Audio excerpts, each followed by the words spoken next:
Hi, welcome back guys. This is your Sensei, back with another fanfiction.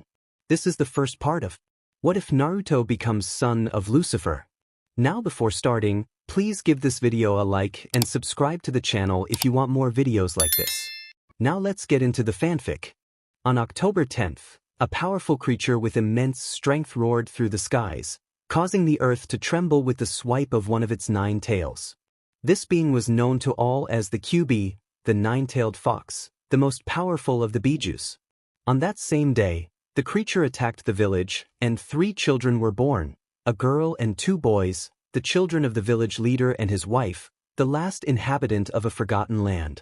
The village leader was Minato Namikaze, the 4th Hokage, and his wife was Kushina Uzumaki, known as the Bloody Aburame. Together, they faced the great beast and emerged victorious. Few knew how they managed to defeat the QB, except for 2 individuals, Hiruzen Sarutobi, the 3rd Hokage, and Danzo Shimura, the leader of the root. On that day, the Yondaime received the assistance of the deity responsible for death, Shinigami, who even the QB feared. They succeeded in sealing the QB within their 3 children. The Yin chakra was given to the 2nd youngest son, named Erasure. The Yang chakra was bestowed upon the youngest daughter, named Naruto. The body and soul were entrusted to their eldest son, Naruto. After summoning Shinigami, the Yondaime resigned himself to his fate, as the price for invoking her was his soul, destined for eternal torment. Once the QB was sealed within the children, Shinigami gazed upon the descendants of the one who had summoned her. She noticed one of the babies with blonde hair and blue eyes reminiscent of the sky, and she was taken aback by what this child would become in the future. Shinigami addressed the Yondaime, stating that she would not take his soul but had a warning about his children. She mentioned that one of them would become the most powerful being, bringing peace if loved, but warned that if filled with hatred, he would destroy those who had wronged him. After Shinigami's revelation, Minato and Kushina took their 3 children to the hospital for a checkup. After the nurses examined them, Minato inquired about their health. The doctor informed him that both Erasure and Naruto were in good health and even possessed chakra levels comparable to a Chunin. Minato and Kushina were relieved but grew concerned when the doctor did not mention their eldest son. Kushina asked about Naruto, worried about his condition. The doctor reassured them that he was healthy but added that Naruto's chakra levels were significantly lower than those of an ordinary genin. With that, the doctor took his leave. Hearing this news saddened Minato and Kushina as they returned home to rest. Days turned into weeks and weeks into years. Initially, the villagers shunned the hosts of the fox, but over time, they came to see them as heroes of Konoha. However, what had become of our protagonist? Unfortunately, he was forgotten by his parents, humiliated by his siblings, and mistreated by the villagers. Rumors spread, fueled by someone from the civil council, claiming he was the reincarnation of the QB. Despite this, Naruto had precious people in his life, one of whom was the 3rd Hokage. Hokage Hiruzen Sarutobi, Danzo Shimura, Heiame, and her father from Ichiraku Ramen were present one evening when Naruto left his home to eat at Ichiraku, having been forgotten by his parents for the 5th consecutive day. As Naruto passed by some stalls, one of the villagers alerted others to his presence. After finishing his beloved ramen, he headed home. However, upon turning a corner, he encountered a large mob of villagers wielding sticks and torches. Seeing this, Naruto didn't hesitate and ran with all his might, but ultimately found himself cornered in a dead-end alley. The villagers approached him, starting to hit and kick him. He pleaded for them to stop, but they ignored his cries and continued their assault. Just then, a Chunin approached with the intent to eliminate him, referring to Naruto as the demon. Suddenly, an intense cold filled the air, and a powerful murderous intent, stronger than that of the 9 tails, enveloped the area. Hiruzen and Danzo, who were in the Hokage Tower discussing Naruto, felt this ominous presence and quickly dispatched their umbu to investigate. The villagers, sensing the shift in the atmosphere, began to flee in fear. In that moment, a beautiful woman appeared, slender with long white hair and red eyes, wearing a black skirt that revealed her graceful legs. With a cold and sinister voice, she declared her intent to make them pay for nearly harming Naruto. The Shinigami raised her powerful aura and vowed never to forgive them for hurting him. The villagers, terrified, scattered. Hiruzen and Danzo arrived and witnessed the villagers' panic, soon spotting the striking woman with immense power behind them. The Shinigami threatened the villagers, promising to await them in the afterlife for their actions. She raised her arm, summoning a dark scythe, and with a swift motion she struck, leaving the area in chaos. Hiruzen and Danzo were left astonished and fearful at the sight. The Shinigami turned and approached Naruto, who lay on the ground. She knelt beside him, expressing her concern for his well-being. Hiruzen and Danzo, upon hearing her call him by name, rushed forward, calling out to him. Noticing them, the Shinigami's priority remained with Naruto. As she touched him, both she and the elders were taken aback by his words. Naruto pleaded for her not to hurt him, insisting he had done nothing wrong. He offered to leave the village if it meant he would no longer be harmed. Seeing his distress, the Shinigami began to cry and embraced him tightly, assuring him that he was safe now and that no one would hurt him again. Naruto, filled with hope, asked if she truly meant it. She promised him that she would protect him from that moment on. As Naruto turned to see his grandparents, he called out to them, tears streaming down his face as he found solace in the Shinigami's arms, eventually falling asleep. She held him close, whispering her vow to protect him no matter what. Hiruzen and Danzo watched with smiles, but Hiruzen then inquired about the woman before them. The Shinigami revealed that they already knew her as the Shinigami. Both men were startled and frightened to be in the presence of the goddess of death, yet they gathered their courage to ask what she wanted with Naruto. She explained that she was there to protect him since his parents had failed to do so. After discussing for a while, the Shinigami entrusted Naruto to them, stating that she would return for him one day, as he would only suffer in the village. Hiruzen and Danzo nodded in agreement, fully aware of the hardships Naruto would face. Leaning close to Naruto, the Shinigami whispered that she would come for him someday, referring to him as her little fiancé before departing, leaving Naruto in Hiruzen's arms. 3 days passed since that event, and as one might expect, Minato and Kushina remained oblivious to everything. Naruto woke up, realizing he was supposed to meet his girlfriend at the park. In a flashback, he remembered seeing a girl sitting on a bench, looking thoughtful. He approached her, asking if she was okay. This girl was Hanabi Hyuga, the twin sister of Hinata Hyuga. Hanabi confirmed she was fine, and they introduced themselves. Over time, they became friends and eventually started dating. Now, Naruto headed to the park to surprise Hanabi. However, upon arriving, his heart shattered at the sight of her embracing and kissing his brother, Erashur. Hanabi expressed her frustration about being with Naruto, while Erashur laughed, enjoying the moment.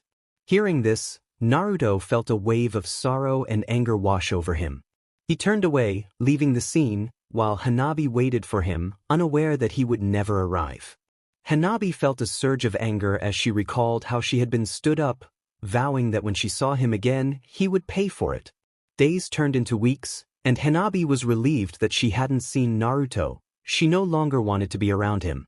The day of Naruto's birthday arrived, and his father, Minato, invited all the clan leaders along with their wives and heirs, including the Nara, Yamanaka, Akimichi, Inuzuka, Aburame, Hyuga, and Uchiha clans, as well as a few advisors, including Hiruzen Sarutobi and Danzo Shimura.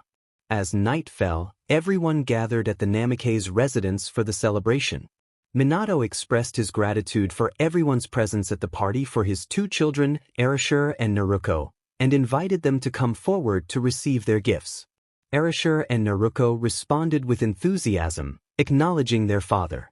Minato presented Erashur with the leadership of the Namikaze clan and the contract with the Toads, declaring him his successor and the next Hokage once he retired. Hearing this, Erashur smirked, knowing that his brother's dream was to become Hokage. Kushina then turned to Naruko, presenting her with the leadership of the Uzumaki clan along with the contract for the slugs. Naruko thanked her mother, but the Uchiha family, along with Hiruzen and Danzo, were taken aback. They glanced at Naruto, aware that he had been expelled from both clans. They were relieved he didn't seem to know, but to their surprise, they saw him filled with anger and tears as he looked at his parents, indicating he was aware of his situation. Hiruzen attempted to speak to Minato, but noticed Naruto had run out of the house. Hiruzen expressed concern about Minato's actions regarding his eldest son. The clan leaders were shocked to learn that their Hokage had another son, especially since he was the eldest and should have been the heir to both clans. Minato dismissed their concerns, stating that Naruto was too weak and that he had planned for Naruto to lead the secondary branches to support his siblings. This revelation angered the Uchiha family, Hiruzen, and Danzo even more. Hiruzen warned Minato that he might regret his decisions. While Minato shrugged off the warning, Kushina felt a deep pain in her heart, as if something precious had been taken from her. Unbeknownst to them, the Shinigami watched the scene unfold, filled with rage and cursing Minato for his actions. She lamented that it would have been better to take Minato's soul so that Naruto would not have to suffer. Meanwhile, Naruto found himself at a lake, staring at his reflection. As he gazed into the water, memories of his father's words echoed in his mind. Overwhelmed with anger, he cursed Minato, feeling a transformation within him as his blue eyes shifted to a deep crimson, each eye adorned with 3 tomo. The Shinigami, now appearing before him, called out to him, urging him to embrace her. Naruto ran to her, seeking comfort and questioning why this was happening to him. She reassured him, asking him to look at her. When he did, she was taken aback by the power in his eyes. She explained that he had awakened the Sharingan, a powerful Dojutsu of the Uchiha clan. Confused, Naruto questioned his connection to the Uchiha. The Shinigami clarified that he was special, more so than any other, which was why he had awakened it. In tears, Naruto expressed his desire to leave, feeling unwanted by his parents and rejected by both clans, while the villagers harbored hatred towards him. The Shinigami comforted him, promising to take him to a new place and find him a new family. She also asked him to call her Mayu instead of Shinigami-sama. Naruto agreed, calling her Mayu-chan, causing her to blush at the affectionate suffix. Mayu informed Naruto that it was time for them to leave. Naruto expressed his desire to leave letters for his grandparents. Mayu agreed, and Naruto wrote a heartfelt letter explaining his departure from the village due to the pain he felt from his parents and siblings. He promised to return, especially for his grandparents, Satsuki and Hinata. After finishing the letter, he placed it in the office of the 3rd Hokage and declared he was ready to go. Mayu opened a portal, and they stepped through. In the underworld, a portal appeared in front of a large house adorned with the Gremory family emblem. Mayu knocked on the door, and a beautiful woman with silver hair, dressed as a maid, answered. She was Graphia Lucifuge, the current wife of the Demon King. Mayu introduced herself as the Shinigami, the goddess of death, and Graphia welcomed her warmly, inviting her inside. As Mayu settled in the living room with Naruto sleeping in her arms, Surzex arrived and greeted her, expressing his willingness to assist. Mayu had something important to ask him. Noticing the small blonde boy in her arms, Surzex inquired about Naruto's identity. Mayu explained that she wanted to show them Naruto's past and future.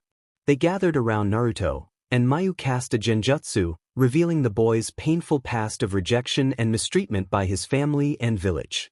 After showing his past, Mayu transitioned to Naruto's future, depicting him as a tall figure dressed in red, black, and gold, with a striking black and red cape adorned with a golden symbol resembling a dragon and a fox. Surzex was particularly captivated by Naruto's purple eyes, which had black tomo surrounding them. Mayu confirmed that Naruto would become the next Demon King. Graphia, moved to tears, held Naruto tightly, expressing her sorrow for his suffering. Surzex, angered by the injustices Naruto faced, gently stroked the boy's hair and proposed that they raise Naruto as their own son, preparing him for his future role. Graphia wholeheartedly agreed, expressing her desire to protect Naruto with all her strength.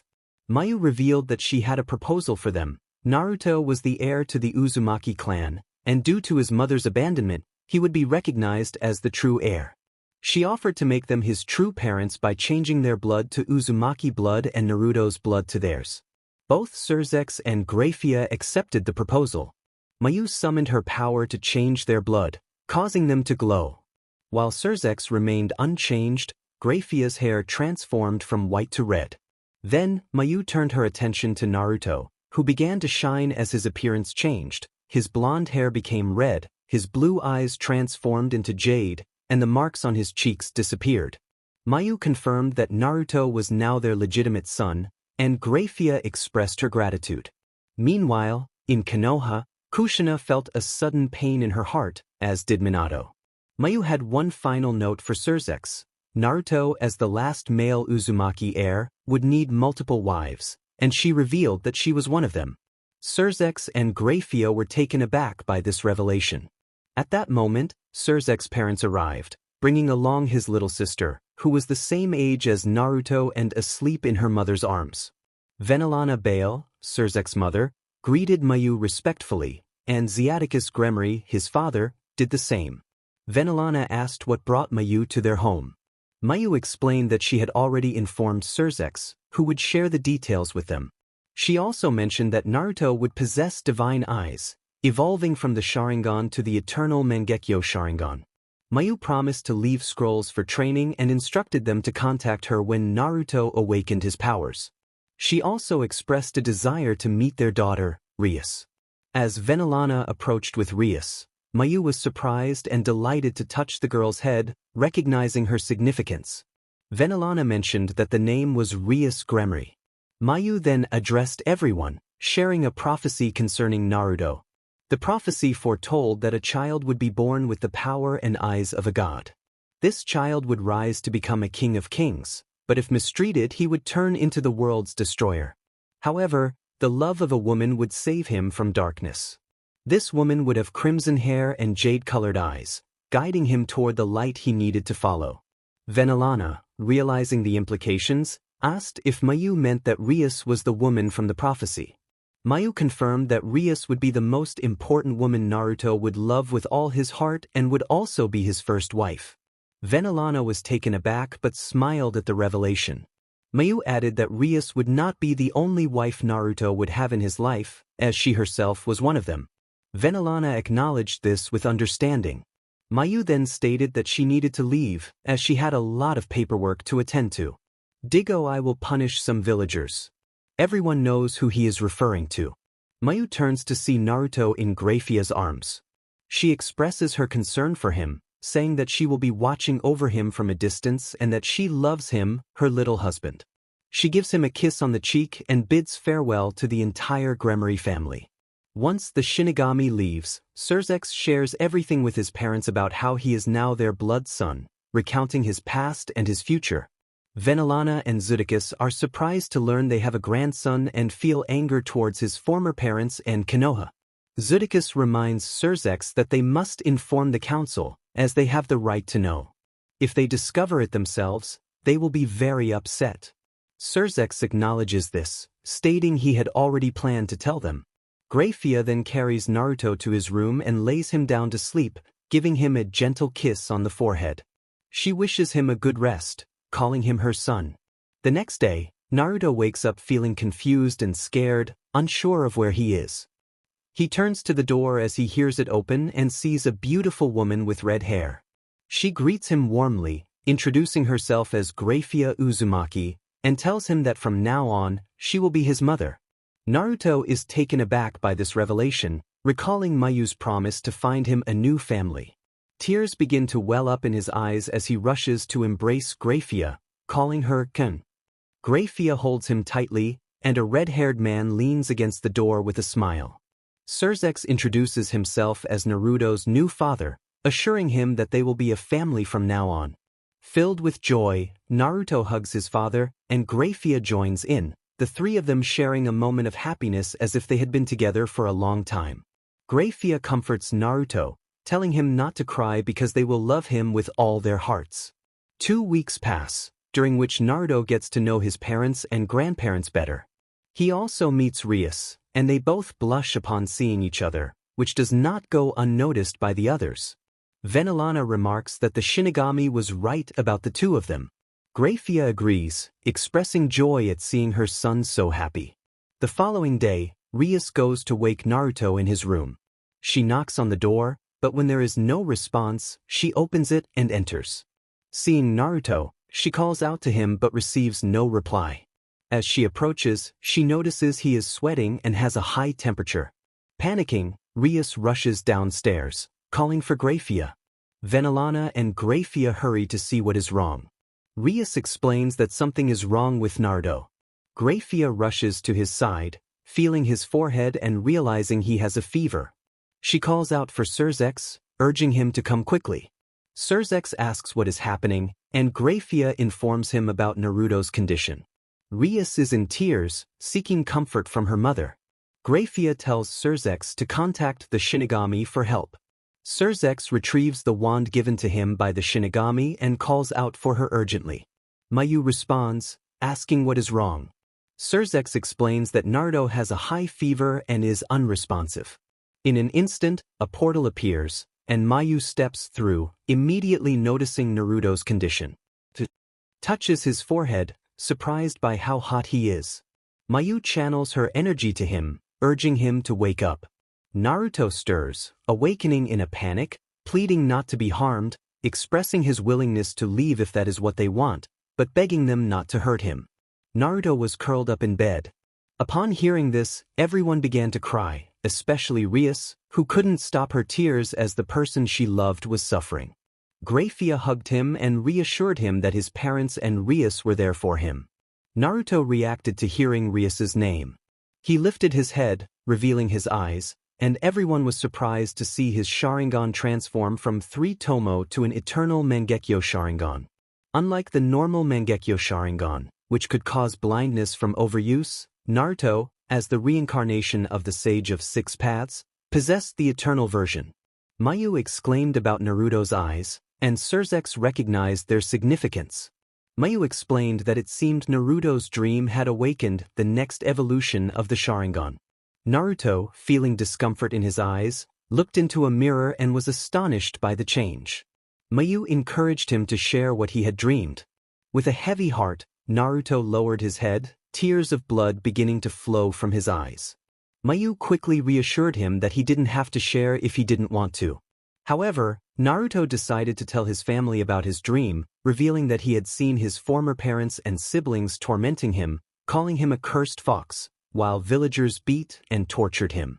Grafia rushed to embrace him, followed by Surzex on one side and Rias in front. Grafia promised to protect him, declaring that anyone who dared to harm him would face dire consequences.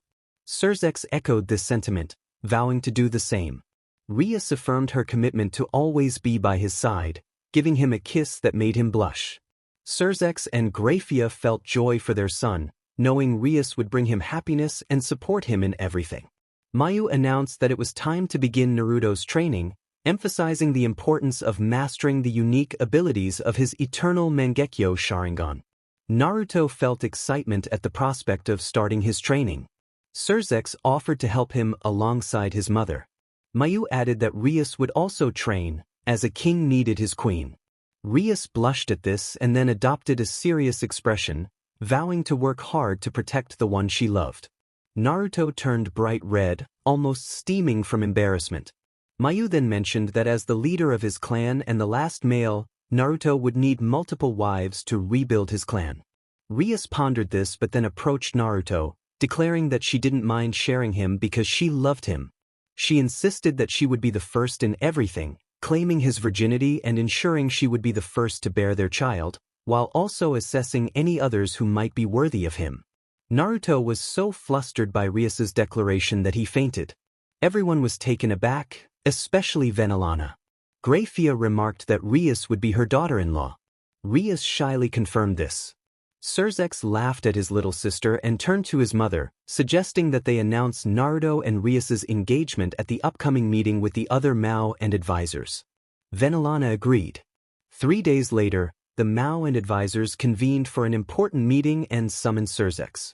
Surzex had a bad feeling about the gathering. The first advisor welcomed him and explained the purpose of the meeting, which involved his sister Rias and Serafal's younger sister. Surzex grew serious at the mention of Rias. He questioned how his sister was involved, already anticipating the news. Serafal confirmed that it involved her sister as well. The second advisor explained that there were few pure-blood demons left, and they proposed that both Rias and Seraphal's sister marry other pureblood demons. Sersex firmly rejected this, stating that Rias was already engaged and that their parents had approved the union. The third advisor expressed surprise, noting that they had not been informed. Sersex questioned why they needed to be notified, emphasizing that this was a matter concerning the Gremory clan. The third advisor pressed for details about Rias's fiancée. Sersex declared that everyone would soon know, as it would be public knowledge. The first advisor asked who it was. Sersex proudly announced that it was his son, Naruto. Everyone was shocked. The second advisor inquired about Naruto's existence and when he had come into the picture. Sersex sighed, realizing this would be a lengthy explanation. He began to recount the events, mentioning that everyone knew about Shinigami-sama. Everyone nodded. Sersex explained that she had come home with a small boy and shared everything about him and what he would become as he grew. One of the advisors asked how that was possible. Sersex revealed that Shinigami-sama had told him a prophecy concerning his son. Another advisor inquired about the details of the prophecy. Sersex agreed to share it but first wanted to talk about his son. He continued, explaining that initially, the boy was not his biological child. Shinigami-sama had asked him and his wife, Grafia, to raise the child, and they accepted. Afterward, Shinigami-sama proposed something that would make Naruto their biological son, which they agreed to. Shinigami-sama then changed their blood with that of his former parents. Everyone was astonished to hear this revelation. One advisor noted that the boy was now Sersex's biological son and, as such, was the prince of the underworld. Sersex confirmed that his son was indeed a prince and, more than that, the god of his world. Another advisor expressed surprise at the mention of a god. Sersex elaborated that his son belonged to the world overseen by Shinigami-sama. An advisor speculated that something must have happened to bring the boy here. Sersex recounted the hardships his son faced in his world, including the abandonment by his parents and mistreatment by his village. The advisors were shocked by this revelation. One advisor expressed indignation and suggested they take action against those who had wronged the boy. Sersex explained that he had wanted to take revenge but his son had insisted that they would pay for their own sins. Another advisor remarked that the young prince did not harbor hatred for his former parents. Sersex acknowledged that while his son felt resentment, he did not wish to seek revenge as he had a good heart. The advisor reminded Sersex that he had promised to share the prophecy from Shinigami-sama. Sersex nodded and prepared to share it, asking everyone to listen carefully. He began to recite the prophecy, stating that a child would be born with the power and eyes of a god, destined to become the king of kings. If treated with love, he would be the savior of two worlds, but if mistreated, he would become the destroyer of those who had wronged him. The prophecy also mentioned that he would be loved by many women, with one special woman always by his side, supporting him. This woman would have crimson hair and the power of destruction, guiding him away from darkness. The advisors were taken aback by the prophecy. One advisor pointed out that the woman with crimson hair and the power of destruction could only be his younger sister, Rias. Sersex confirmed this, noting that Shinigami-sama had recognized Rias immediately. Another advisor recalled that the prophecy mentioned several women would hold his heart. Sersex explained that his son was not only the prince of the underworld but also the heir to a powerful clan. His parents had abandoned him, but the clan had a crucial rule: never abandon their children, as they are the future. Therefore, his son was the heir, and since his mother had abandoned him, he needed multiple wives to rebuild the clan. An advisor sought clarification on what rebuilding the clan entailed. Sersex revealed that Shinigami-sama had informed them that his son's clan had been destroyed by the union of 3 villages with over 30,000 shinobi. Seraphal expressed disbelief at the numbers and asked how many had actually been involved in the conflict. Sersex responded that they would be surprised to learn that only 2,000 had faced off against the 30,000 shinobi, leaving only 5% of them standing. Another advisor marveled at the power of that clan.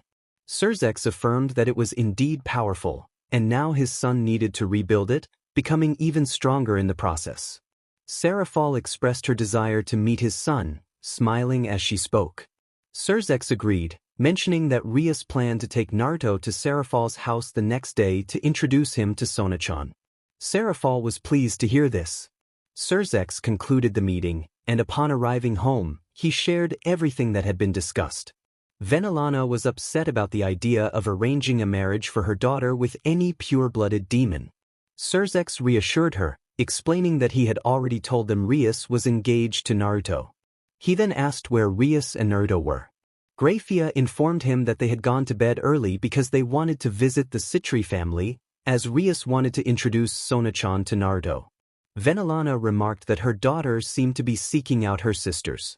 Surzex agreed, noting that Sona-chan was a good girl and speculated that Serafal had invited them over for that reason.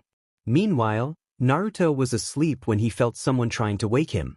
Upon opening his eyes, he saw Rias in front of him. She urged him to get up, reminding him that they needed to go see Sona-chan. Naruto groaned, asking for 5 more minutes. Rias insisted that he get up quickly. He complied but jokingly asked her not to be angry. Rias assured him she wasn't angry, but he noticed she was holding a bat. When he questioned her about it, she hesitated and tried to whistle innocently. Naruto, noticing her reaction, teased her about her attempt to hide the truth. Rias blushed at his teasing. She finally admitted that it was a wake-up tool. Naruto laughed, realizing she had trouble lying to him because of her feelings for him. Rias, feeling playful, insisted he get up, and Naruto chuckled at her antics, enjoying their light-hearted moment. They were heading to see Sona. Naruto expressed that they were going to tell their parents that they were ready. Rias agreed, and Surzex mentioned that he was about to go look for them, urging them to hurry. Half an hour later, Surzex rang the doorbell, and when the door opened, they were greeted by Serafal. Surzex thanked her and introduced his son, Naruto, who greeted Serafal warmly. Rias asked where Sona was, and Serafal informed her that Sona was in her room and would call her down. She invited them inside, mentioning that her parents were waiting in the living room. Amaya Citri, the mother of Serafal and Sona, welcomed Surzex and Grafia, while Hoshi Citri, their father, also greeted them. Surzex thanked them for the invitation, and Grafia simply bowed. Amaya expressed her desire to meet their son, prompting Grafia to call Naruto out from behind her, encouraging him not to be afraid. When Amaya saw him, she smiled and introduced herself, asking for his name.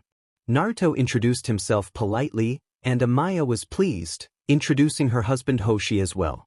As they were speaking, Rias called for Sona, who responded that she was on her way. When Sona appeared, Naruto noticed her beautiful appearance, and they both felt a rush of shyness. Rias, noticing their reaction, playfully pointed out that Sona was blushing just like her. The adults observed the interaction with smiles, and Grafia noted that Rias had found a sister in Sona. Serafal then mentioned that she needed to discuss something important that had come up in a meeting with the advisors, which was why she had invited Surzex and his family. Amaya and Hoshi, sensing the seriousness, nodded in agreement. Serafal suggested they move to the family office to talk. Grafia instructed Naruto to stay with Rias and Sona while they discussed important matters, to which Naruto agreed. In the office, Serafal shared the details of the meeting and the concerns regarding Rias and Sona. Amaya became upset, her demonic power rising, while Hoshi remained serious. Surzex reassured Amaya that Sona was safe for the moment. Serafal then revealed her proposal to secure Sona's future, suggesting a commitment to Naruto, Surzex's son. Amaya was taken aback, expressing concern for Sona's youth, but Serafal insisted that she wanted to protect Sona from being promised to someone who might not treat her well. Amaya, understanding her daughter's intentions, agreed but insisted they should discuss it with Sona first. Grafia offered to talk to them, and Naruto was called to bring Rias and Sona into the room. When they entered, Grafia explained that they had something very important to discuss regarding Sona's future. Serafal asked Sona how she felt about Naruto, and Sona blushed, acknowledging that she thought he was a good person. Serafal then asked Sona what she would think if she were told she was engaged to Naruto. Both Sona and Naruto turned red at the suggestion, and Sona quickly accepted. Everyone was surprised by her swift agreement. Serafal then asked Sona if she liked Naruto, to which Sona admitted she did, having felt a connection since they met. Amaya expressed her surprise at her daughter's feelings, and Surzex noted that Rias had also experienced something similar. Serafal turned to Naruto, asking if he was okay with the engagement, and he shyly agreed. Surzex informed Sona that Naruto was the leader of a nearly extinct clan and would have multiple wives to help rebuild it, which Sona accepted as long as they all cared for Naruto. With that, it was decided that Naruto and Sona were officially engaged. Rias expressed her happiness about being together with them, and Serafal encouraged the children to go play while the adults continued their discussion. As the chapter came to a close, Surzex asked Serafal what else she wanted to discuss, and she hinted at a beneficial idea for everyone involved. Rias and Sona were linked together with Naruto's pieces to become one. Surzex thought it was a good idea, as Rias and Sona would be the queens, and Naruto would be their king. Serafal agreed, and Grafia added that since Naruto was their son, he carried the blood of a Mao and the lineage of the previous demon king, making his pieces special. Amaya was curious about what Grafia meant. Surzex acknowledged her question, and Grafia explained that Naruto's pieces would consist of 3 queens, 4 bishops, 3 knights, 3 rooks, and 10 pawns. Amaya was amazed, especially considering the additional pieces from Rias and Sona. Serafal noted that Naruto would have his own army of demons at his disposal. Grafia clarified that the pieces would merge with Naruto's, and they would need to see how it worked when they went to collect the pieces with Beelzebub. Serafal asked when they would take Naruto for his pieces. Surzex mentioned that they planned to do it the next day since his son was turning 10. Serafal pointed out that Rias and Sona were also turning 10, suggesting they take all 3 to receive their pieces and merge them with Beelzebub. Surzex agreed, and Serafal confirmed that it was decided. Surzex then mentioned they needed to notify everyone about his son's engagement to Sona. Serafal expressed her excitement about seeing the reactions of the elders. Surzex shared her sentiment, and they decided that Grafia would take the children home. Surzex and Serafal gathered the advisors to inform them of the engagement between the 2 families. One of the advisors was displeased, as he had hoped to arrange a marriage between Rias and the son of the Phoenix clan, but his plans were thwarted, leading him to shift his focus to Sona. Meanwhile, Naruto was lying down when he sensed a faint power in the Gremri clan's forest. He got up to investigate and found Rias doing the same. She explained that she had been falling asleep when she felt a weakening power. Naruto agreed and urged her to come with him to check it out. As they made their way to the forest, they were unaware that Surzex and Grafia were following them. Upon entering the woods, they searched until they discovered a beautiful girl with long black hair and violet eyes, injured on a large rock. Naruto asked if she was okay, but the girl, startled by his voice, feared she had been found. Naruto approached the frightened girl cautiously, wanting to avoid scaring her further. He introduced himself as Naruto and gestured to Rias, encouraging her to share her name. The girl, trembling, revealed that her name was Akino Himejima. Naruto greeted her warmly, asking who had caused her distress. Akino began to explain that it was angels who had harmed her, but her words were cut short by the sudden arrival of another figure. The newcomer, with striking red hair, smirked as he took in the scene. Akino, recognizing him, instinctively moved behind Naruto, fear evident in her posture. This reaction ignited a spark of anger within Naruto. He demanded to know if this was the person who had hurt Akino. The figure laughed menacingly, confirming his involvement. He then taunted them, revealing that he recognized Akino as the little princess of the Gremri clan. His intentions were clear. He planned to eliminate them before turning his attention to Akino, relishing the thought of having her for himself. Rias, upon hearing this, clung tightly to Naruto, her fear palpable. Naruto's anger intensified as he processed the threat. He felt a surge of determination, ready to confront the danger before them. An overwhelming sense of danger loomed in the air, signaling that a confrontation was imminent. Naruto felt a strange instinct rising within him, and as he turned to look at his friend, he noticed a crimson power surrounding Naruto. It was not the power of the fox but rather a force of destruction. Naruto, filled with anger, declared that he would destroy anyone who stood in his way. The intensity of his power was felt by everyone, prompting the entire Gremory clan to rush to the forest. Surzex and Graphia, sensing the disturbance, hurried forward, hoping to remain unnoticed by their son. Upon arrival, they found a fallen angel and their son overflowing with destructive energy.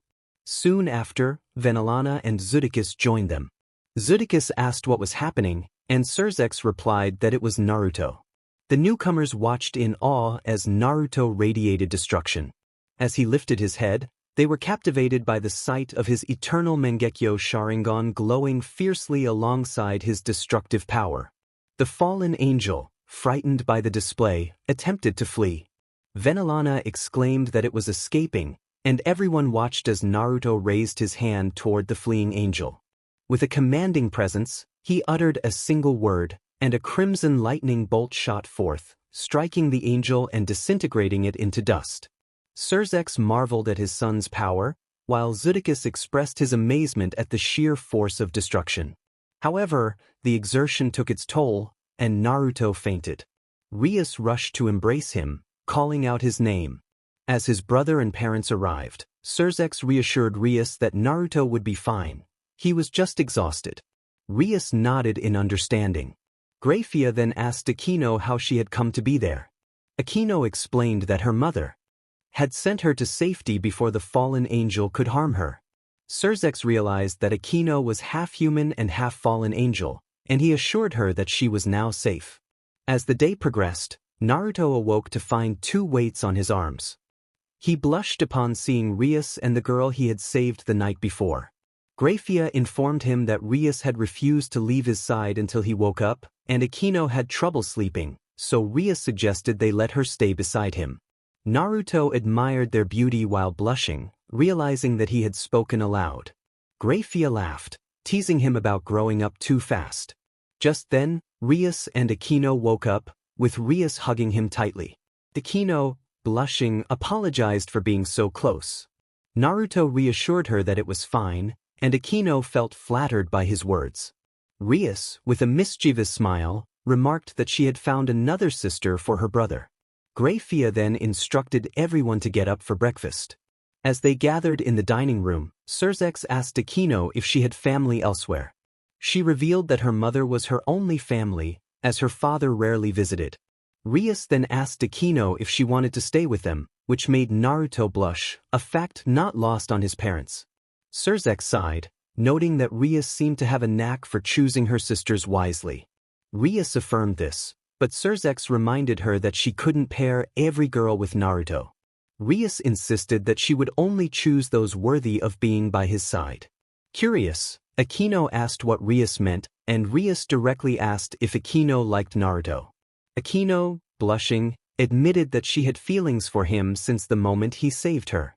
Naruto, caught off guard, nearly choked on his food, turning red. Rias then asked if Akino would like to be by Naruto's side forever, to which Akino eagerly agreed. Rias expressed her joy at this revelation. Naruto explained that he intended to have multiple wives and that if Akino was willing to share him, he would be open to getting to know her better. After some thought, Akino decided she was ready to share and wanted to learn more about him. Naruto confessed that he also liked her from the moment they met. Surzex welcomed Akino to the Gremory family, and she expressed her gratitude. Surzex then instructed Naruto and the girls to change, as they were going to meet someone important. Naruto asked where they were going, and Surzex replied that they were visiting a friend. He added that Sona and her family would also be there, which made Naruto smile with excitement. As they arrived, Surzex knocked on the door, and a handsome young man with blue eyes and dark green hair styled back opened it. This was Ajuka Beelzebub, one of the 4 Mao. He greeted Surzex warmly and invited them inside. Rias rushed in, holding Akino's hand, and introduced her to Sona, who was surprised to learn that Akino was the 3rd fiancé of Naruto. Akino introduced herself, and the atmosphere was filled with excitement and anticipation for the future.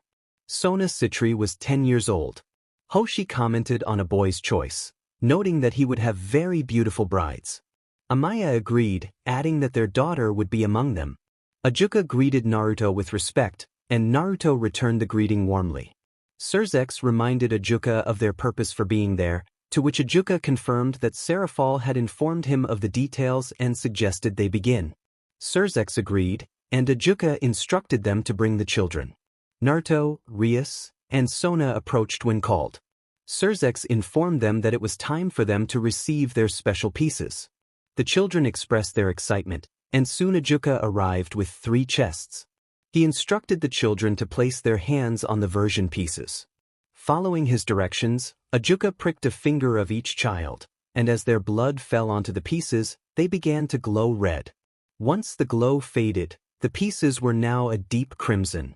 Surzex then had something important to share with Rias and Sona. He asked if they would like to fuse their evil pieces with Naruto's to create a single powerful piece. After some thought, Rias and Sona agreed. Ajuka then took the 3 chests containing the evil pieces and placed them into a dark golden chest. He instructed them to place their hands on the evil pieces, and Naruto would need to lend some of his power to them. The children followed his instructions again, providing their blood to the pieces. As Naruto infused them with his demonic power, the pieces began to float and glow red, transforming into a king piece, 5 queen pieces, 4 bishops, 6 knights, 4 rooks, and 12 pawns. Ajuka marveled at the sight, noting that this had never happened before and that Naruto would be the first demon to achieve it. Everyone was astonished by the floating evil pieces' radiating power.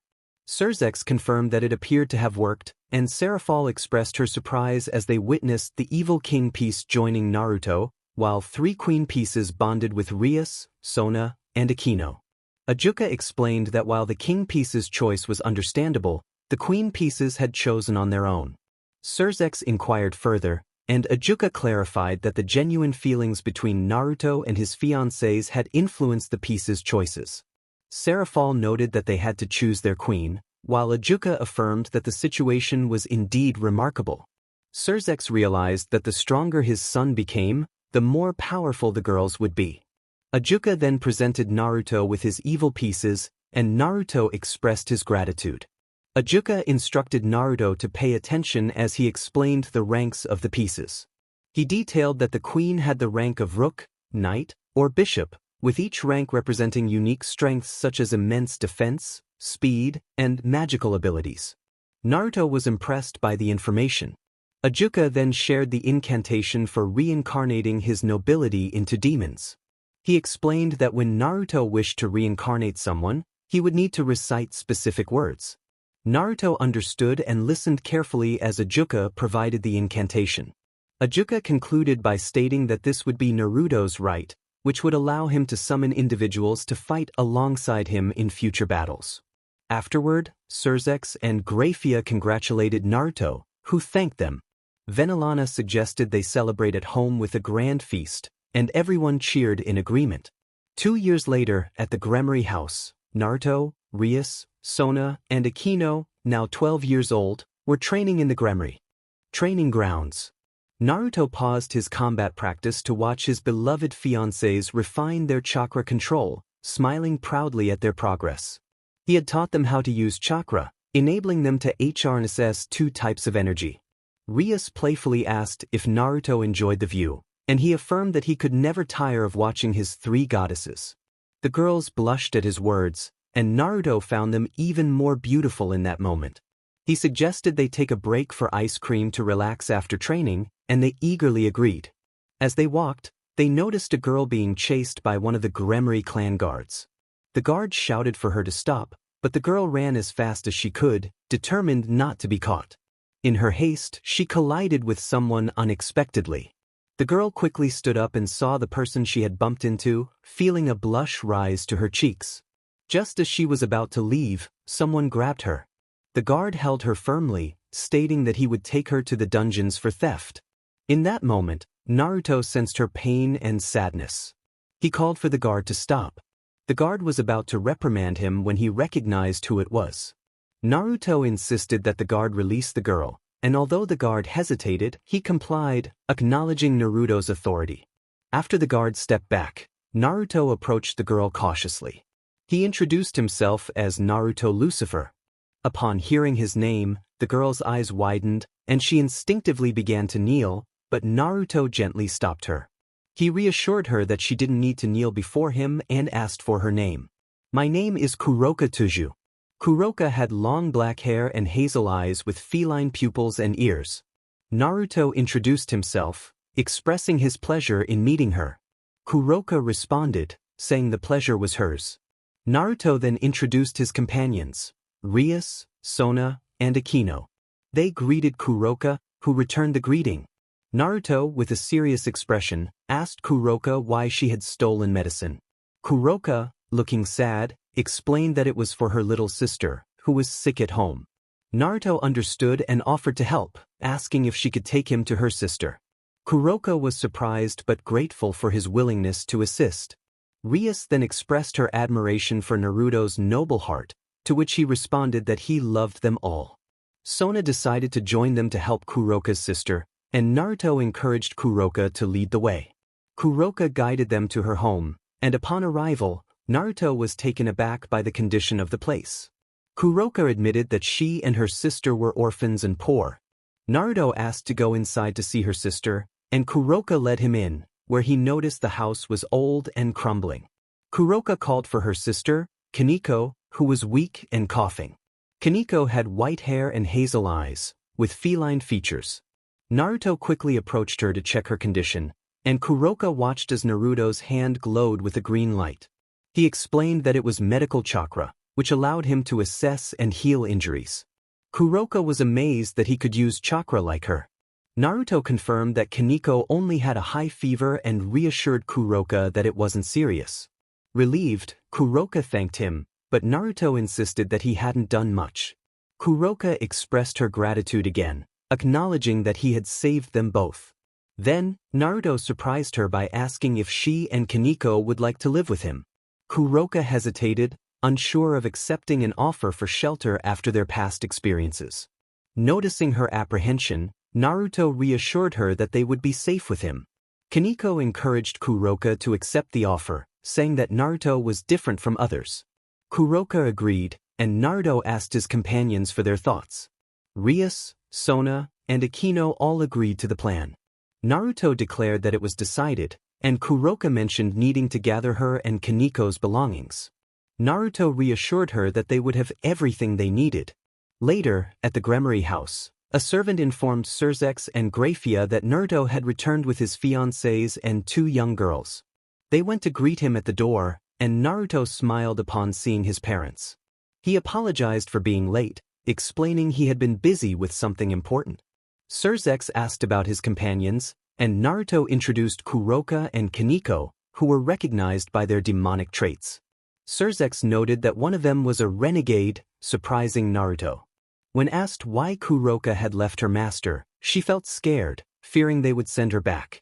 Naruto encouraged her to share her story, and Kuroka explained how a high-ranking demon had taken them in but had tried to harm Kaneko, prompting her to defend her sister and flee. Surzex understood the situation, and Kuroka expressed her concern about being unwanted. Naruto reassured her that they would live with him and Kaneko. Grafia instructed a servant to take Kuroka and Kaneko to a room, and they followed her. Surzex reminded Naruto that Kuroka's master would eventually find them, but Naruto vowed to protect them. Rias and the others promised to help as well. A week passed, and Kaneko had grown fond of Naruto, calling him brother, while Kuroka began to develop feelings for him, which Rias and the others noticed. During training with his father, a servant rushed in, announcing that a high-ranking demon was forcibly taking Kuroka and Kaneko at the mansion entrance. Naruto rushed out, witnessing his fiancées trying to stop the demon, who struck Rias, knocking her down. Kuroka cried out for Rias. Seeing Rias hurt ignited a surge of power within Naruto, and an overwhelming aura of intent to protect filled the air, causing everyone to freeze. The high-ranking demon, realizing who he was dealing with, was taken aback and attempted to apologize for the chaos, but Naruto retaliated, sending him crashing against a wall. Naruto confronted the demon, furious for harming his fiancée. The demon, realizing Rias was the one he had attacked, was left stunned. Naruto was unaware of who the demon was, as he had been obstructed from reaching his towers. The demon, now angry, confronted Naruto, claiming that he could do whatever he wanted with Kuroka and Kaneko, as they belonged to him. Kuroka firmly stated that they would not go with him. A crowd began to gather around, curious about the commotion. The demon insisted that they belonged to him and suddenly vanished, reappearing in front of Kuroka, grabbing her and Kaneko by the hands with a tight grip. He threatened that once they were at his home, they would never escape again. In a flash, Naruto appeared beside the demon, gripping his arm tightly, causing him to scream in pain as the sound of cracking bones echoed through the air. Naruto's power of destruction surged even higher. Surzex arrived and observed his son's increased strength, noting that he was more powerful than he had been 2 years prior. Meanwhile, Grafia was at the Gremory house discussing wedding arrangements with Venelana when she sensed Naruto's power rising. Grafia recognized the surge as Naruto's and, along with Venelana, quickly transported themselves using a magic circle. Upon arrival, Grafia saw Naruto unleashing even more power, surpassing his previous limits. She inquired about the situation, and Surzex explained that the demon had come to forcibly take Kuroka and Kaneko, and that Rias had been attacked while trying to stop him. Realizing that Naruto had lost control upon seeing Rias harmed, Grafia understood the gravity of the situation. Naruto continued to unleash destructive energy, causing the ground to crack beneath him and revealing dragon-like wings as he began to ascend. The surrounding demons, including the Citri family, were both frightened and astonished by the display of power. Seraphal commented on the incredible strength, while Amaya agreed. Naruto confronted the demon, demanding to know how he dared to strike Rias, questioning his claim of being a high-class demon. The demon dismissed Naruto's anger, believing he was untouchable due to his status. Naruto declared that he would not forgive the demon and that he would die in front of all the witnesses. The demon laughed, underestimating Naruto's resolve. However, Naruto revealed that he had been watching the demon, knowing of his abusive nature towards lower-class demons, and deemed him nothing more than scum. He vowed to eliminate him as the prince of the underworld. As Naruto's power intensified, the ground cracked further, and his eyes transformed into the eternal Mangekyo Sharingan. Meanwhile, in another part of the dimensional rift, a great beast stirred from its slumber, awakening at the sensation of such overwhelming destructive power. At last, someone worthy has appeared. In the house of Lucifer, Seraphal acknowledged this. Amaya noticed a change in Naruto's eyes as he pointed his hand at the demon. A barrier formed around the demon, enclosing it. Naruto commanded the demon to disappear, and everyone watched in awe as it disintegrated into dust. Afterward, Naruto ceased to draw on his power, his eyes returning to their jade color as he hurried to check on Rias, who was still unconscious. He expressed his concern for her well-being, and Rias awakened at the sound of his voice, filled with worry. She asked about Kuroka and Kaneko, and Naruto reassured her that they were fine. He offered to heal her, using his medical chakra to mend her wounds. Rias thanked him and, in front of everyone, shared a tender moment with him. Suddenly, Surzex cleared his throat, prompting Naruto and Rias to quickly separate, both feeling embarrassed. Naruto stood to check on Kuroka and Kaneko, confirming their well-being. Kuroka smiled at him, and Kaneko echoed her sentiment. Just then, Kuroka felt a surge of energy in her chest, and a dark piece emerged, turning to dust. She joyfully declared her newfound freedom, and Naruto confirmed it. Rias approached Kuroka, whispering something in her ear. Rias encouraged Kuroka to share her thoughts, and Kuroka, slightly hesitant, asked Naruto if he would accept her into his noble house. Naruto, surprised but pleased, agreed and invited her to come closer. As Naruto approached, he summoned a dark piece in the shape of a tower. He proclaimed that he, Naruto Lucifer, prince of the underworld and son of the demon king Lucifer, reincarnated Kuroka Tuju as his noble tower, destined to fight alongside him in future battles. Kuroka began to glow with power. Before he could finish, Kaneko stepped forward, expressing her desire to join his noble house as well. Naruto confirmed her choice, and with the encouragement of his fiancés, he proceeded to reincarnate Kaneko in the same manner, welcoming her into his noble house as well. Both Kuroka and Kaneko embraced him, their smiles radiating warmth and affection. Surzex congratulated his son on gaining 2 new members in his noble house, and Graphia joined in the celebration. Soon after, Seraphal and her mother arrived. Seraphal remarked on Naruto's destructive power, and he acknowledged her with respect. She explained that they had come to discuss something important with him and Graphia. Surzex invited them inside for a more comfortable conversation. As they settled in, Amaya expressed a desire for Sona to stay with Naruto, which caused both Naruto and Sona to blush. Surzex and Graphia were taken aback by the suggestion. Surzex questioned if it was too soon for such a decision, but Amaya insisted it would help them get to know each other better. Venelana supported this idea, revealing that she and Zudicus had considered the same proposal. Graphia agreed, believing it would benefit them to spend more time together. Surzex asked for their thoughts, and everyone enthusiastically agreed. Surzex then shared his own idea of building a house for Naruto and Sona, which Zudicus supported. Seraphal and Venelana also expressed their agreement, and Surzex proposed a location between the Gremory and Lucifer houses. Just as they were discussing plans, Naruto suddenly stood up, sensing something approaching rapidly. Surzex, concerned, began searching for demonic energy but found nothing nearby. Naruto clarified that it wasn't a demon but something else. Seraphal sensed the presence and announced that it had arrived. When they stepped outside, they were astonished to see a massive red dragon. Surzex, recognizing the creature, spoke to it with respect. The dragon introduced itself as Gran Rojo, drawn by the powerful demonic energy. Surzex and Graphia instinctively positioned themselves to protect Naruto, while the others shielded the girls behind him. Gran Rojo reassured them that he meant no harm and only wished to meet Naruto. Surzex and Graphia lowered their defenses but remained vigilant. Gran Rojo called Naruto forward, and despite Rias's protective grip, he assured her he would be fine. Stepping forward, Naruto introduced himself with enthusiasm, and Gran Rojo responded with his own impressive titles. Naruto was thrilled to meet such a legendary being, his excitement evident as he smiled widely. Naruto had finally met a dragon, and not just any dragon, but the Great Red.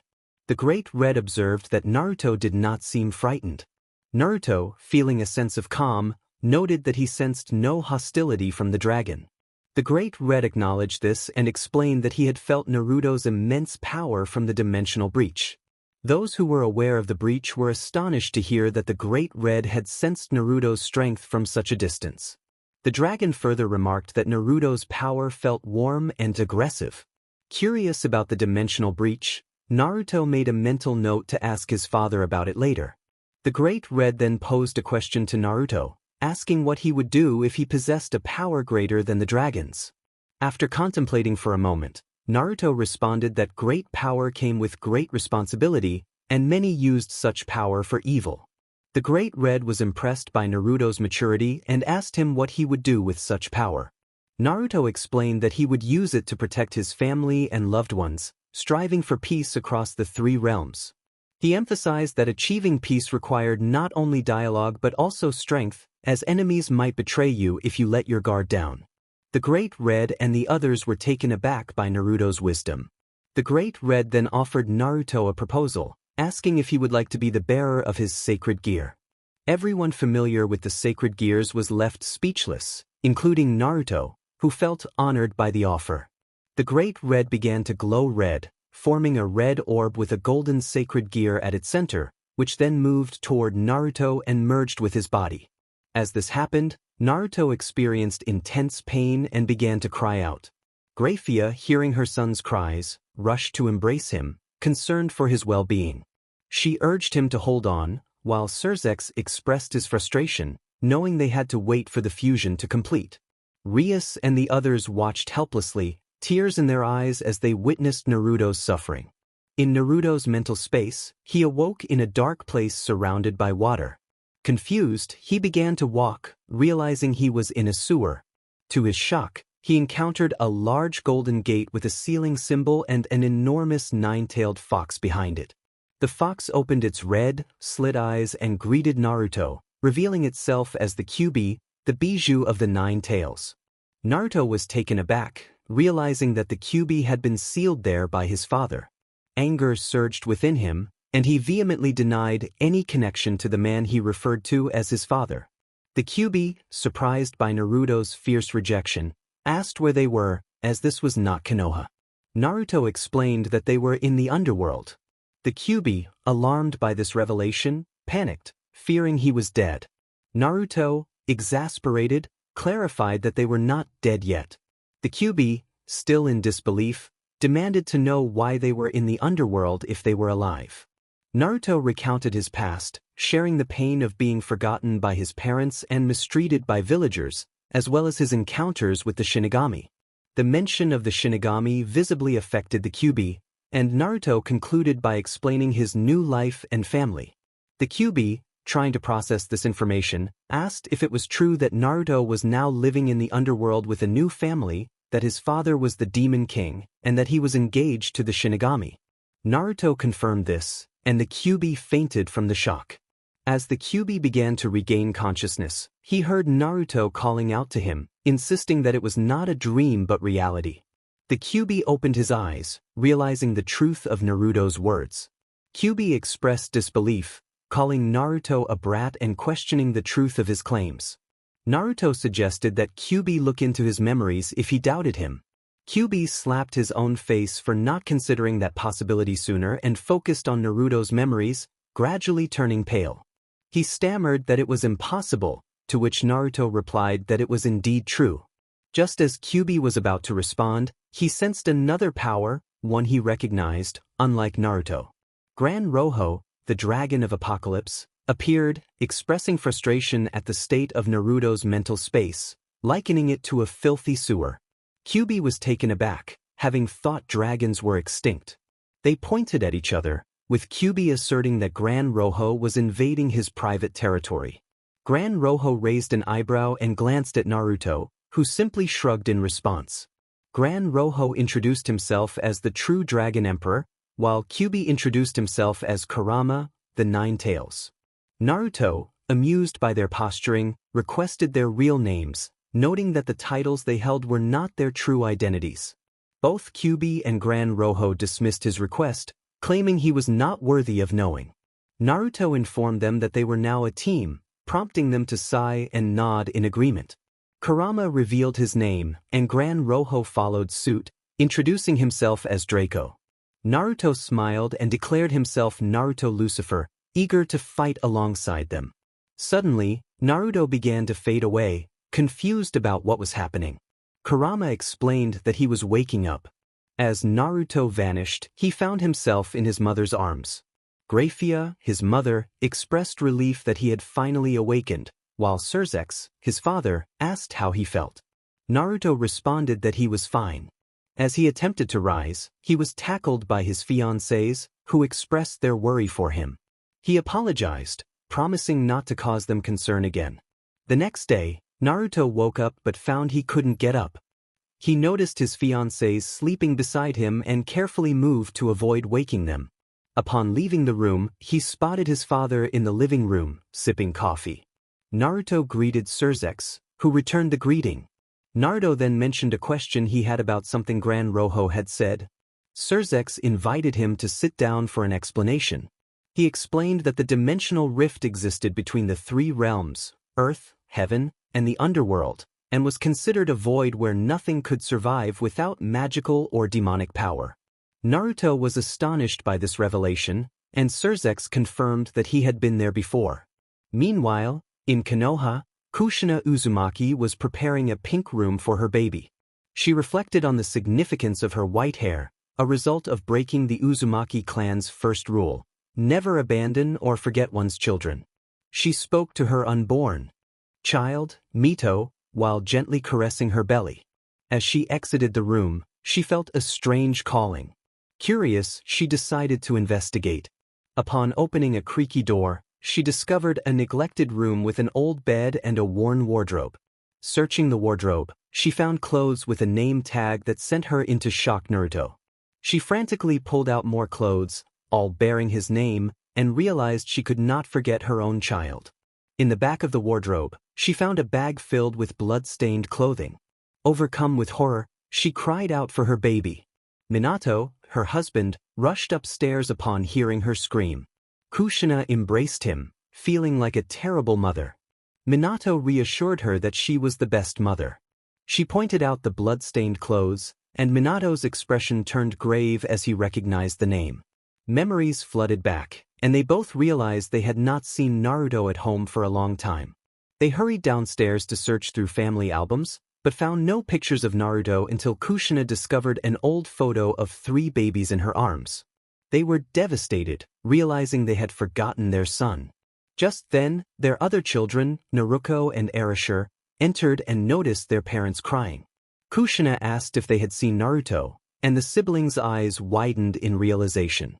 Kushina was in her room, distressed. She noticed a bag filled with her son's clothes, stained with blood. Naruto, upon seeing the bloodied clothes, began to cry, calling out for her brother. Minato quickly stood up, catching Kushina's attention. He expressed his intention to search for Naruto, and Kushina insisted on accompanying him. Together, they searched the village but found no trace of their son. Growing anxious, Minato rushed to his office in the Hokage Tower to speak with his ANBU. Minato addressed the ANBU, and 4 masked figures emerged from the shadows, one of whom was Itachi Uchiha, the prodigy of the Uchiha clan. Minato informed them that Naruto was missing and ordered them to search everywhere, even across the elemental nations if necessary. The ANBU acknowledged his command, and Itachi decided to notify Sandaime and Danzo about the situation before they vanished in a flash of leaves. Kushina was filled with worry, fearing for her baby's safety and regretting any potential neglect. Minato reassured her, promising to bring their son back. Kushina expressed her fear that Naruto might resent them for forgetting him, but Minato vowed they would do everything possible to earn his forgiveness and reunite as a family. Meanwhile, in the underworld, Naruto was meditating in his mental space. Draco was impressed by the boy's growing destructive power, while Kurama noted that Naruto had yet to unlock his Kekkai Genkai. Draco was curious about what that meant, and Kurama explained that Kekkai Genkai referred to bloodline abilities. He revealed that Naruto had already awakened one of his Kekkai Genkai. As Naruto's power surged, he opened his eyes, unleashing waves of demonic energy that vaporized the water in the area.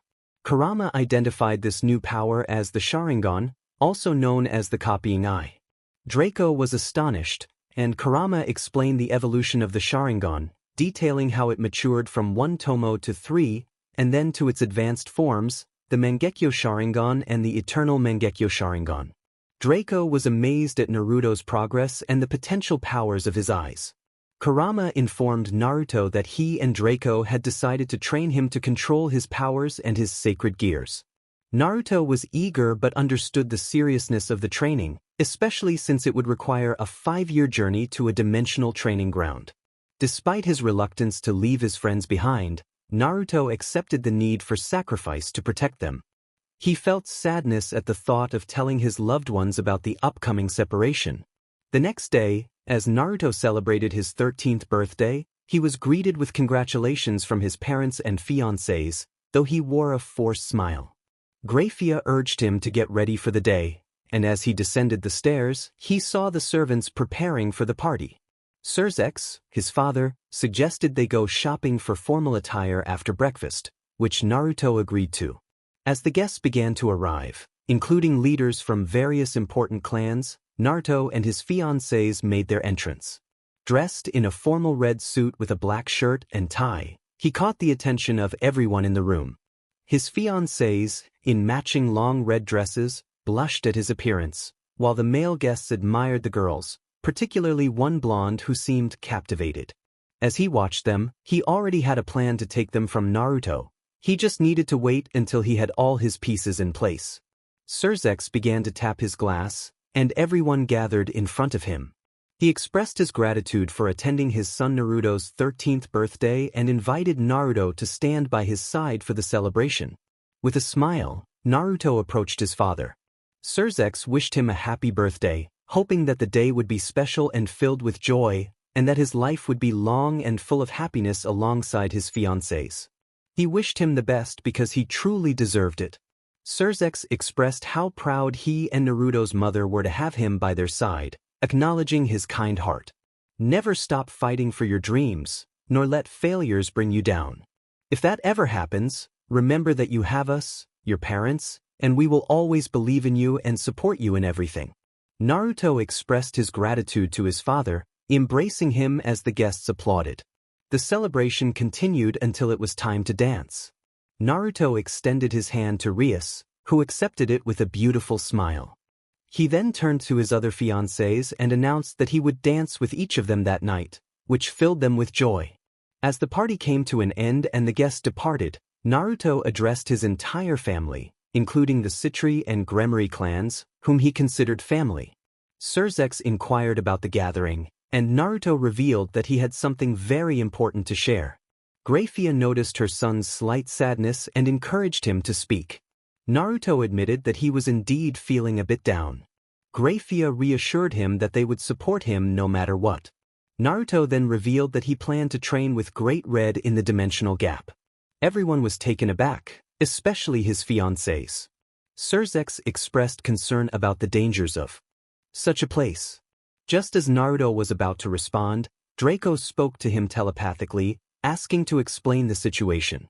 Naruto agreed, and soon a red gauntlet with a golden-green orb appeared on his right arm.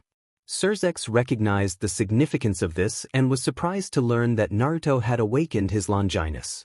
Draco introduced himself, explaining that he had intended to train Naruto when his power awakened, but due to the immense strength Naruto possessed, they needed to train in a safer location. Surzex understood but remained worried about his son's safety. Draco assured him that Naruto's demonic power and dragon blood would protect him. Rias and the others insisted on joining Naruto, but he firmly stated that it was too dangerous for them. He expressed that their safety was paramount to him. To ease their concerns, Naruto offered to show them something special. As he performed a hand seal, an explosion of smoke erupted, revealing a small orange fox with 9 tails. Surzex recognized the creature as the QB, and the others were captivated by its cuteness, rushing to embrace it. Kurama, the fox, was taken aback by their affection and protested, but Rias held on tightly. Naruto pointed out that she was squeezing Kurama too hard, and she quickly let go. Surzex asked how Naruto had summoned the QB, and Seraphal was astonished to learn that this adorable fox was a powerful being sealed within Naruto. Naruto explained that he summoned Kurama so that Rias and the others could sign a contract with the foxes. Kurama instructed them to approach, and he produced a scroll for them to sign with their blood. After they completed the contract, Kurama vanished along with the scroll. Kaneko asked if she could have a special fox too, and Naruto promised to find one for her and the others. He also mentioned that Kurama had informed him of several summoning scrolls in his clan, which they would seek out for Surzex and Graphia. Naruto then clarified that the contract was so his fiancés could visit him during his training, although only one could come at a time.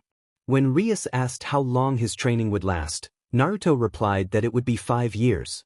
The group was shocked at the length of time, but Naruto reassured them that he needed to grow stronger to protect them and their future children. He also mentioned that he had asked Kurama to inform the Kitsune clan to train them while he was away.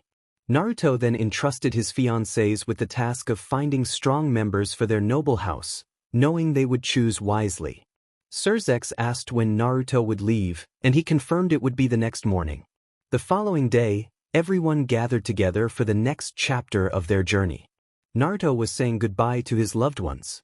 He promised Rias, Sona, Akino, and Kuroka that he would wait for them. As he prepared to leave, his parents approached. Surzex advised his son to take care and grow stronger. Naruto acknowledged his father and turned to his mother, who was in tears. He comforted her, assuring her that he would be fine. Graphia expressed her worries, explaining that this was the first time they would be apart. Naruto hugged her tightly, promising to return as the strongest demon and make her proud. As he stepped away, a demonic aura began to envelop him. Draco informed Naruto that it was time to begin his journey. Naruto raised his right hand, his Longinus glowing with a golden-green light, and a dimensional rift opened before them. He bid farewell to his family, assuring them they would reunite in 5 years. He also mentioned that he would notify his fiancés when they could come to see him. Naruto found himself in a floating land within the dimensional rift. He asked Draco where they were, and Draco welcomed him to his home, praising the place as incredible for training. Naruto was amazed to learn that a week there equated to just a day outside. Suddenly, Kurama called out to Naruto, asking him to come to his mental space to discuss his training for the next 5 years. Kurama and Draco had devised a training plan for him.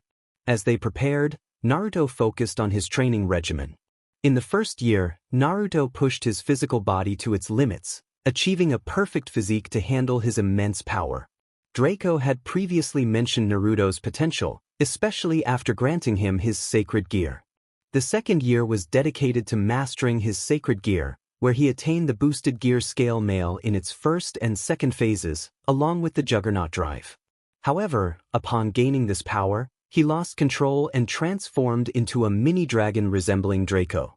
Together, Draco and Kurama managed to calm him down, and Naruto ultimately perfected his Juggernaut drive. During the third year, Draco trained Naruto in the power of destruction, significantly increasing his demonic power. By the end of that year, Kurama helped Naruto unlock all the abilities of his eternal Mangekyo Sharingan, including Amaterasu, Tsukuyomi, Perfect Susan, and Kami. In the fourth year, Kurama guided Naruto to enhance his chakra. He introduced Naruto to the Shadow Clone technique, which Naruto quickly mastered despite its risks. Kurama was astonished by Naruto's abilities, noting that he possessed the 5 elemental affinities: air, earth, water, fire, and lightning. Naruto then created 500 clones to train, with each group assigned different tasks. By the end of the fourth year, Naruto's chakra surpassed that of the 5 Kage combined, and he had learned all the powerful jutsu from the scrolls given to him by his fiancées. In the fifth year, he was visited by Rias, Sona, Akino, and Kuroka, spending a week with each of them. When Rias arrived, Naruto's heart raced, as she was the one he loved the most. They shared a heartfelt moment, and during that week, they grew even closer. After his time with his fiancées, Naruto resumed his training with Kurama, focusing on controlling his tails and chakra. He also developed 2 new armor modes, combining the powers of Kurama and Draco, as well as his Susan. Additionally, he trained his elemental abilities, merging them to create new sub-elements: ice, lava, wood, and storm. As the chapter came to a close, Naruto felt the anticipation of being reunited with his loved ones. Kurama and Draco expressed their confidence in his growth, acknowledging that this training journey had not been in vain. Naruto was grateful for their support, knowing he was on his way to becoming the most powerful demon in the underworld. Kurama expressed his determination, stating that he would not allow his Jinchuriki to be weak. Draco affirmed that his host must be the strongest of the Longinus bearers. Suddenly, the 3 sensed another presence nearby, which Draco recognized. He questioned what this presence was doing there. Naruto wondered whose powerful demonic energy resembled his own. Before Draco could respond, a woman spoke, indicating that there was no need for introductions. She appeared before them, causing Naruto to go on high alert. However, upon seeing her, he blushed, for in front of him stood a stunning woman with porcelain skin and a captivating figure. Her long black hair cascaded down her back, and her gray eyes radiated power. She wore a long, nearly form-fitting black dress that accentuated her beautiful curves. This woman was Ophis Ouroboros. Ophis greeted Draco, acknowledging that it had been a long time since they last met. Draco confirmed this, and Naruto asked if Draco knew her. Draco introduced Ophis as the dragon goddess of infinity. Ophis remarked that she was pleased to see Draco had finally found a worthy host. Naruto was taken aback, asking how she knew who he was. Ophis explained that everyone in the underworld knew him as Naruto Lucifer Uzumaki, son of Surzex Lucifer and Graphia Uzumaki. Naruto inquired how he could assist her, suspecting she hadn't come just to greet him. Ophis acknowledged his intelligence and expressed her interest in him. Draco's eyes widened in surprise at the thought of the great goddess showing interest in a demon, especially a man. Ophis proposed a one-on-one battle with a wager. If she won, Naruto would belong to her forever. If he won, he could ask for anything he desired. Naruto boldly stated that he wanted her by his side as part of his nobility. Office blushed slightly at his request and agreed to the challenge. Naruto then declared that this was his fight and instructed Draco and Kurama not to interfere. As they faced each other, Naruto complimented Office on her beauty, causing her to stammer in surprise and challenge him not to let his guard down. They both launched at each other, their fists colliding and creating a massive shockwave that shook the ground beneath them. Dust swirled around as Draco and Kurama marveled at the display of power. Office acknowledged Naruto's strength but revealed that she was only using 50% of her power. Naruto admitted he was only using 20% of his strength, which astonished Office. She accused him of mocking her, and as she raised her power to its maximum, Draco and Kurama struggled to remain standing under the weight of her energy. Kurama noted that her power was comparable to that of the Jubi. Draco realized they were in trouble as Naruto smiled and unleashed his destructive power, overpowering Office's energy and continuing to escalate. In the underworld, Surzex was in a meeting with other Mao and advisors when they felt the overwhelming surge of power. Surzex recognized it as his sons. Graphia, along with Naruto's fiancés, sensed the power and expressed concern for him. The entire underworld felt the destructive energy and wondered who it belonged to. Office fell to her knees, struggling against Naruto's immense power. She finally admitted defeat, her voice barely above a whisper. Naruto, upon hearing her surrender, lowered his power, allowing her to catch her breath. He declared his victory and reminded Office of her promise. She confirmed that she always kept her word. Approaching her, he revealed a queen piece, which surprised Office. He explained that while she would be his queen, she was not the only one, as he had 3 other fiancés. Office was taken aback and felt a twinge of jealousy. She asked how many queens he could have and what he meant by having fiancés. Naruto explained that he could have a total of 5 queens, and that his fiancés were part of his clan. Office, intrigued, expressed her desire to also be his fiancé. Draco could hardly believe what he had heard, so he stepped on Kurama's tail with enough force to make him yelp. Kurama expressed his annoyance, questioning why Draco had done that. Draco confirmed that Kurama had also heard the same news about Naruto having another fiancé. Kurama acknowledged it, and Naruto instructed Office to lie down. Office complied as Naruto placed the queen piece on her chest, declaring that he, Naruto Lucifer, Prince of the Underworld and son of the Demon King Lucifer, reincarnated Office Ouroboros as his queen, destined to fight alongside him in future battles. A red light began to glow around them. Naruto was about to welcome Office when a small black fox with blue lightning stripes appeared before them. Kyo, the fox, informed Naruto that they had a problem. Razor Phoenix wanted to challenge Naruto to a raiding game, as he was persistently pursuing Rias. Angered by this, Naruto asked Kyo where the girls were, and Kyo replied that they were at their mansion celebrating the birthdays of their fiancés. Upon hearing this, Naruto's eyes widened, and he declared they should leave immediately, opening a portal to the underworld. At the Lucifer Uzumaki mansion, guests were arriving for the 17th birthday celebration of Rias, Sona, Akino, and Kuroka. While the guests gathered, Rias and the others were in a room finishing their preparations when someone knocked on the door. Graphia announced herself, and Rias invited her in. Graphia confirmed that everyone was ready, and Sona asked if Naruto would be arriving. Graphia expressed hope that he would, but reminded them they needed to go downstairs to avoid keeping the guests waiting. She smiled, knowing her son would arrive soon, as he had sent a message with the little fox they all recognized. Rias and the others sat at a large table with their family, except for their parents and brother who were in their room. They noticed Razor approaching them, and Sona warned Rias.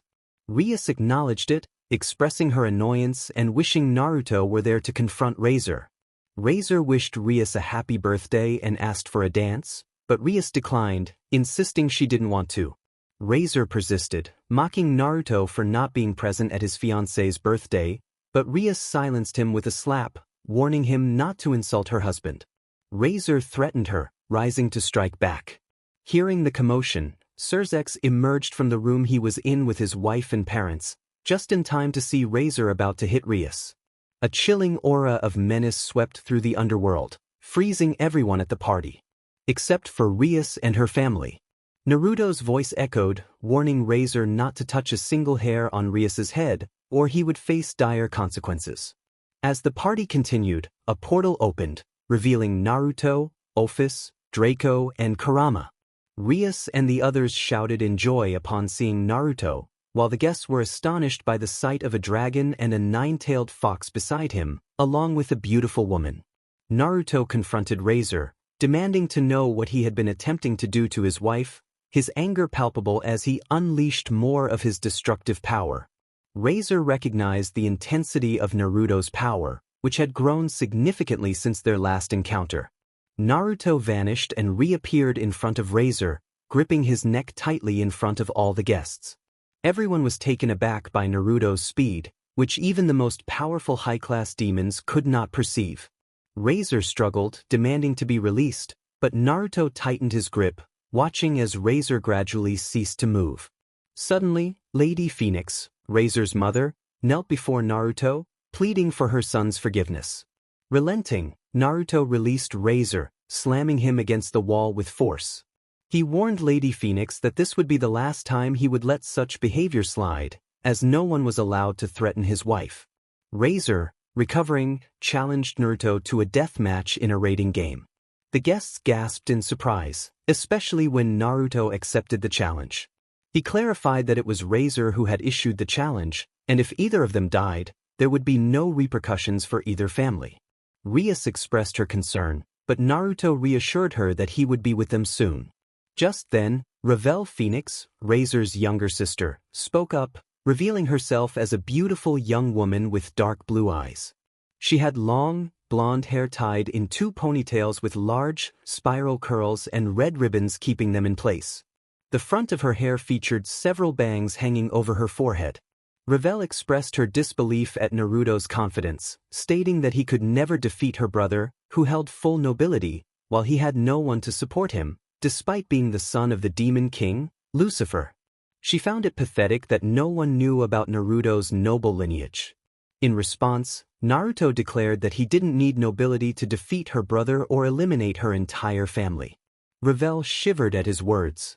Naruto then asked his father, Surzex, to send them to a dimensional arena. Surzex remained silent, knowing how strong his son had become after his training and wondered just how powerful he was now. As Naruto prepared to leave for the arena, he heard Rias's voice warning him to be careful, assuring him that she and another would be waiting for him. He turned to see a small baby with red hair in the arms of his beloved wife. The reason he referred to her as his wife instead of fiancée was that they had already consummated their marriage and signed the legal commitment, even though they had not yet held an official wedding. With that, he vanished and reappeared in the arena, where the crowd looked on in astonishment and disbelief at Rias holding a baby resembling her. Razor, seeking revenge for losing Rias to Naruto, vowed to kill him and present his body to Rias as a gift before marrying her and all of his other fiancées. The crowd was shocked, especially his family, who could hardly believe what their son had become. As Naruto was about to respond, Office intervened, expressing her desire to make Razor pay for his insults, stating that no one could offend Naruto in her presence. Naruto agreed, allowing her to handle the situation. The crowd gasped as a beautiful woman appeared beside Naruto, recognizing her as the same one who had arrived with him. Razor stammered in disbelief at her identity. Office introduced herself as Office Ouroboros, the dragon goddess of infinity, and Naruto's queen and fiancée. The crowd reacted in shock, and Razor denied the truth, firing fireballs at them, which collided with an invisible wall. Office raised her hand, creating a dark sphere. Razor, desperate, launched a massive fireball at her sphere, but it vanished upon impact as if it were nothing. The arena erupted in a tremendous explosion, sending dust flying everywhere. As the dust settled, the guests looked on in horror at the complete absence of Razor and his noble allies. Surzex declared Naruto the winner. Lady Phoenix cried out for her son, rushing to Razor, who was barely conscious. She thanked Naruto for sparing her son, who was now defeated by a single attack. Ravel, unable to comprehend the scene before her, questioned where her brother's noble allies were. Naruto responded that she should be grateful he spared her foolish brother. Revel demanded to know what he meant, and Ophis clarified that all of Razor's allies were dead except for him and her, who had not fought and would have met the same fate otherwise. Revel was in disbelief. Naruto then turned to Rias, ignoring Revel, and embraced her and their daughter with a radiant smile, expressing his gratitude for making him the happiest man in the world. Their family watched with joy. Lady Phoenix announced that they would take their leave, apologizing for the incident. Surzex reassured her, advising her to keep a closer watch on her son, as Naruto would fulfill his promise. Grafia suggested taking Naruto and Rias to their room for some private time. Naruto thanked her as they left with their little girl. After the party, Grafia entered her son's room and was moved to tears by the sight before her. Surzex asked if she had spoken to their son, and upon seeing Naruto asleep with Rias and their daughter nestled between them, he felt immense pride and happiness. He vowed to protect their happiness and future together, promising to give his life if necessary. As Surzex descended the stairs, his mother, Venelana, inquired why Naruto and Rias had not come down. Surzex explained they were asleep, and Venelana acknowledged that Naruto must be exhausted from his training. Sona remarked on how happy Naruto seemed, and Akino expressed her desire to make him happy as well. Kuroka and Ophis echoed the sentiment, drawing attention to Ophis, who stood with Great Red and Kurama. Sona questioned Ophis's identity and her connection to Naruto. Ophis introduced herself as Ophis Ouroboros, the queen and fiancée of Naruto. Those who recognized her were still in disbelief, knowing she was the dragon goddess of infinity, the most powerful dragon of all.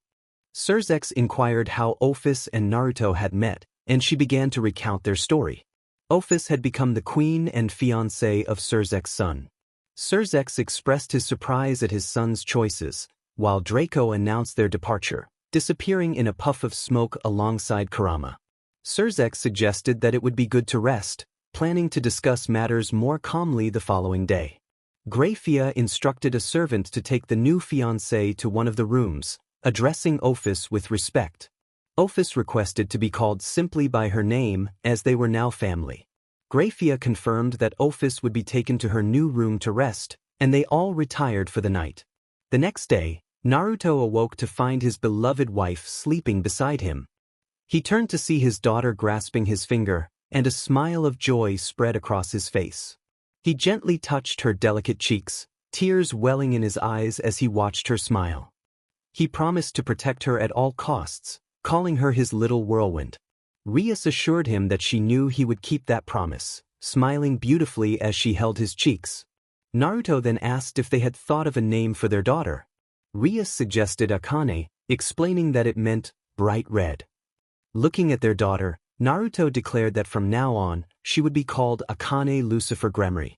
Upon hearing her name, Akane smiled brightly.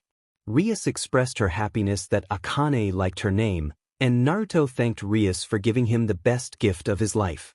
Rias kissed him lovingly, promising that they would always be together. A knock at the door interrupted their moment. Naruto invited the visitor in, and Grafia entered, greeting them both. She informed them that breakfast was ready and encouraged them to come downstairs. Naruto agreed, turning to Akane and gently urging her to wake up. Upon arriving at the dining room, Naruto greeted his parents and all his fiancés. After breakfast, Surzex called Naruto to the living room to discuss his training. He asked how Naruto's training had gone, to which Naruto replied that it had gone very well. Surzex inquired about what he had learned from Great Red and Kurama. Naruto began to explain his training experiences over the past 5 years. Surzex was impressed, declaring that Naruto would become the greatest Mal Lucifer of all time, perhaps even the most powerful of all.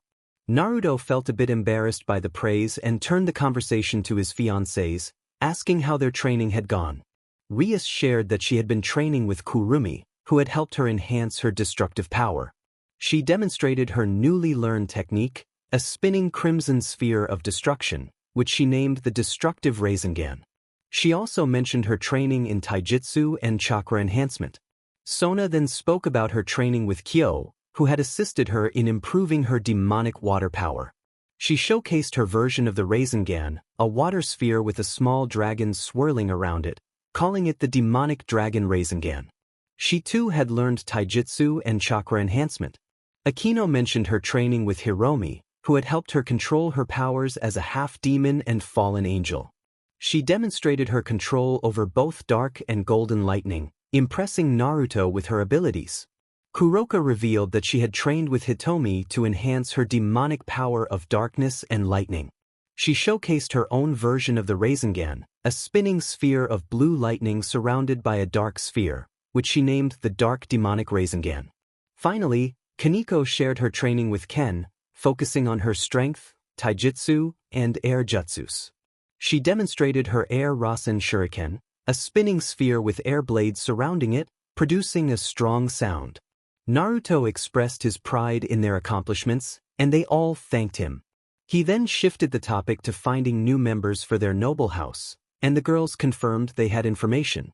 They each presented their folders, starting with Rias, who introduced Yudo Kiba, a 16-year-old with a balance breaker power. Next was Hayata Issei, also 16, who possessed the boosted gear. Finally, they reviewed Gaspar Vladi, a 15-year-old half-human, half-vampire with time-stopping abilities. Naruto approved all three candidates. Sona then presented Tsubaki Shinra, a 17-year-old with a sacred gear that created a mirror reflecting damage back to attackers. She also introduced Saji Genshuru, a 16-year-old with a sacred gear that held the soul of a dragon. Naruto found all the candidates interesting and approved them as well. Sona approved them. Sona confirmed her agreement. Naruto addressed Akino, who acknowledged him while handing over her folder. Naruto then mentioned Asia Argento, a 15-year-old trainee at the Kuho Church, noting her sacred gear ability, Twilight Healing. He found this skill valuable for nobility, as it was a sacred healing art. Akino added that Asia was being manipulated by fallen angels, along with another individual. Naruto clenched his fists, disturbed by the thought of anyone being used against their will. He turned to Kuroka, who responded to him while giving her folder. Upon opening it, Naruto's eyes widened at the sight of Rainier, a 17-year-old fallen angel with the power of a light spear. Kuroka anticipated his reaction, assuring him that Rainier was not like the others and was also being used by the fallen angels, just like Asia. Naruto realized that Rainier was the other person Akino had mentioned. He reassured Kuroka that he held no grudge against fallen angels, but he felt strongly about their actions. Kuroka understood his feelings. He decided that their first priority should be to help Asia and Rainier. At the Kuho Academy entrance, the students watched as a group approached. Naruto stood before a door and knocked. The director invited him in, surprised to see him. The director expressed his pleasure at Naruto's presence and asked how he could assist. Naruto informed him that Sona had already briefed him. The director acknowledged this but had expected it to happen later. Naruto explained that an unexpected event had occurred. The director understood and asked which classroom Naruto would be in. He promptly led Naruto to his new classroom. Upon entering, Naruto was greeted with excitement from several girls who noticed his good looks, while 4 familiar girls seemed ready to cause chaos. The teacher asked Naruto to introduce himself so everyone could get to know him. He introduced himself as Naruto Uzumaki, 17-year-old from Los Angeles. A week passed. During this time, Naruto focused on potential new members for his nobility while gathering information about Asia and Rainier. Kyo provided intriguing details about the fallen angels being led by Kokubile, a former leader of Grigori who had escaped punishment from Azazel, the leader of the fallen angels, for attempting to instigate another war between demons and fallen angels. Naruto requested all the information Kyo had on Kokubile, which Kyo promptly delivered. Naruto learned that Kokubile was one of the few fallen angels to survive the Great War and had wished to continue the conflict. He had faced strong opposition from Azazel, leading to a fierce battle where Azazel defeated him and imprisoned him. Eventually, Kokubile escaped with some of his subordinates. Kyo provided information about those who had escaped with him, including Kalawarner, Middlet, and Donasek. Naruto reviewed the details and instructed Kyo to keep an eye on them for any movements. Rias reminded Naruto to be cautious of Kokubile. Naruto agreed, realizing they needed to adjust their plans. They decided to focus on recruiting more members for their nobility before addressing Asia and Rainier. A month passed, and during the first week, Naruto began recruiting for his nobility, starting with Tsubaki and Saji, who were with their beloved in the student council. Tsubaki became his first knight, unlocking her sacred gear, Mirror Alice. Saji followed as his first pawn, which required 4 pawns to reincarnate him due to his possession of a Longinus, specifically Vritra, the black dragon. In the second week, Naruto grew closer to Kiba, forming a friendship built on trust. Naruto revealed his identity as a demon, specifically the prince of the underworld. To his surprise, Kiba was not frightened. In fact, he already knew. Kiba then shared his own past, mentioning the Excalibur project. Naruto's eyes widened at the name, prompting Kiba to explain that the church had been training prodigy children to become knights. However, there had been a tragic incident where one child lost control and harmed their peers. Kiba clenched his fists at the memory, and Naruto noticed his distress. He urged Kiba to share what he knew, suspecting that the truth was more complex. Kiba revealed that, while they were indeed being trained, the reality was that they were subjects of experimentation. Tears welled in Kiba's eyes as he recounted how they aimed to create an artificial sacred gear, the most powerful sword, Excalibur. He revealed that they had imprisoned the children and began to eliminate them. Naruto discovered why the church had disapproved of their actions and wanted to leave no evidence behind. He was the only one who survived. His friends sacrificed themselves for his sake. They gave their lives for him. Naruto could hardly believe what he was hearing. Kiba, filled with determination, promised to make them pay and proposed a plan to Naruto. He wanted to join Naruto's noble cause, to become his knight, and Naruto assured him that they would avenge what had been done to Kiba and his friends. Kiba accepted the offer without hesitation. Naruto then presented a knight's insignia, declaring that he, Naruto Lucifer, prince of the underworld and son of the demon king Lucifer, would reincarnate Kiba as his noble knight, fighting by his side in future battles. Kiba expressed his gratitude for this opportunity. Naruto instructed him to extend his arm and open his hand. As Kiba did so, a sword appeared, inscribed with unusual markings. Kiba was curious about the sword's significance, and Naruto revealed that it was Kiba's balance breaker. When Naruto examined the sword, he felt its sacred power and was astonished to realize it was Excalibur in its initial form. Kiba was shocked but relieved to know his friends had not sacrificed themselves in vain. 2 days later, Naruto and Rias went to find Gasper, who preferred to stay in his room rather than attend classes. Rias opened the door and called out to him. Gasper, feeling frightened, hesitated to come out. Rias reassured him, reminding him that she had mentioned her husband. Upon hearing this, Gasper emerged from a box beside his bed. Naruto commented on Gasper's appearance, and Rias laughed, explaining that Gasper was a boy who liked to dress as a girl. Naruto recalled a story his grandparents had told him about someone who had betrayed their village long ago due to unusual features. Meanwhile, in a cave, someone was conducting experiments in a laboratory. Kabuto checked on Orochimaru, who mused that someone might be speaking well of him, hoping it was Sasuke. Sasuke, training with his sensei Kakashi, felt a chill run down his spine, sensing something ominous. During the following weeks, they kept an eye on the fallen angels, who were targeting Issei. Sona informed Naruto that Tsubaki had feelings for him, encouraging him to talk to her. The next day, when Naruto spoke to Tsubaki, she confessed her love for him since their first meeting. Naruto admitted he felt the same but reminded her that he was already engaged, to which Tsubaki responded that she was aware and had no issue sharing his affection. In Kuho Park, Kyo was watching over Issei when he noticed 4 fallen angels approaching. Danasik taunted Issei, who was filled with dread as he realized he had no escape. Kyo quickly decided to inform Naruto of the situation and vanished in a puff of smoke. Meanwhile, Naruto was listening to his fiancées discussing how many children they wanted to have and their names, causing him to sweat nervously. Rias asked Ophis how many children she wanted, to which Ophis replied 2. Sona asked Tsubaki, who blushed and also said 2. Just as Naruto was about to respond, Kyo appeared in a cloud of smoke, urgently informing Naruto that trouble had begun in the park. Naruto quickly stood up, ready to act, and Kyo confirmed the location. Naruto called to Rias and Ophis, and they disappeared in a magical circle.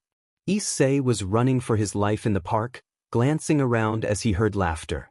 Danasik taunted him, claiming he had no hope of escape.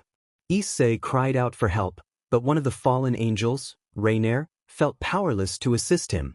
Danasik approached Issei, revealing himself as a fallen angel sent to kill him. However, he ordered Reiner to do the deed instead. When she refused, Danasik struck her, but she remained resolute in her refusal. Suddenly, Naruto emerged from the shadows alongside Rias and Ophis. Issei recognized them as some of the most famous figures at Kuho Academy, and he felt a surge of hope. Naruto confronted Danasik, declaring that such scum would be dealt with. Issei called out to Naruto, seeking reassurance. Naruto noticed Issei's condition and confirmed that he was alright, just a few scratches. Danasik, feeling ignored, interrupted them with frustration and launched a spear of light towards Naruto. With a swift motion, Naruto raised his arm and shattered the spear effortlessly. Issei marveled at the display of power. Danasik, taken aback, questioned who Naruto was, his voice trembling with disbelief.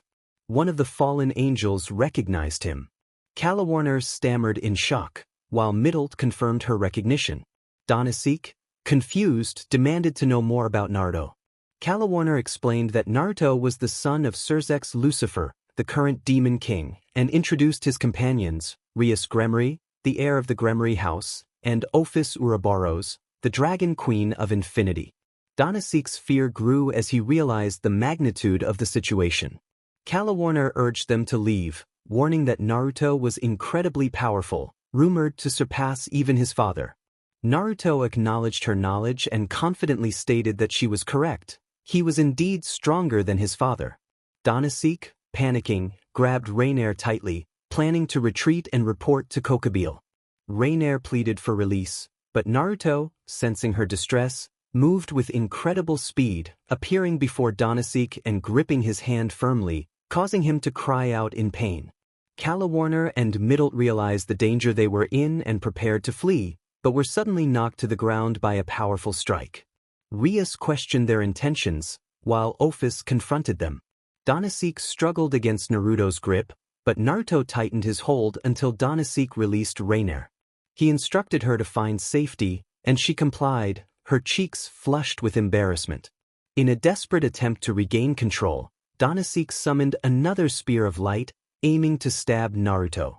However, he was met with a forceful blow that sent him crashing through several trees, leaving him disoriented and defeated. Danasik struggled to stand, cursing under his breath when Naruto appeared before him, gripping his neck firmly. Danasik pleaded for release, but Naruto demanded to know Asia Argento's whereabouts. Danasik stubbornly refused, prompting Issei to open his eyes at the mention of her name. When Naruto tightened his grip, the sound of Danasik's neck cracking echoed ominously. Naruto threatened him, insisting he reveal the information or face dire consequences. Reluctantly, Danasik divulged that Asia was locked away in a church, begging for freedom. In response, Naruto encased him in a crimson orb, reminding him of their earlier agreement not to kill him. However, he had not promised to spare him entirely, and with a swift motion, he disintegrated Danasik into dust within the orb. Meanwhile, Rias and Ophis were busy sweeping up the feathers of fallen angels. Rias commented on the extent of their destruction, to which Ophis observed the chaos around them but disagreed. They continued their task until they noticed Naruto approaching, carrying a blushing Reiner in his arms, with Issei walking alongside him. Both girls greeted him, and Naruto inquired about their well-being. They assured him they were fine, and he noted the mess surrounding them, humorously questioning if they had gone too far. The girls smiled brightly, insisting they had not. Before Naruto could continue, Issei interrupted, asking about Asia. Naruto directed Rias and Ophis to take care of Reiner while he spoke with Issei. He then shared crucial information with Issei, who was shocked to learn about Asia. Naruto asked how Issei had met her, and he explained that he had found her lost in the park 2 weeks prior. Understanding the bond, Naruto proposed that Issei join his noble house. Issei hesitated, concerned about the implications of giving up his soul, but Naruto reassured him that such things only happened in movies. Naruto then revealed a piece called a dark piece, which would allow Issei to become half human and half demon. Issei agreed to join but had one condition: he wanted Naruto to save Asia. Naruto accepted the terms, and they prepared for the ritual. After several attempts with different pieces, Naruto finally succeeded, welcoming Issei into his noble house. They were ready to find Asia. Suddenly, a cloud of smoke appeared, revealing a small white and blue fox. Hiromi informed Naruto that Akino had sent her to report that they had located Asia, who was with a dangerous exorcist. Naruto quickly decided to head there, instructing Hiromi to take Rainier home. At Akino's location, Kiba expressed his anger over a recent murder committed by a rogue exorcist. Akino insisted they wait for Naruto, knowing the threat posed by the exorcist. Just then, Naruto arrived through a magical circle, asking Akino where they had taken Asia. She directed him inside the house, and as they approached, they heard a sinister voice mocking the demon lovers while dragging Asia by her hair. Asia cried out in pain, pleading to be released. Issei, upon hearing Asia's name, shouted for her, and she recognized his voice. The exorcist, Freed, threatened Issei, who demanded he let Asia go. Freed, realizing their connection, prepared to attack. Naruto stepped forward, introducing himself as the son of Surzex Lucifer. Freed, surprised, recognized Naruto's power and charged at him with a sacred energy attack. However, Naruto effortlessly blocked the strike with his sword, Levitine, leaving Freed stunned. Naruto explained that the sword was a gift from Great Red, revealing the truth of his strength. As the confrontation escalated, the stakes grew higher, and the battle for Asia's safety was about to begin. Naruto referred to the Longinus as he didn't want anyone to know its true name, Draco. When Freed saw the Longinus and heard Draco's voice, he began to retreat in fear. Freed expressed disbelief, questioning how Naruto could possess the Longinus of Great Red, a weapon said to be too powerful for any human or demon to wield without suffering dire consequences. Naruto acknowledged Freed's knowledge but insisted he was worthy and capable of handling its power. Freed, realizing the danger, decided he needed to inform his master, Kokubile. As Naruto prepared to attack, he was blinded by several sacred light bombs. When the light dispersed, he noticed Freed had vanished. Frustrated, Naruto muttered about Freed's escape. Freed reappeared momentarily, reaffirming his name before disappearing again, leaving Naruto with a few anime-style sweat drops. Naruto then dismissed his crimson flame sword and approached his fiancées, checking on their well-being. Rias reassured him that Asia was merely exhausted from not being allowed to rest. Kiba inquired about Freed, and Naruto explained that Freed had escaped using sacred light bombs. He expressed his determination to make Freed pay for his actions and suspected he was with Kokubile and another individual, prompting everyone to nod in agreement. Asia was waking up and, upon opening her eyes, saw Issei beside her. She was confused about her surroundings, and Issei comforted her, assuring her she was safe. Naruto introduced himself as Naruto Lucifer, son of Surzex Lucifer, the king of demons, and explained that she was in his home with his fiancées. Each of the girls introduced themselves, stating their names and their connection to Naruto. Tsubaki, thinking to herself, considered herself the next fiancé. Kaneko introduced herself as Naruto's noble tower, and the others followed suit, sharing their roles in Naruto's noble house. Asia expressed her gratitude for being saved but was concerned about Rainier. Naruto reassured her that she would be safe with them. Rias explained that they had rescued Rainier just before saving Asia. When Asia asked to see Rainier, Rias agreed to take her to the room where Rainier was resting and recovering from her injuries. Naruto noted that they would ask more about how Asia and Rainier knew each other later. Sona reminded everyone that it was late and they needed to rest since there were classes the next day. Naruto lamented about the academy, calling it a terrible enemy. After witnessing their leader's frustration, Issei, Kiba, and Saji returned to their homes. The next morning, everyone gathered for breakfast in a large dining hall. Naruto's fiancées watched Reiner, who was blushing while looking at Naruto. Rias joked that they might have a new sister. When asked how Asia and Reiner met, Asia shared her story of being sent to Japan after being labeled a heretic for healing a demon.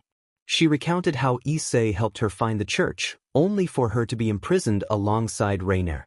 Reiner revealed her tragic past of being kidnapped by Kokobeel's minions after her parents were killed, enduring abuse as they forced her to commit acts she refused to carry out until Asia arrived. Naruto's anger surged at their stories, and his power began to overflow. Rias and the others quickly surrounded him to calm him down, with Rias sitting on his lap and reassuring him that they would make those responsible pay. Grateful for their support, Naruto expressed his appreciation, kissing each of his fiancées before turning to Asia and Reiner. He promised them safety from that moment on and proposed that they join his noble house, emphasizing their importance due to their abilities. Asia and Reiner were overwhelmed with happiness at the prospect of being safe and considered Naruto's proposal carefully. They made a decision. Asia expressed her desire to join, believing in the truth of what was said. She felt grateful, knowing it would allow her to spend more time with Issei. As she blushed while looking at him, Naruto noticed and smiled. He then turned to Reiner, asking for her opinion. Reiner agreed but with a condition.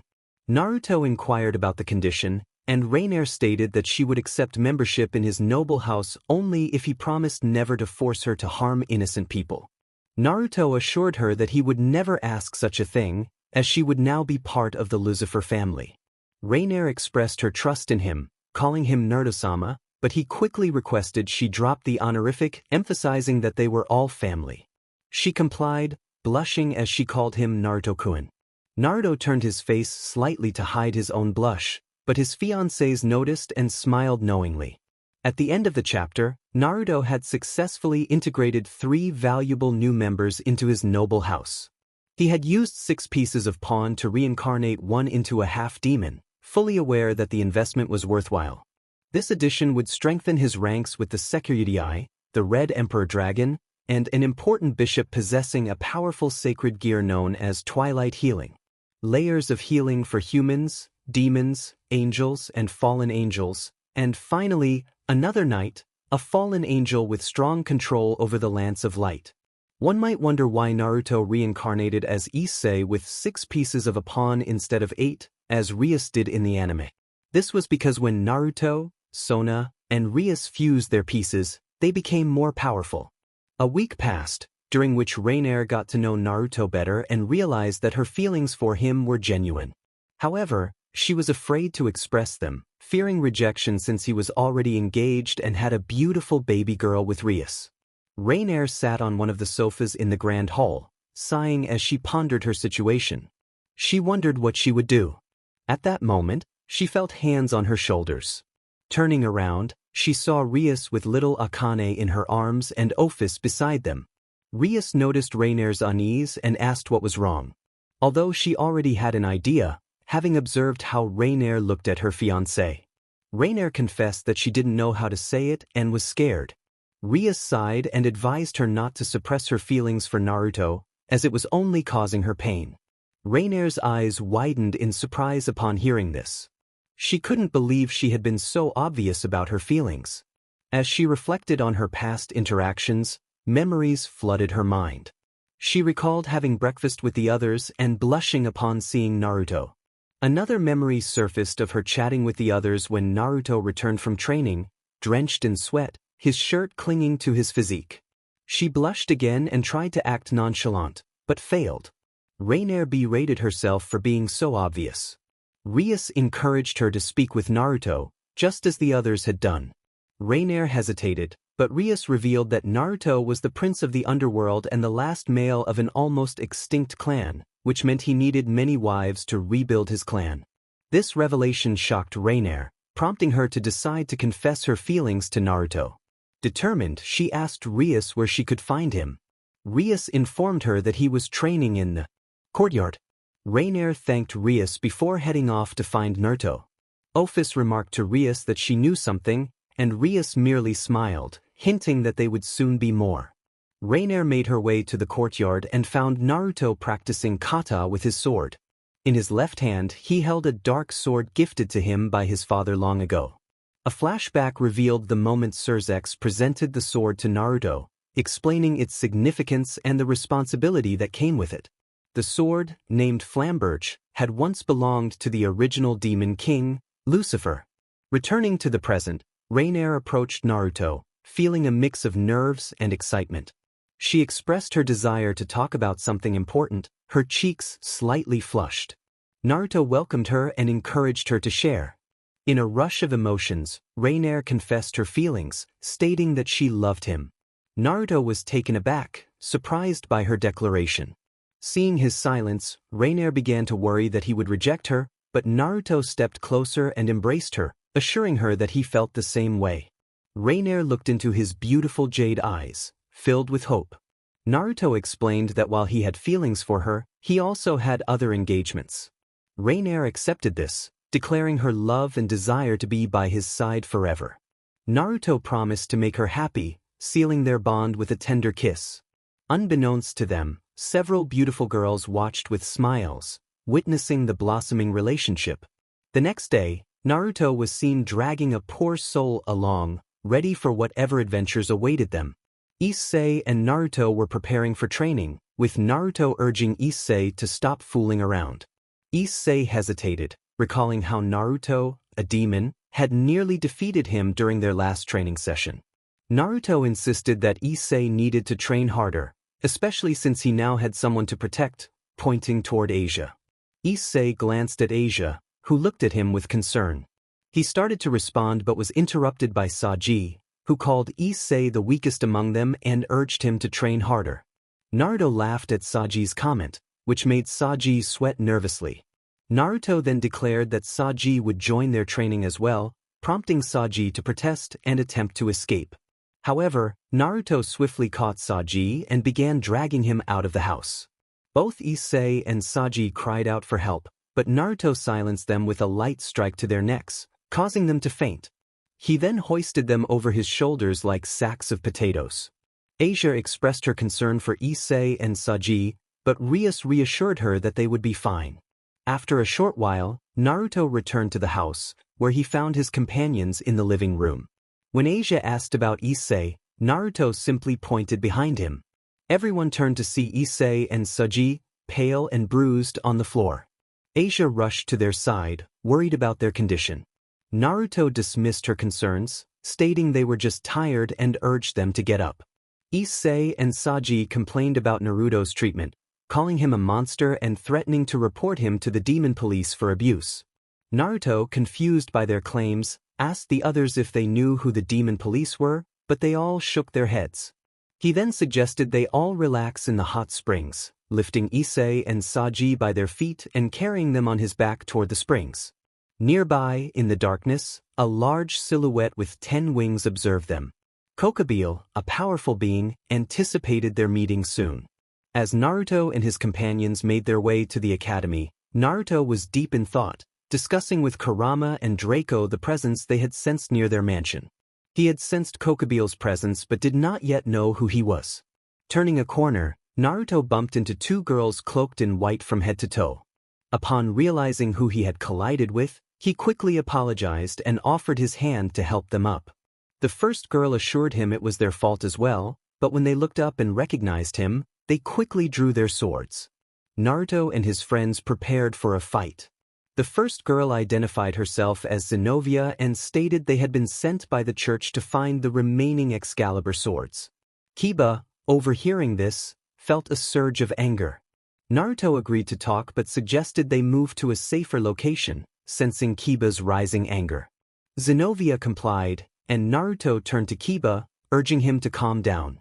Kiba agreed, and they made their way to the academy. Once there, Naruto listened as Zenobia explained their mission. She revealed that the church had sent them to investigate the missing Excalibur swords, as they had received reports of a renegade exorcist wielding one. Naruto recognized the name Freed and recalled his encounter with him. Zenobia confirmed that Freed possessed a sacred sword capable of launching holy light attacks. Naruto remembered how Freed had tried to attack him with those very powers. Zenobia then asked if he knew where to find Fried, but Naruto admitted he had not located him yet, as he had his own reasons for wanting to confront Fried and his ally, Kokobile. Understanding the situation, Zenobia decided it would be best for them to search on their own, but Naruto held back the information he had about Fried's whereabouts, wanting to settle the score for what Fried had done to Asia, a member of his family. As they left, they noticed Asia. Zenobia pointed at her, addressing the blonde girl next to the brown-haired boy. She accused Asia of being a heretic. Asia, feeling frightened, shrank back and hid behind Issei as Zenobia drew her sacred sword. Zenobia declared that if Asia believed in God, she would come to eliminate her for being a traitor. Naruto, fed up with the situation, was about to unleash his power to calm Zenobia when he heard another voice. Irina called out to Issei, who looked confused at the mention of his name. She introduced herself as Irina Shido, his childhood neighbor, recalling their days of playing together. Issei stared at her, recognizing the reflection of his childhood friend. He was surprised to see that Irina was now a woman, questioning how that happened. Frustrated by Issei's ignorance, Naruto playfully zapped him with a small crimson lightning bolt, causing Issei to yelp in pain and glare at Naruto. Naruto expressed disbelief that Issei hadn't realized Irina had always been a girl. Issei defended himself, saying he didn't notice because she often dressed like a boy. Irina reminded him that sometimes she wore dresses, which left Issei bewildered, thinking she was a twin sister. Everyone face-bombed at Issei's cluelessness. Naruto lamented having such a foolish pawn. Irina then asked why Issei was with Naruto Lucifer. Issei began to explain, but Naruto interrupted, stating that Issei was a member of his noble house and his pawn. Irina, understanding, suggested that she should eliminate Issei so his soul could rest in peace, drawing her sacred sword once more. Naruto warned both of them to calm down to avoid starting a war between heaven and himself. He asserted that no one could harm his family, and anyone who tried would face dire consequences, regardless of their status. He declared his willingness to destroy heaven itself for his family, his power radiating as he spoke. Zenobia and Irina knelt, struggling to hold their swords steady, astonished by the sight before them. They beheld a young prince with enormous dragon wings, flanked by two powerful silhouettes, Great Red and the QB, protecting him. Zenobia remarked on the terrifying power that continued to grow, while Irina acknowledged it as the power of the prince of the underworld. As Naruto's power surged, he felt several familiar hands embrace him, and upon seeing who they were, he smiled warmly. He apologized and they reassured him that everything was fine. After that, Naruto ceased to amplify his power and turned to Zenobia and Irina, advising them not to do anything foolish. They nodded in agreement and left, promising to inform Naruto if they discovered anything. Once they were gone, Naruto grabbed a piece of paper and began to write. After finishing, he summoned a small fox. He instructed the fox to deliver the message to his father, emphasizing its urgency. The fox acknowledged him and vanished in a puff of smoke. In the underworld at the Lucifer mansion, Surzex was in his office, sifting through important documents to sign. He muttered to himself about the overwhelming amount of paperwork. Just then, his beloved wife entered, carrying a stack of papers. Surzex sighed at the sight of her burden. Grafia smiled at him, amused by his reaction to the paperwork. Surzex asked her where she kept finding so much of it, noting that she always brought in a new pile. Grafia mentioned that this was the last stack of paperwork. Surzex responded that it was great, as he had been reviewing all the documents and found them to be mostly nonsensical, with a few contracts of engagement from other prestigious clans for their son. Upon hearing this, Grafia looked at her beloved husband with a beautiful smile. She expressed her hope that he wasn't signing any contracts. Surzex, seeing his wife's lovely smile, began to sweat, his legs trembling slightly. He reassured her that Rias and the others were handling those matters and that they would surely be upset with him. He also promised he would never involve their son without his knowledge. Just then, there was a knock at the door. Surzex called for the visitor to enter. A guard appeared, holding 2 letters. The guard greeted Surzex and informed him that one letter was urgent, delivered by a small fox, and the other was from Michael. Surzex wondered what Michael wanted. Grafia suggested they first look into their son's situation. Surzex agreed and took the letter from Naruto.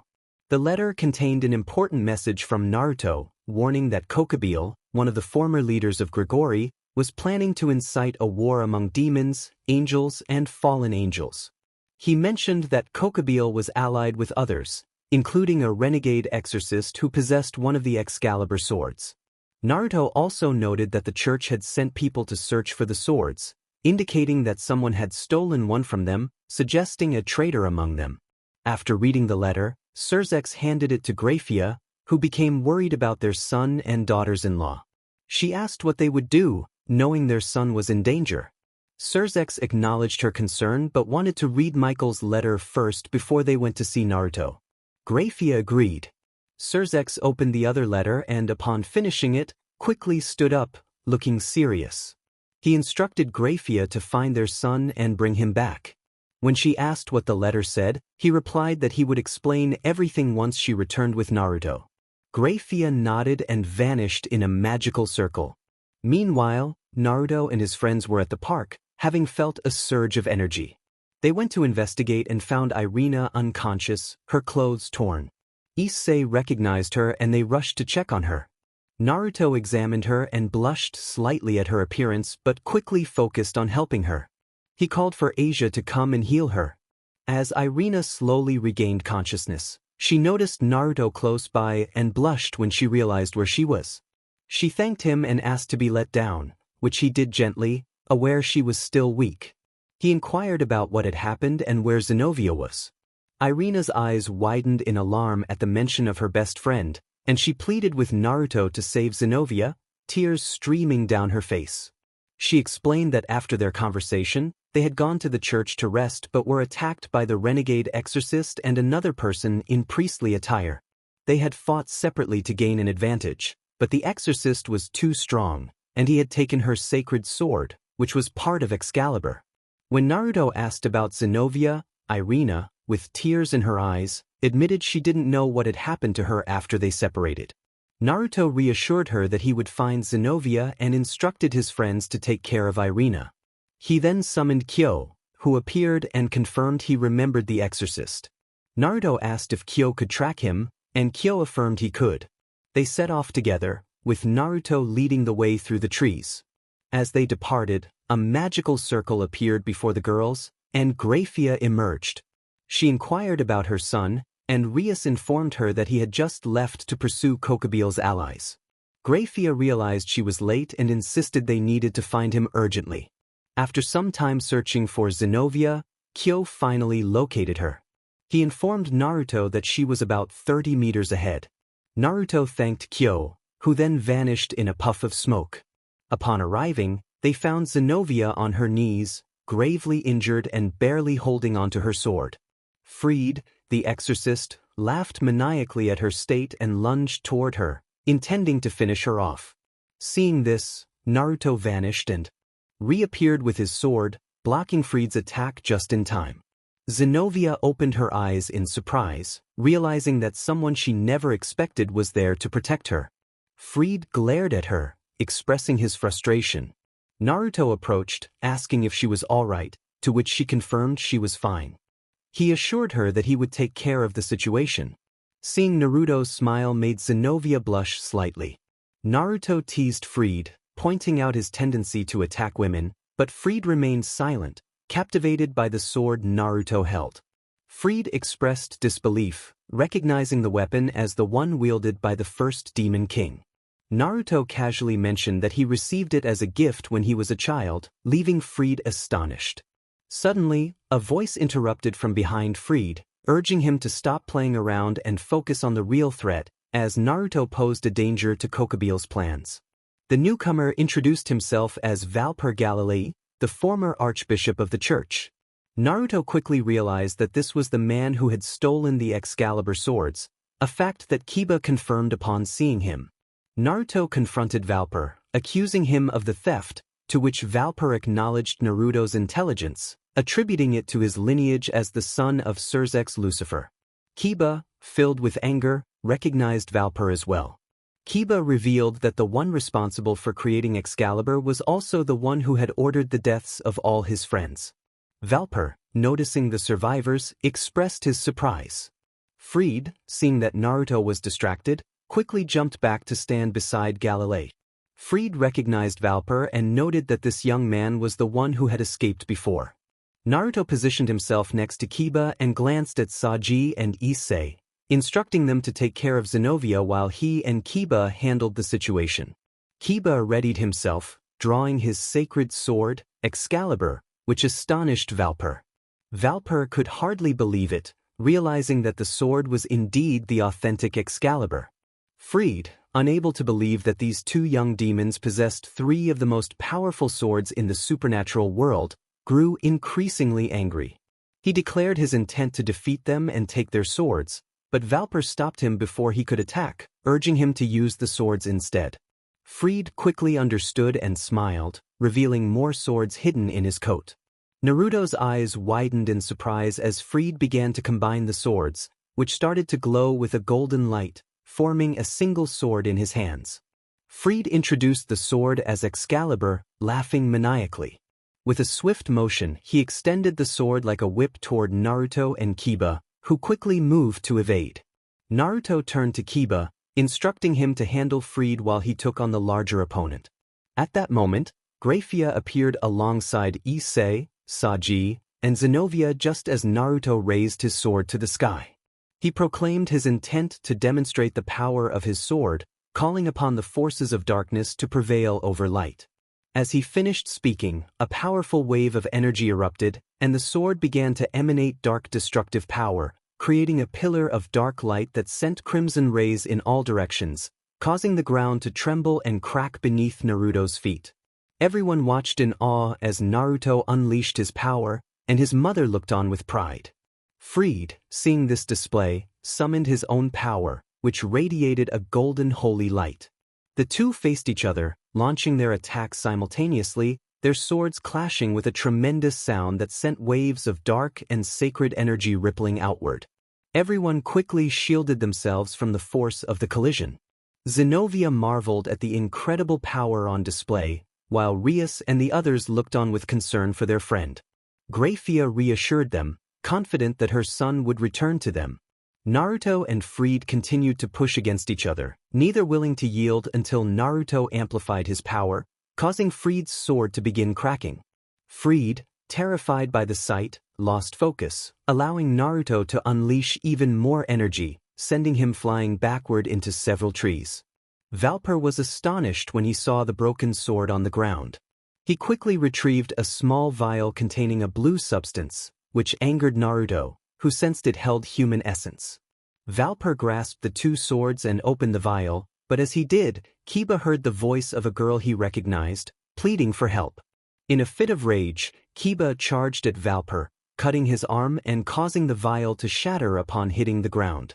Valper cried out in pain as the blue substance transformed into a mist, revealing several children in spirit form. Kiba was moved to tears upon seeing them. They approached him, expressing their gratitude for being freed and stating that they could now rest in peace. Kiba, longing to join them, was reminded that he had a family that needed him, and he turned to Naruto, affirming that they were also his family. As the spirits touched Kiba's sword, they began to disappear one by one, causing the sword to glow intensely. Everyone gradually opened their eyes to see Kiba's new sword, which radiated both sacred and demonic power. Naruto congratulated Kiba on evolving Excalibur to a new level, while Valper, in disbelief, faced Kiba's determined gaze, which made him step back. Kiba declared that Valper would pay for his actions, while Valper frantically called for Freed, searching for him in vain. Naruto pointed out that Freed was dead, leaning against a tree with a deep cut across his chest, a result of Naruto's earlier strike. Valper urged for patience, but Kiba raised his sword and unleashed a powerful slash of sacred and demonic light toward Valper. Realizing the danger, Valper attempted to flee, but Kiba swiftly caught up to him, causing him to vanish into countless particles. Kiba panted heavily until he felt a hand on his shoulder. Turning around, he saw his best friend and king, Naruto. Naruto encouraged Kiba to head home, and Kiba nodded in agreement. As they approached the others, Naruto spotted his mother watching him with joy and pride. He greeted her, surprised to see her there. Graphia explained that she had been present since he invoked the power of the sword and expressed her relief that he was safe, as his fiancées had been quite worried about him. When Naruto glanced at them, they rushed to embrace him, and he reassured them that he was fine. Graphia then informed Naruto that his father needed him urgently, alongside his noble allies. Naruto understood the gravity of the situation and prepared to leave. With a grand magical circle, Graphia made them all disappear. In the underworld at Lucifer's residence, Serzex waited in his office with Seraphol and Beelzebub for his wife, son, and their fiancés. Seraphol inquired about the reason for their gathering, and Serzex replied that they were simply waiting for the others to arrive. Just then, a magical circle appeared, signaling their arrival. Graphia apologized for the delay, and Naruto greeted his father, explaining that he had been occupied with something important. Serzex noticed that Naruto and Kiba appeared somewhat dirty and their clothes were slightly torn. Naruto explained that they had been dealing with some allies of Kokubile. Serzex, alarmed, quickly approached Naruto to check on him, ensuring he was unharmed. Seraphol questioned the mention of Kokubile's allies, expressing concern that he was not supposed to be free. Serzex revealed that Kokubile had escaped and intended to incite a war among them, the angels and the fallen angels. Seraphol was shocked, recalling that Azazel was responsible for keeping Kokubile under watch. Serzex shared that he had received a letter from Michael that morning, which he deemed important.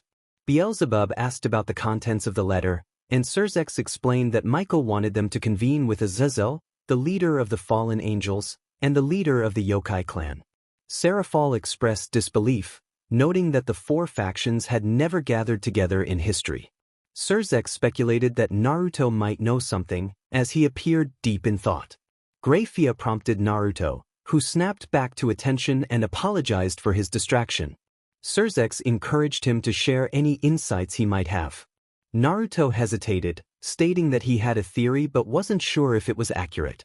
Serzex urged him to proceed, and Naruto laid out his observations. The fallen angels had appeared in the city, targeting his ally, a crazed exorcist had been killing those under their contracts, the Excalibur swords had been stolen from the church, and an archbishop was responsible for the theft. All signs pointed to Kokubile, as they had warned them before their defeat. However, Naruto's pressing question was who had freed Kokubile from his prison. As everyone pondered Naruto's theory and connected the dots, Serzex praised his analytical skills.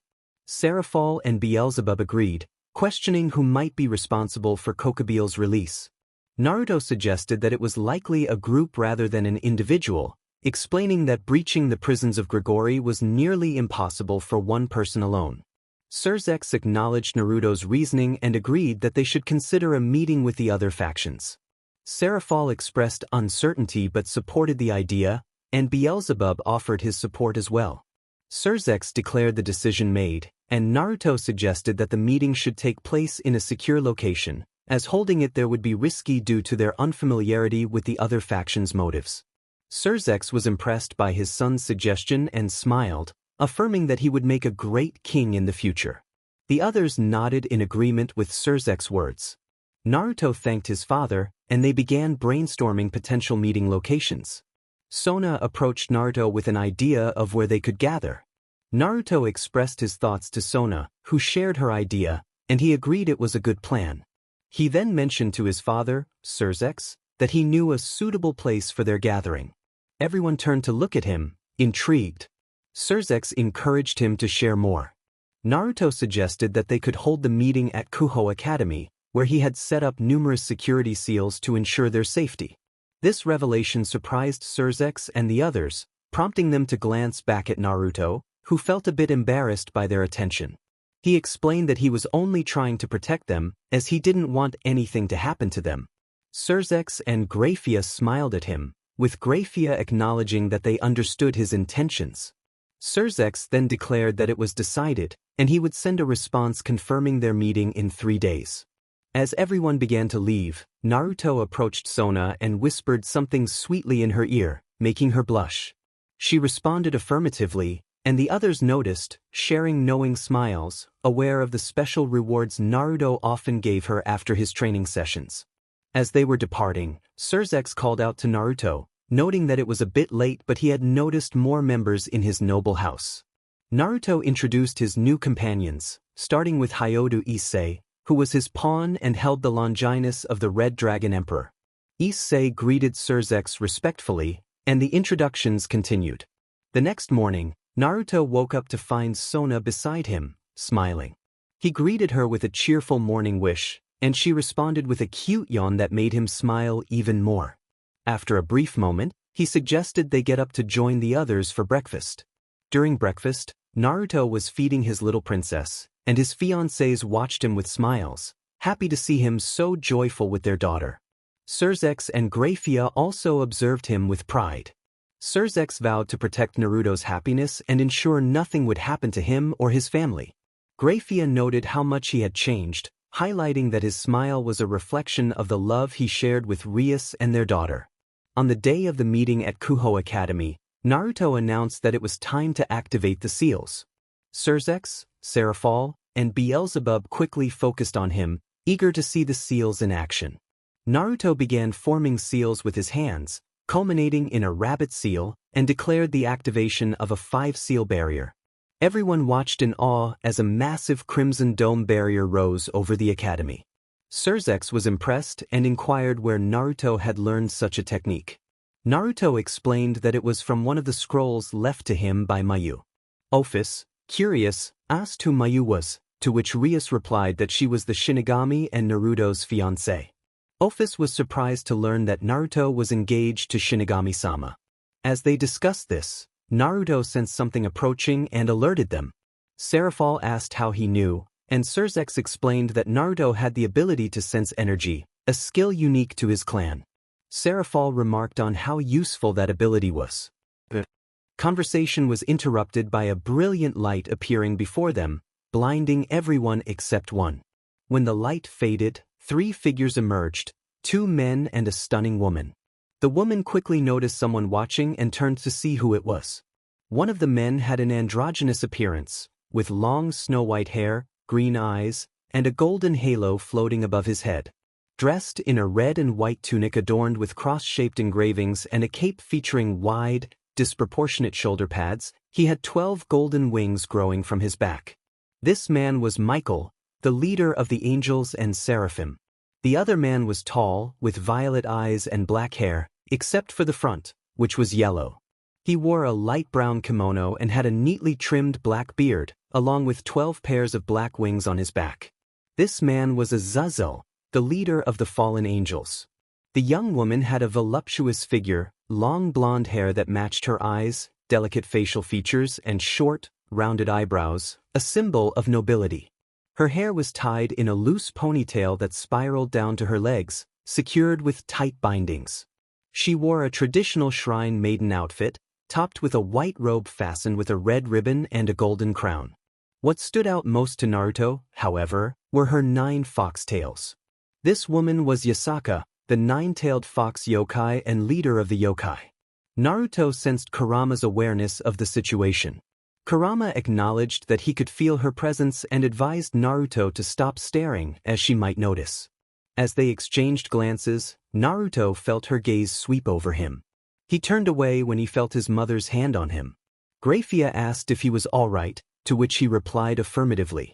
She then instructed him to go join Rias and the others.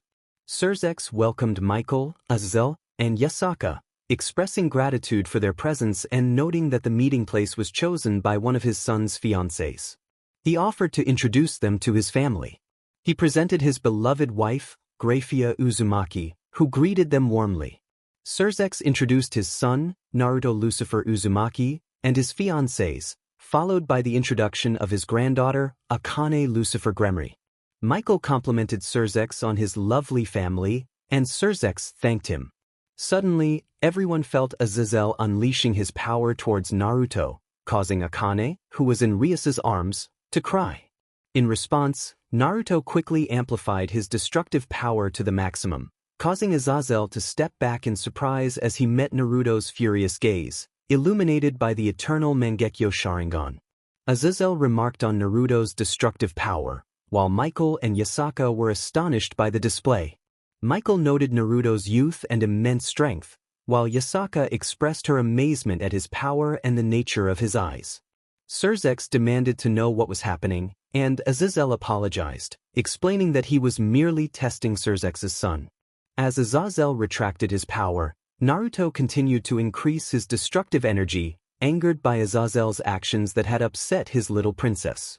Surzex noticed his son's distress and quickly approached him to calm him down, while Michael, Azazel, and Yasaka remained in awe of the overwhelming power that continued to rise. Surzex urged his son to relax. Naruto felt a surge of anger as he confronted the situation. Grafia urged him to calm down, assuring him that Akane was fine and that it had only been a scare. Azazel realized he had pushed Naruto too far and expressed his concern. Michael agreed, noting that Azazel had indeed gone too far. Rias tried to soothe Naruto, reminding him that their daughter was safe, just frightened. Despite their reassurances, Naruto struggled with his anger, feeling protective over his daughter. Rias exchanged glances with the others, and they surrounded Naruto, casting a magical circle that whisked them away. As they vanished, the tension in the air eased, allowing everyone to breathe more easily, relieved to be away from the overwhelming power Naruto had radiated. Meanwhile, in another realm, Mayu was buried in paperwork, expressing her frustration at the tedious task. She felt a sense of foreboding as she glanced at a photo of Naruto on her desk. Just then, she accidentally broke a glass while reaching for water, intensifying her uneasy feeling. Back at the meeting, Azazel apologized to Surzex, admitting he had only wanted to gauge Naruto's strength and hadn't anticipated provoking him. Surzex reassured Azazel, explaining that Naruto was fiercely protective of his loved ones, especially his daughter, and would stop at nothing to protect them. Michael commented on Naruto's deep love for his family, to which Surzex agreed, stating that they would all do anything for one another. Yasaka, lost in thought, sensed a power that felt different from the others, wondering what Naruto was hiding. Surzex suggested they move inside to continue the meeting, and everyone agreed. Naruto, still feeling the remnants of his anger, was comforted by his partners, who tried to calm him down. When he noticed Rias looking sad, his heart sank, and he apologized for his earlier outburst. Rias reassured him that everything was fine and that it was natural to feel upset when their daughter was in distress. The others joined in to comfort him, and Naruto expressed his gratitude, declaring his love for them all. Determined to check on his father, Naruto rallied his partners, and they made their way to Surzex. As they approached, Surzex asked Grafia to find their son. Just then, the door opened, revealing Naruto and his partners. He apologized for being late, explaining that he had been upset. Surzex reassured him that it was all right and asked if he felt better, to which Naruto nodded. With everyone present, Surzex initiated the meeting. Naruto scanned the room and recognized some familiar faces, including Zenobia and Irina, who were serving as bodyguards for Michael. However, he felt the gaze of Yasaka, the leader of the yokai, upon him, making him a bit uneasy. He asked Kurama if she had noticed him, to which Kurama sarcastically replied that it seemed she was indeed interested. As the meeting began, Michael addressed everyone, stating that he had called them together to discuss forming an alliance. Yasaka inquired about the urgency, and Michael explained that a terrorist group was threatening to incite war among all factions. Surzex expressed concern, and Yasaka asked for more information about this group. Before Michael could respond, Naruto interjected, speculating that they were likely responsible for the release of Kokabeel, which Michael confirmed. Naruto understood the gravity of the situation, and Azazel asked for the name of the terrorist group and its leader.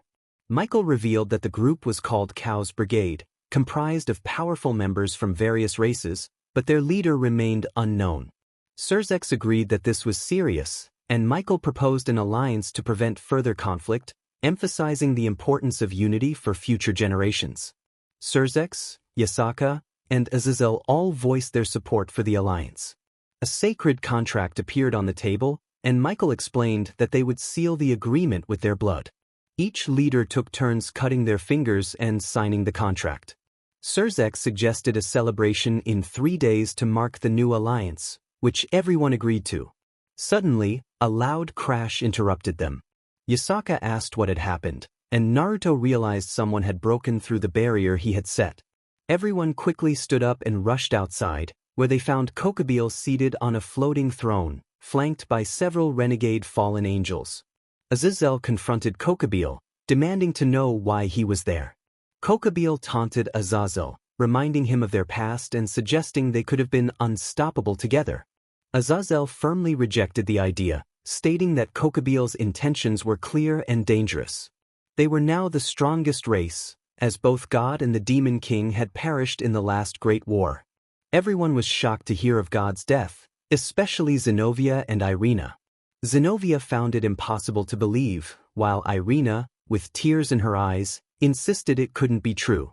Kokubile observed their reactions and smiled, amused by their surprise. He then turned his attention to Naruto, greeting him with a casual tone. Naruto felt a chill run down his spine upon hearing his name. He had no desire to see Kokubile at all. Kokubile laughed, noting that Naruto seemed to have some people he cared about. Asia and Rainier quickly hid behind Naruto at this remark. He firmly stated that they did not belong to Kokubile and warned him not to touch them, or he would face dire consequences. Kokubile arrogantly dismissed Naruto, claiming he was nothing more than an insect beneath his feet. Naruto remarked that Kokubile talked too much, to which Kokubile responded with a taunt, suggesting that Naruto was asking for trouble. Surzek interjected, asserting that he would not allow Kokubile to harm his son in front of him. Kokubile, with a smirk, acknowledged Surzek's lineage but was interrupted when a figure landed behind them, causing a shockwave that pushed everyone back. Yasaka questioned what had just happened. As the dust settled, they saw a handsome young man with light silver hair and hazel eyes. He wore a dark green V-neck shirt, a high-collared black leather jacket, burgundy jeans with a silver chain, and black shoes adorned with buckles. Surzek demanded to know who he was, while Kokubile recognized him as Valle, who had finally arrived. Valle informed Kokubile that he had not yet finished with them.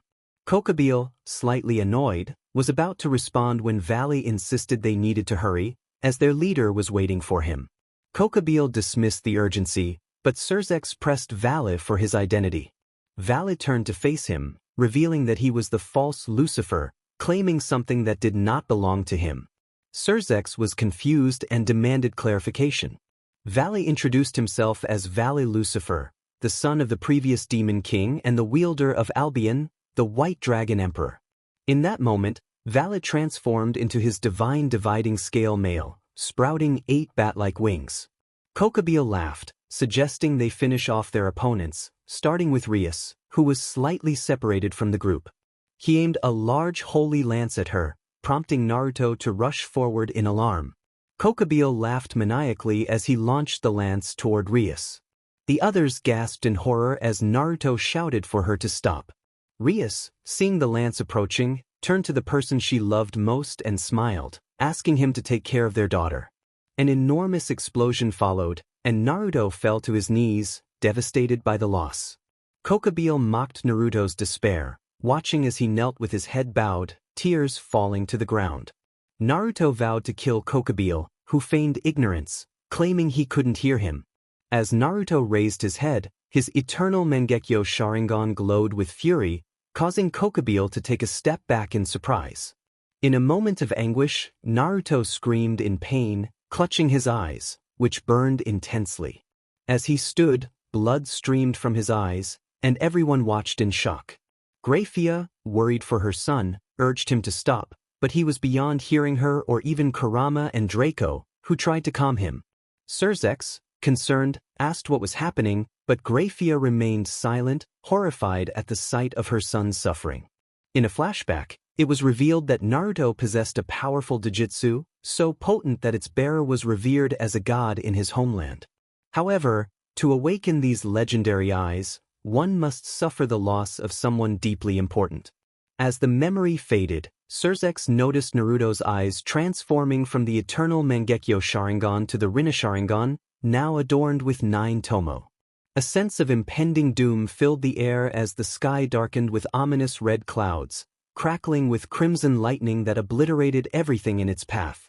The ground trembled violently, resembling a massive earthquake.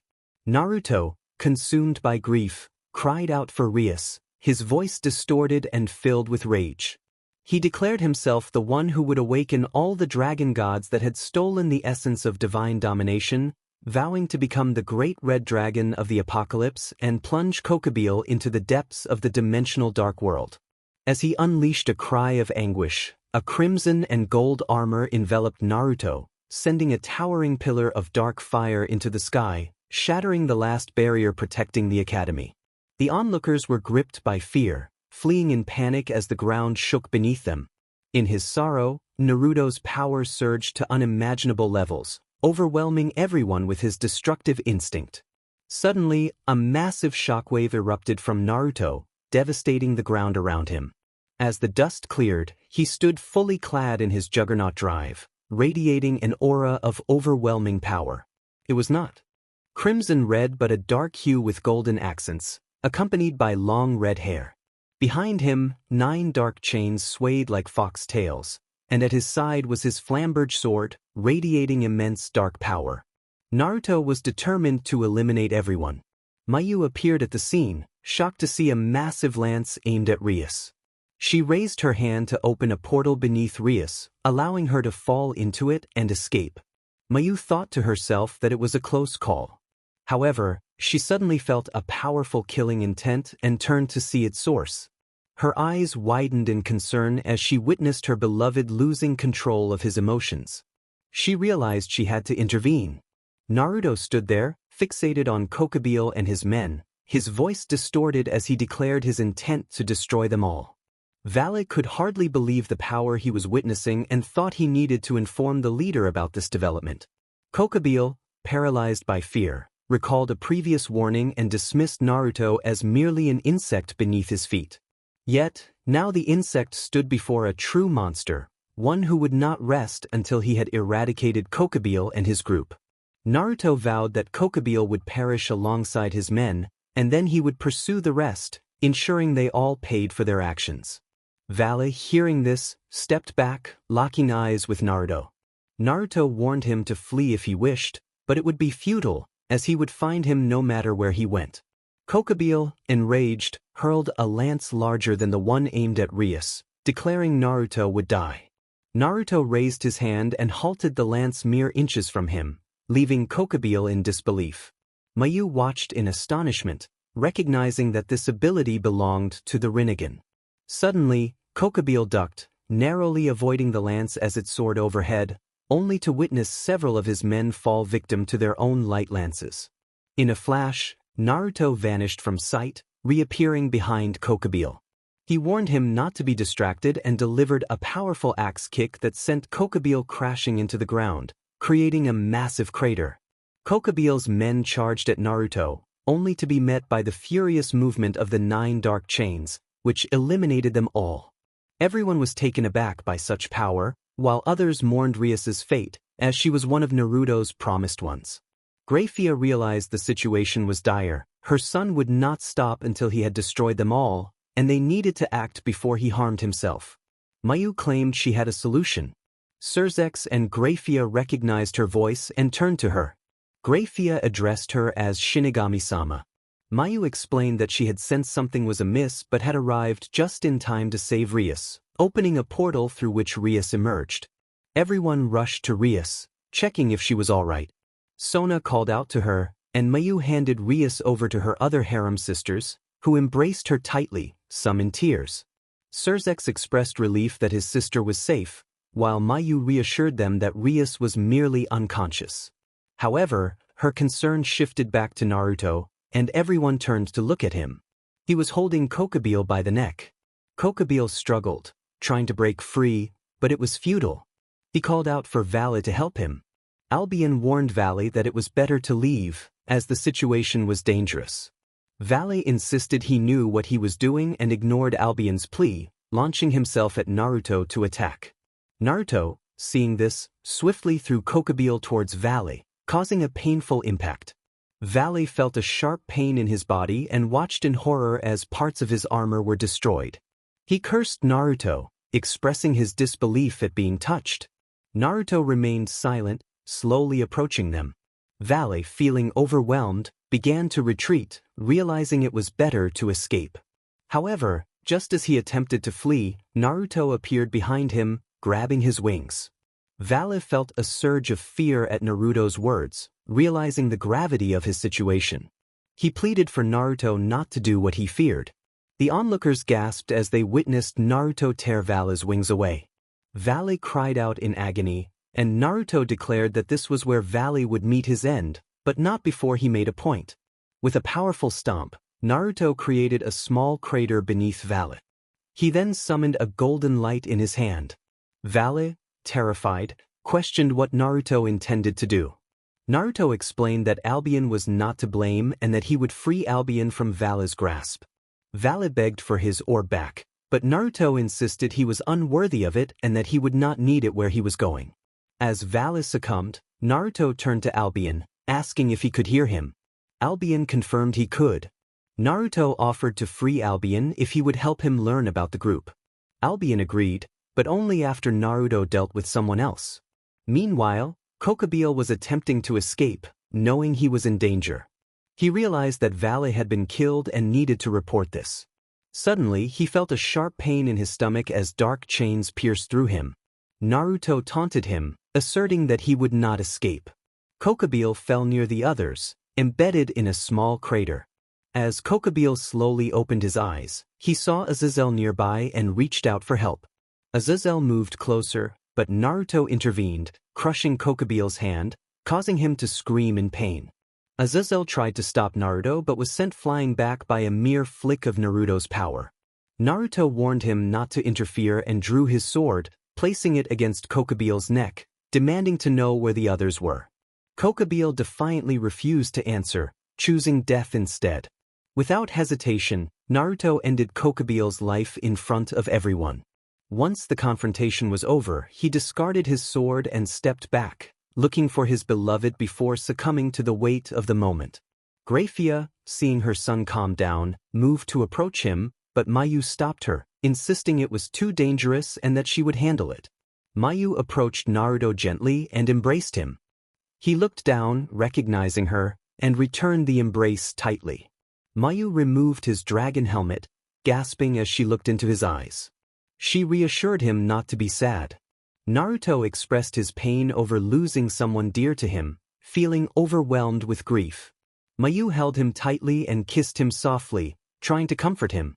They separated briefly to catch their breath, and Mayu encouraged him to look.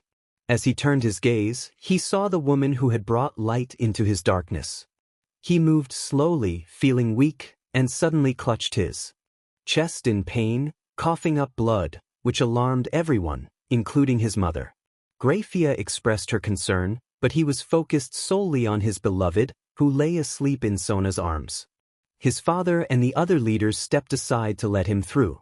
However, he stumbled and fell, his strength waning. Yet his willpower pushed him forward. Upon reaching her, he knelt and embraced her tightly, tears streaming down his face. He gently stroked her beautiful crimson hair, filled with regret for not being faster, wishing he could have saved her. Everyone watched as his eyes began to close, but he fought to keep them open, knowing that if he succumbed, he would fall into unconsciousness. Michael marveled at his determination, while Yasaka noted he wouldn't rest until he knew she was safe. In his thoughts, he realized he had fallen in love. He expressed his fear of losing her, describing how darkness surrounded him when he thought she was gone. Graphia could no longer hold back and rushed to embrace him, pleading with him to close his eyes, her voice filled with tears as she tenderly caressed his cheeks. Naruto was determined to wait until she woke up. Graphia urged him to close his eyes. As he felt the warmth of his mother's hands, he slowly began to close his eyes, eventually losing consciousness while kneeling with Rias in his arms. Azazel marveled at Naruto's grip on her, while Yasaka noted how tightly he held onto Rias. They watched as no one could pry Rias from his embrace, ensuring his comfort. Inside his mental space, Naruto awakened to find Draco, Kurama, and Albion. Albion had temporarily joined Naruto when he sensed he was about to faint, waiting for the moment to be released. Naruto reassured them that he was fine. Kurama told him not to worry, and Draco advised him to rest. Naruto promised Albion that he would free him once he woke up. Albion encouraged him to take the time he needed to rest. As Naruto began to drift off, he fell backward, causing concern among his friends. Graphia held Naruto in her arms while he cradled Rias. Zenobia and Irina watched with sadness, having developed feelings for him. Michael noticed their expressions and approached them. He proposed something to them, asking if they wanted to become angels. Zenobia was surprised but lowered her head, thinking of Naruto. She expressed her apologies, while Michael reassured her that he understood. Irina contemplated the offer, knowing it was her dream to become an angel, but she also understood her best friend's feelings. Ultimately, she chose to follow her heart, which led her to Naruto. Michael expressed his happiness for their decision and offered his support. He urged them to hurry, as they would soon take Naruto away. Surzex assured Michael that he would take care of them, acknowledging that his son had touched many hearts. As they prepared to leave, a portal opened, and a man emerged, expressing concern about arriving too late. Rias was waking up, and as her eyes adjusted, she realized she was in her room. Confused, she wondered how she was alive. The door opened, revealing Sona and Graphia. Sona rushed to embrace Rias, tears streaming down her face as she expressed her relief at Rias's awakening. However, Rias quickly realized that Naruto was not by her side, prompting her to ask about him in desperation. Seeing her distress, Sona lowered her head, tears falling. Rias called out for Graphia, asking where Naruto was. Graphia reassured her that their daughter was safe with her parents downstairs. But Rias's concern for Naruto grew, and without a response, she became frantic, trying to get up to find him. Graphia and Sona tried to stop her, but Rias shouted for them to let her go. Her cries echoed throughout the mansion, drawing everyone's attention. As she struggled to rise again, tears filled the eyes of those around her. Eventually, Graphia had to sedate Rias once more for her well-being, whispering that it was for her own good and urging her to rest a little longer. Venelana expressed her sorrow for her daughter, wishing for her to see Naruto. Surzex hoped that when Rias woke up again, she would be calmer so he could explain everything to her. The next day, Naruto greeted Rias as she stirred, calling her his beautiful sleeping beauty. Rias, confused, asked where he was. He told her to open her eyes, and when she did, she leaped into his arms, crying tears of joy at finally having him close. She asked if he was okay, relieved to be with him. But Naruto's response confused her, leading her to question what he meant. He explained that they were in her dream, which only heightened her anxiety. Naruto reassured her that everything was fine, emphasizing that her well-being was what mattered most. As he held her cheeks, Rias grasped his hand, seeking comfort. He revealed that witnessing her death had plunged him into darkness, overwhelming his emotions and causing him to awaken the Rinna Sharingan and use his Juggernaut drive with Kurama's power. Rias, sensing something was wrong, noticed him fading away. Naruto acknowledged that their time was running out. She pleaded with him to wait, but he urged her to wake up, stating it was time for her to return to reality. Rias called out for Naruto, waking up in a panic. Sona urged her to calm down, but Rias insisted she wanted to see him immediately. Seeing her in distress, Sona rushed to embrace her. Rias explained that she had seen Naruto in her dream and desperately needed to know he was okay. Sona, unsure of what to say, nodded and helped her to her feet, promising to take her to him. As they carefully made their way to the room where Naruto lay, Rias noticed her family gathered outside Gremory, Bale, and Citri. They paused at the door, and as they entered, all eyes turned to them. Rias approached Naruto, her heart heavy as she reached out to touch his cheeks. She pleaded with him to wake up, to open his eyes and see her. Graphia intervened, gently reminding Rias that he couldn't hear her. Rias turned to Graphia, asking what had happened to him. Graphia explained that Naruto was in a coma, having overexerted himself, especially after awakening those eyes. Rias felt a wave of despair wash over her as she wondered what they could do to bring him back. Mayu, the Shinigami, spoke up, suggesting there was a way. All eyes turned to her, eager for hope. Grafia pressed for details, and Mayu revealed that Tsunade Senju, Naruto's grandmother, still remembered him and had been searching for him for 8 long years. She had become angry with her son and Kushina, refusing to speak to them and declaring Naruto her sole heir. Mayu explained that Tsunade had left Konoha with permission from Hiruzen to find Naruto. Grafia expressed concern about how they could move Naruto.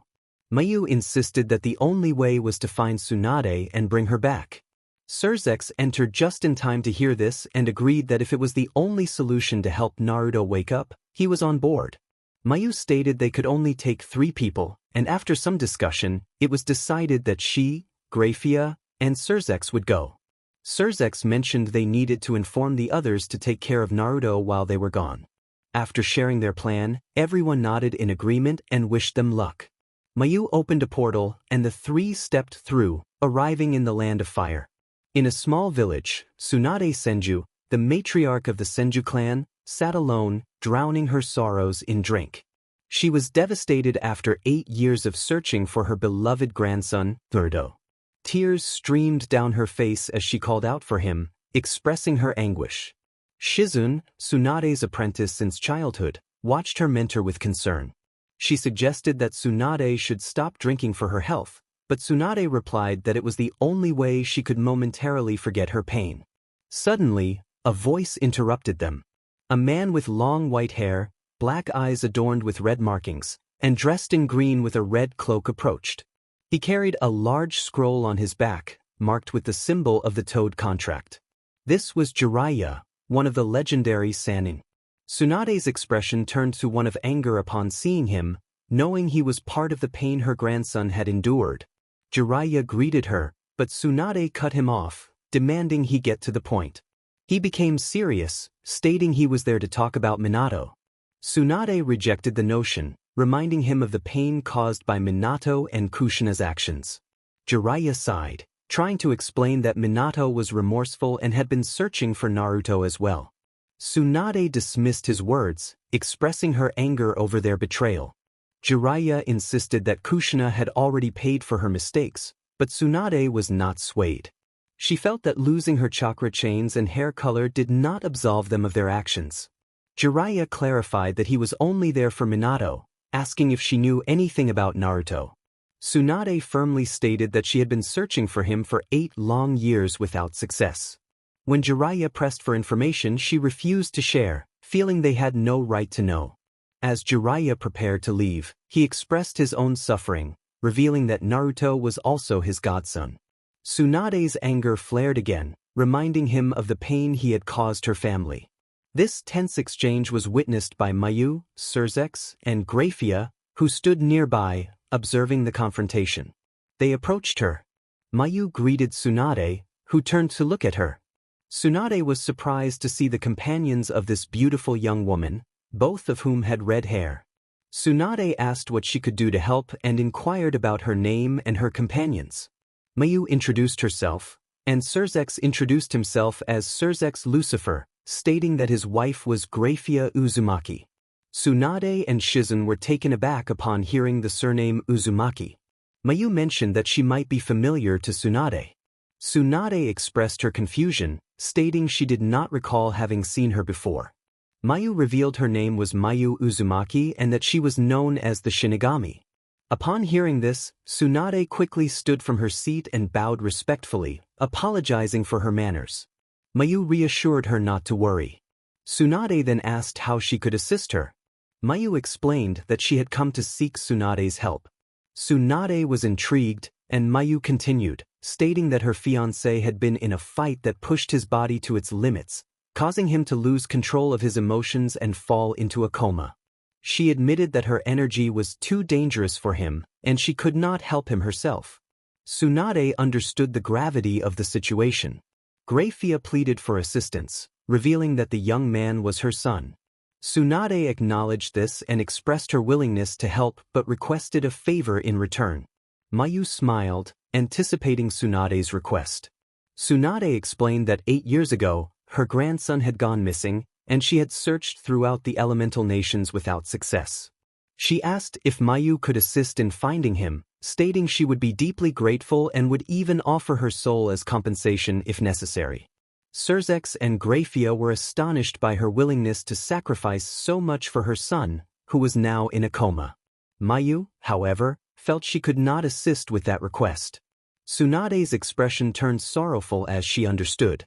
Mayu revealed that she already knew where the missing person was. He was her fiancé. Tsunade's eyes widened in shock, and tears began to flow down her cheeks. Tsunade was told the truth by Shinigami. Mayu confirmed this, but Tsunade recalled that the individuals beside Shinigami claimed to be the parents of her grandson. She questioned how they could be his parents. Surzex was about to explain, but Mayu insisted she would handle it. Mayu began to explain everything to Tsunade. Upon hearing the details, Tsunade was astonished to learn that the people before her were the Demon King and his wife. She discovered that her grandson was now her biological son because Shinigami had changed the blood of her son and Kushina with theirs. Graphia, being a pure-blooded Uzumaki, meant that her grandson was now the prince of the underworld, with several fiancés, one of whom was Shinigami. What brought her the most joy was realizing she was now a great-grandmother. Tsunade expressed her gratitude for their care of her grandson. Surzex replied that it was a parent's duty to look after their children. Tsunade lowered her head, feeling embarrassed, which Mayu noticed. Mayu reassured her that it was not her fault for her son's foolish actions. Tsunade acknowledged this, and Mayu insisted they needed to leave without wasting any more time. Everyone nodded in agreement and opened a portal through which they all entered. In the underworld, at the Lucifer Uzumaki mansion, Rias was anxiously wondering where they were, feeling that too much time had passed since their departure. Sona urged her to calm down, assuring her they would return soon. Rias expressed her frustration, blaming herself for the situation, believing that if she had been more careful, things would not have turned out this way. Sona, unable to bear it any longer, slapped Rias gently to bring her back to reality, reminding her that it was not her fault and that he would have done the same for all of them. Rias held her cheek, and Sona apologized, realizing her actions were not intended to hurt. Rias reassured her that it was okay, as she needed that moment of clarity. They embraced, sharing their mutual concern for Naruto, wishing to see his beautiful smile again. Just then, a portal opened, and Mayu, Surzex, Graphia, and 2 other women emerged. Surzex announced their arrival, and Rias was relieved to hear they had found him. He introduced the 2 women as Tsunade Senju and her apprentice Shizun. Everyone greeted them warmly. As Tsunade looked around, she noticed Shizun standing still, staring in a particular direction, unresponsive to Tsunade's calls. When Tsunade asked if something was wrong, Shizun pointed ahead. Tsunade turned to see her beloved grandson lying before her, fragile and asleep. She approached him slowly, tears streaming down her face as she held his cheeks, overwhelmed with emotion. Tsunade lamented how she had searched for him for 8 long years across the elemental nations, her heart breaking with each passing year. Now, finding him in such a state was more than she could bear. The others watched with sadness, especially Shizun, who stood beside her, tears falling as well. Graphia asked Tsunade if she believed she could heal her son. Tsunade wiped her tears and nodded, explaining that she needed to check his body first with her medical jutsu to ensure there were no other injuries. As she focused, a green chakra appeared in her palm, and she began to scan Naruto's body. Rias noted that it was similar to what Naruto would do. Meanwhile, in Naruto's mental space, he floated in a deep coma, with Draco, Kurama, and Albion keeping watch until he awakened. Kurama sensed a familiar chakra and recognized it immediately, prompting Draco to inquire about it. Kurama confirmed that it belonged to his father. As they observed, a bright light appeared before them, causing Draco and Albion to take a defensive stance.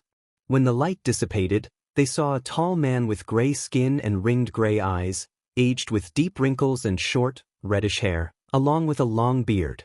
Notably, he had no eyebrows and 2 horn-like protrusions on his head, as well as a 3rd eye in the center of his forehead, resembling a red Rinnegan with 9 tomos. He wore a long white kimono with a high collar adorned with magatamas and floated in a meditative state, 6 black orbs beneath him.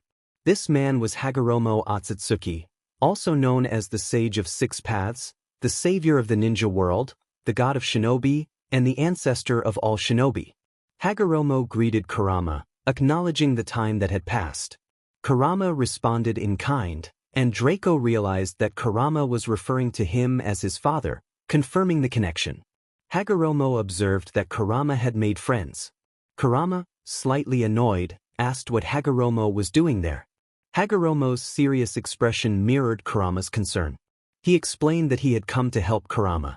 Kurama was skeptical about the need for help, but Hagoromo clarified that it was not yet time for Naruto to awaken the Rinne Sharingan.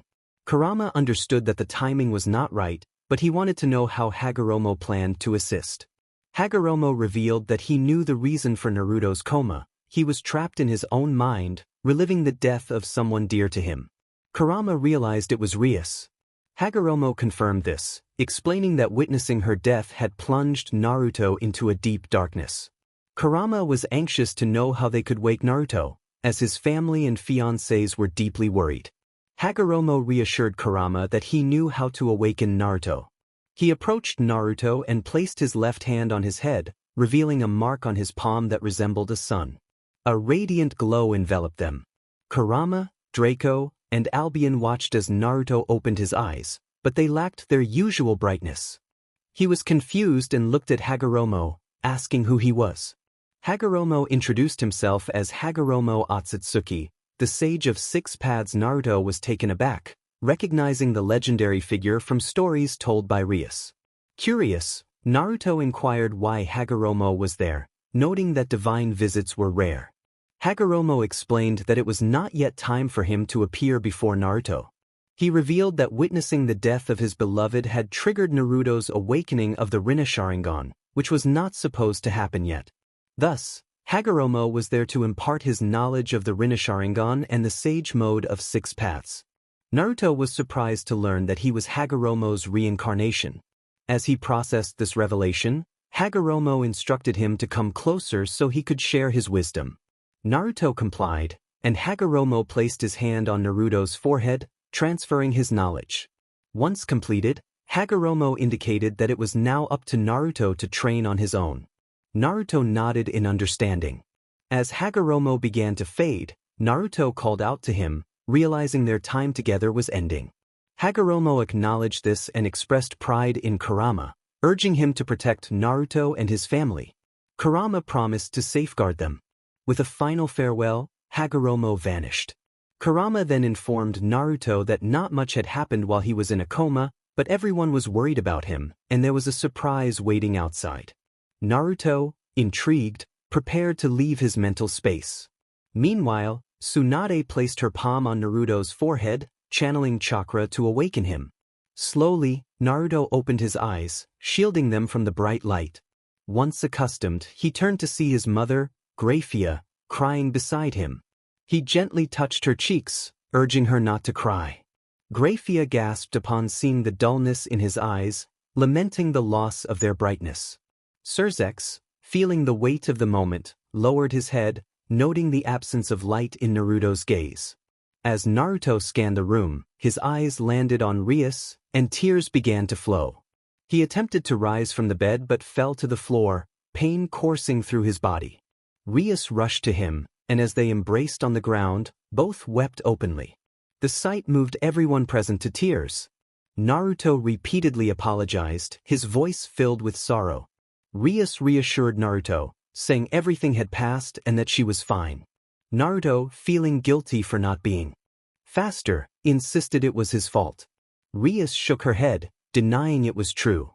She gently held his face, urging him to look at her. When he lifted his gaze, their lips met in a tender kiss that lasted until they pulled away to catch their breath. Suddenly, they heard a cough. Surzex, Naruto's father, suggested he should get up. Both Naruto and Rias blushed, realizing they were not alone. Naruto sat up and pointed at Rias, asking his father why she was there. Surzex explained that they had brought her to help him wake up and that she was his grandmother. Naruto interrupted, expressing his anger and denying any connection to her. Tsunade, hearing this, lowered her head in sadness, knowing her grandson might harbor resentment towards her for not being there when he needed her most. Minutes later, everyone gathered in the living room, the atmosphere tense. Naruto's gaze was fixed on the unfamiliar blonde, while Tsunade kept her head down, feeling the weight of his disappointment. Venelana, Surzek's mother, asked who their guests were. Surzek introduced Tsunade Senju and her apprentice Shizen, explaining that they had come from the elemental nations to assist Naruto. Everyone welcomed them warmly, and Venelana thanked Tsunade for helping Naruto. Tsunade humbly replied that it was what any grandmother would do for her grandson. The room fell silent as many turned to look at Naruto, aware of the complicated history with his former family. Naruto's anger boiled over as he confronted Tsunade, questioning her audacity. Graphia, his mother, urged him to calm down, but Naruto struggled with his emotions.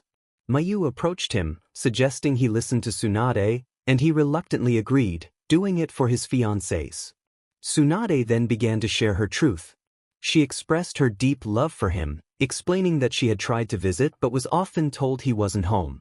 The only time she had held him was when he was a baby. After spending 2 years in a village dealing with an outbreak, she returned to find that he had disappeared. A flashback revealed Tsunade arriving at the gates of Konoha, eager to reunite with her family. However, her excitement turned to dread when she learned from the guards that Naruto was missing. She rushed to the Hokage Tower, where she learned her son Minato was in an important meeting. Ignoring protocol, she kicked the door open, causing the Umbu to surround her with their weapons drawn. Minato quickly intervened, recognizing the urgency in his mother's expression. As the tension in the room mounted, the story of their family began to unfold, revealing the pain and longing that had shaped their lives. Tsunade asked Minato to tell her the truth. Minato lowered his head in sadness, affirming that it was indeed true. The Kazekage, Raza, suggested they could discuss the new alliance treaty later. Minato thanked him, and as Raza left, Tsunade quickly inquired about her grandson. She urged him to explain what had happened. Minato was about to speak when Hiruzen interrupted, advising him to tell Tsunade the truth or he would do it himself. Minato acknowledged this, and Tsunade pressed for clarity, looking at her son with sorrow. He apologized, admitting that they had failed her. Tsunade demanded to know what had gone wrong. Minato revealed that because of their focus on Naruto and Erasure, they had inadvertently neglected Naruto. Tsunade was incredulous, unable to believe that Minato and Kushina had forgotten their son. Minato, ashamed, confirmed her fears. Hiruzen urged Minato to share more, and Tsunade sensed there was more to the story. Minato confessed that he and Kushina had unintentionally expelled Naruto from the clan by naming Erasure and Naruto as leaders of their respective clans. Tsunade was shocked, feeling betrayed by their actions. As she stormed out of the office, Hiruzen and Danzo followed her. Hiruzen called out to Tsunade, who turned to him, requesting permission to leave the village to search for her grandson. He agreed, and she had one more request: to name Naruto as the sole heir of the Senju clan. Hiruzen and Danzo were taken aback, but Hiruzen assured her he would handle it, asking when she wanted the permission. Tsunade insisted on leaving as soon as possible. In his thoughts, Hiruzen regretted not being able to tell Tsunade where Naruto was, knowing he was safe with Shinigami. After recounting everything to Naruto, Tsunade fell to her knees, overwhelmed with emotion. Mayu observed that Hiruzen and Danzo had kept the truth from her. Just then, Naruto stood up and approached her, embracing her tightly. Tsunade felt the warmth of his hug and realized it was her grandson. She apologized for not being there when he needed her most, and Naruto reassured her that he forgave her. Over the next 2 days, Tsunade and Naruto grew closer as family. She met his fiancés and was especially delighted to see her great-granddaughter, Kane. However, she also learned that Hiruzen and Danzo had known about Naruto's situation and had not informed her, vowing to make them pay when she returned to Konoha. Meanwhile, in Konoha, Hiruzen and Danzo felt a chill run down their spines, sensing that their time was running out. The scene shifted to Naruto, who was with his fiancés and daughter, all dressed up for a grand celebration. Their moment was interrupted by Zenobia and Irina. They greeted Naruto, who complimented their beautiful appearance, causing them to blush. Zenobia, feeling shy, asked to speak with him privately. As they moved to a quieter spot, Rias remarked that they might be gaining new sisters, and everyone nodded in agreement. Naruto inquired what they wanted to discuss, and Zenobia, blushing, began to stammer. She and Irina confessed their feelings for him, causing his eyes to widen in surprise. He smiled and embraced both of them, eliciting squeals of delight. Realizing he wasn't alone in his feelings, Naruto acknowledged their affection but suggested they should get to know each other better first. They agreed, and he proposed that they become members of his noble family. Both girls eagerly accepted, and Naruto promised to protect them and make them happy. Naruto had just transformed 2 horse pieces into beings that were half human and half demon. He welcomed Zenobia and Irina with a smile as they rushed to embrace him. It was time for them to leave as the others were waiting downstairs. Both girls walked alongside Naruto, now his fiancées and new knights in his noble house. Naruto sat at a large table with his fiancées, while his young daughter was with her mother and grandmother at another table. His father was with the leaders of other factions, alongside an elderly man who had just arrived with a beautiful woman who had long, straight silver hair. The elderly man had long gray hair and a matching beard, and he wore a crystal eye over his left eye. This man was Odin, the All-Father, leader of Asgard and father of Thor and Loki. Beside him was the stunning woman with long silver hair and watercolored eyes, dressed in a strong gray outfit with black shoes. She was Rosweiss, a Valkyrie and guardian of Odin. Surzex welcomed Odin, who responded with gratitude but then made a rather mischievous expression, asking where the pretty girls were. Rosweiss urged him to behave, to which Odin jokingly lamented his single status.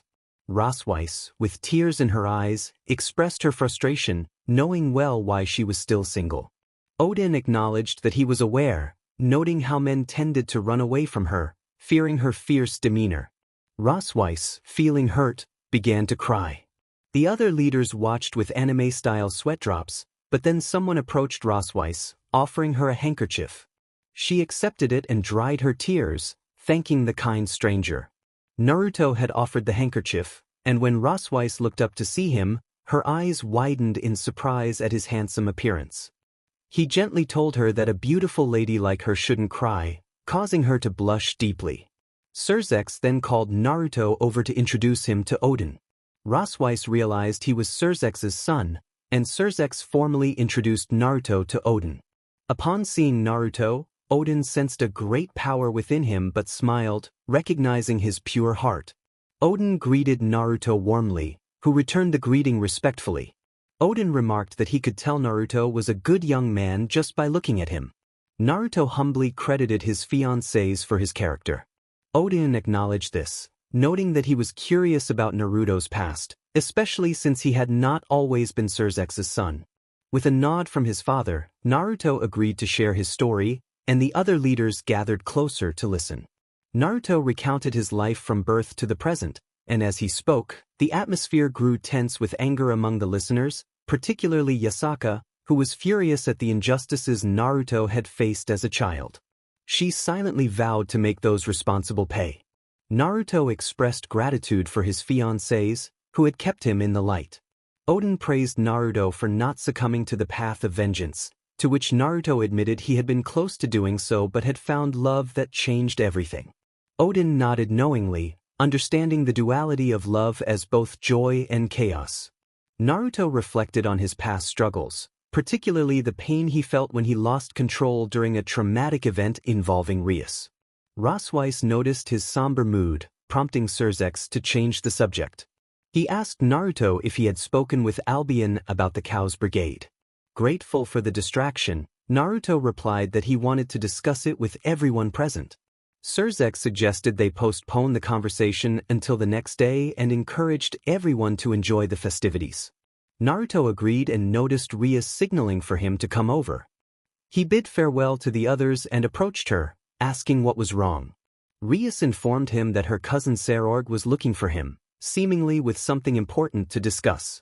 Naruto, suspecting Serorg might want to challenge him, sighed and asked where he could find him. Rias explained that Serorg had gone to speak with one of the heirs, Diodora Astruth. Determined to confront Serorg, Naruto set off to find him. Eventually, he spotted Sarorg conversing with Diodora Astaroth. Naruto had never liked Diodora, sensing that he hid something beneath his polite demeanor.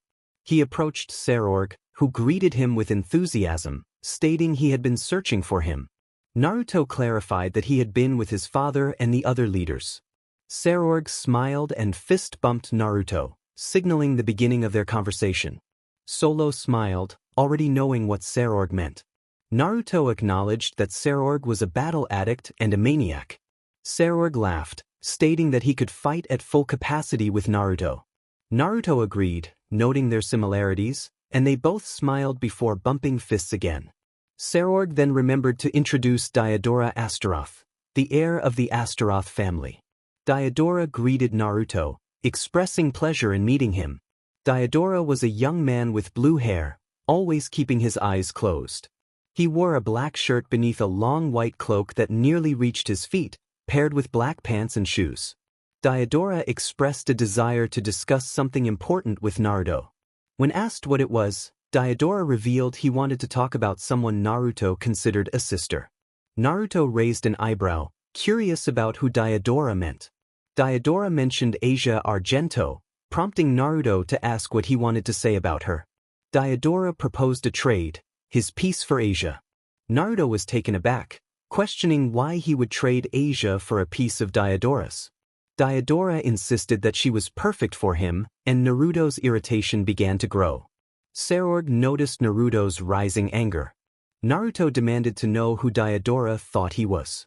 Diodora apologized, but Naruto pressed on, asking why Diodora treated people as if they were mere tools or currency. Diodora coldly stated that was exactly what they were, mere tools for their satisfaction. Frustrated, Naruto grabbed Diodora by the neck, his power of destruction rising.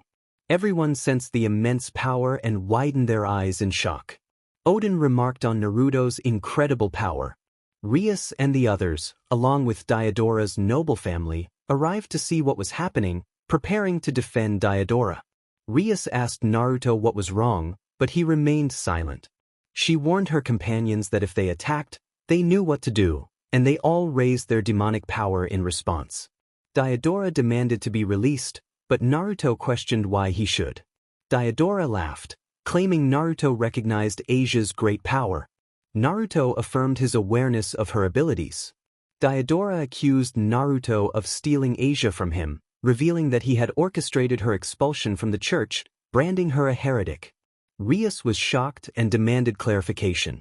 Diodora explained that he had met Asia first while searching for his members. He had seen her healing humans and realized she possessed a powerful sacred gear. He devised a plan to injure himself, knowing she would heal him, leading to her expulsion for saving a demon. Diodora's plan had worked perfectly until Asia fell into the hands of fallen angels. By the time he reached her, she was already a member of Naruto's noble family. Naruto hung his head, his bangs obscuring his eyes, realizing Diodora was responsible for his family's suffering. Diodora taunted him, questioning if he would dare to kill him, boasting about his status as the heir of the Astaroth family and brother to Ajuka Beelzebub, one of the demon kings. Naruto lifted his head, fury in his eyes, revealing his Rinne Sharingan. Oden was astonished, having never seen such eyes before, while Tsunade was equally stunned. Naruto declared that being an heir to a prominent family would not save Diodora from his wrath. He raised his hand, using a powerful technique that drew Diodora toward him with immense force. As Diodora approached, Naruto grabbed his face, squeezing tightly and causing him to cry out in pain. Naruto vowed he would not forgive Diodora for what he had done to his little sister. With a swift motion, he slammed Diodora face first into the ground, creating a small crater before lifting him again. Naruto regarded Asia as his little sister, and she saw him as her older brother, alongside Kaneko. Mayu was amazed to see her beloved use a Rinnegan technique without realizing it, but her surprise grew when Naruto unleashed another powerful move. He sent Diodora flying back at incredible speed, crashing him into a wall and shattering it. Naruto turned to Ajuka, apologizing for his actions but stating he could not forgive Diodora for what he had done to Asia. Ajuka acknowledged that Diodora deserved it. Diodora, in disbelief, called Naruto a monster and demanded to know how he dared to do this to him. Suddenly, something pierced Diodora's chest, ending his life instantly. Everyone turned to Naruto, suspecting he was responsible, but saw him looking to the left instead. Odin recognized the presence and exclaimed, "Loki!" The chapter ended with Loki appearing, looking like a handsome man with a mischievous glint in his eyes and light blue hair. Loki, with long hair floating behind him and 2 small bangs reaching his shoulders, adorned his forehead with 3 blue jewels and wore yellow earrings. He was dressed in a white tunic and pants, complemented by shoes of the same color. He confronted Odin, expressing his discontent about the alliance with mortals. Odin explained that the alliance was necessary and that everyone in Asgard supported his decision, asserting he would never betray Asgard. Loki, filled with anger, declared he would not allow it and raised his magic, forming a large blue orb in his right hand, aiming it at the guests. Odin warned him not to dare, but Loki retorted, questioning Odin's authority. Suddenly, a powerful blow struck Loki in the stomach, sending him flying. Odin smiled as he watched Naruto deliver the blow to his son. Loki crashed out of the Grand Hall, landing hard and creating a large crater. He cursed, demanding to know who had dared to touch him. Just then, someone landed in front of him, delivering another strong blow that slammed him against a wall, knocking the wind out of him. As Loki struggled to rise, he expressed his fury at being attacked. Naruto, standing confidently, identified himself as a simple demon, challenging Loki's right to act as he pleased in a place where he was unwelcome. Loki proclaimed his identity as the god of mischief and lies, son of Odin. Naruto mockingly introduced himself as Naruto Lucifer, prince of the underworld, son of Cersex Lucifer. Loki, enraged, charged at Naruto, who prepared to assist him. Tsunade felt compelled to help, but Cersex advised her against it, believing his son was strong enough to handle the situation. Grafia expressed concern for Naruto's solo battle against one of the gods of Asgard, but Cersex insisted they should have faith in him. Rias cautioned Naruto to be careful. Odin struck the ground with his staff, creating a protective barrier around the party guests who were watching the fight. Cersex turned to Serafal and Ajuka, suggesting that the entire underworld should witness the battle. They agreed, and soon, screens of demonic energy appeared throughout the underworld, broadcasting the fight between Naruto and Loki. As the spectators reacted to the battle, Naruto crossed his arms to block a kick from Loki, which pushed him back. He teased Loki about his strength, prompting Loki to launch another attack, only to be met with a counterkick that sent him crashing into the wall once more. Loki, frustrated, questioned how Naruto could be so strong for a mere demon. Naruto simply smiled, disappearing from his spot and reappearing beside Loki, delivering a powerful blow that sent him flying again. Loki, now furious and bleeding, vowed to take revenge on Naruto. He summoned his magical power, creating 4 magical circles that summoned 3 wolves and a massive serpent. Rosweiss identified the creatures, explaining that the largest wolf was Fenrir, Loki's firstborn, and the smaller ones were Skoll and Hati, Fenrir's children, while the serpent was Midgardsormr, Loki's second child. Naruto acknowledged Loki's summons but confidently stated that he was not the only one with invocations. In his mind, Kurama urged Naruto to summon him, eager to stretch his legs, while Albion expressed a desire to fight the serpent. Naruto agreed and asked Draco if he wanted to join. Draco dismissed the challengers as unworthy, prompting Naruto to prepare for his own summons. With determination, Naruto performed the summoning technique, creating 2 large smoke clouds.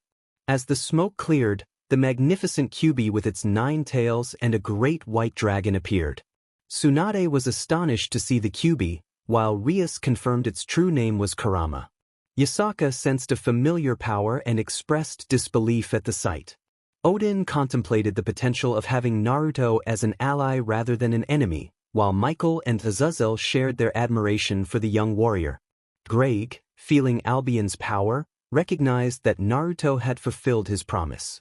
A flashback revealed Naruto's earlier conversation with Issei, where he had proposed a partnership with Greg, who was eager to join the fight after being confined for too long.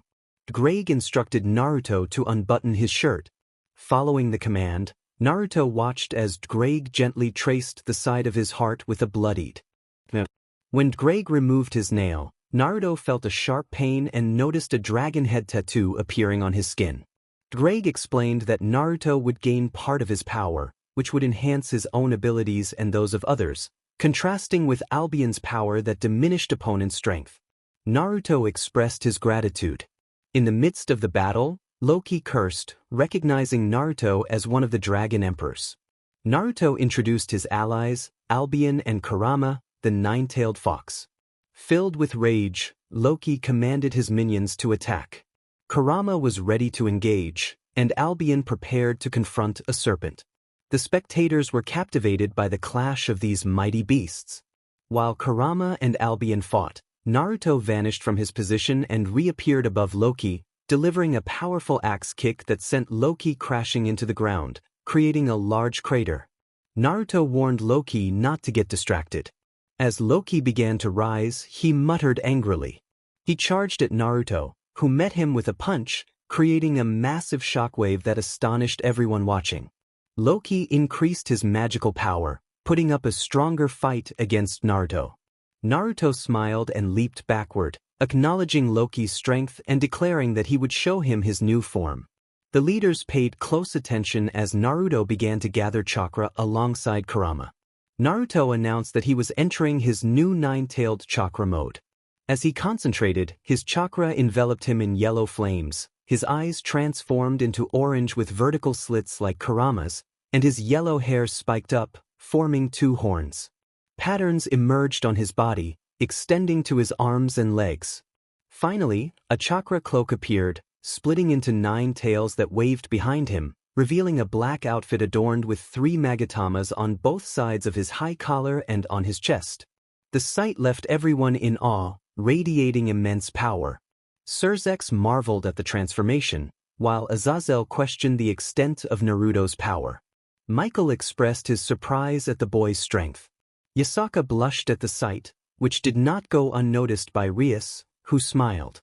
Odin sensed Naruto's warm and peaceful energy, declaring him worthy. Rosweiss gasped at Odin's words, wondering if Naruto could truly be worthy. Odin confirmed it.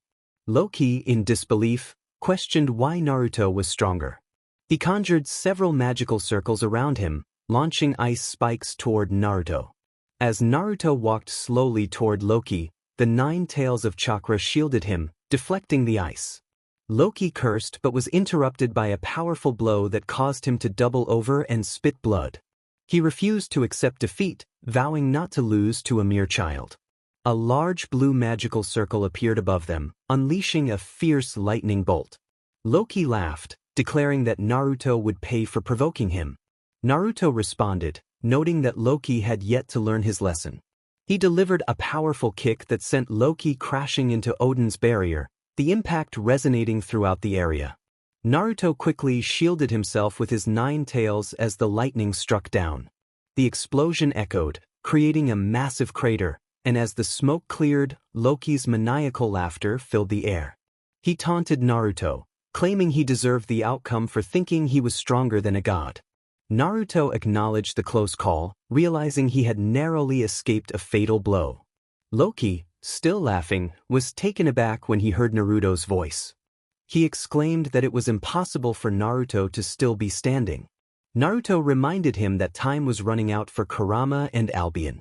Turning to them, Kurama declared that this would be his last attack, and Albion echoed the sentiment, preparing for their final moves. Kurama opened his mouth, just like Albion, as blue and red chakra orbs began to form within. They merged to create a large dark sphere, while Albion gathered blue dragon fire in his mouth. Both unleashed their attacks simultaneously. Kurama unleashed the Bijudama, and Albion released absolute fire, directing both powerful blasts toward Midgardsormr, Fenrir, and his offspring, resulting in a massive explosion. As the smoke cleared, the 4 were seen unconscious. Kurama remarked that the time had come to leave, and both vanished in a puff of smoke. Loki laughed, taunting Naruto that he was now alone. Naruto retorted, pointing out that Loki was also in the same predicament. He fell silent as he noticed Loki's summons beginning to stir. Naruto found himself in a tight spot, surrounded by Loki and his summoned creatures. Loki questioned what Naruto would do next. Naruto remained silent, scanning his surroundings to anticipate the first attack. Rias expressed the need to take action, while Tsunade voiced her concern for her grandson. Surzex glanced at them, noticing his beloved wife nearly in tears, urging him to help their son. Resolute, he decided to intervene. He addressed Odin, but was interrupted as Odin instructed him to look up. Surzex did so, his eyes widening in surprise at what he saw in the sky.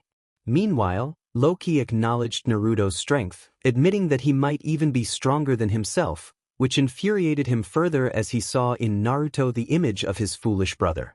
He vowed to end Naruto's life slowly and painfully, starting with his family, especially targeting his fiancées, particularly the red-haired one.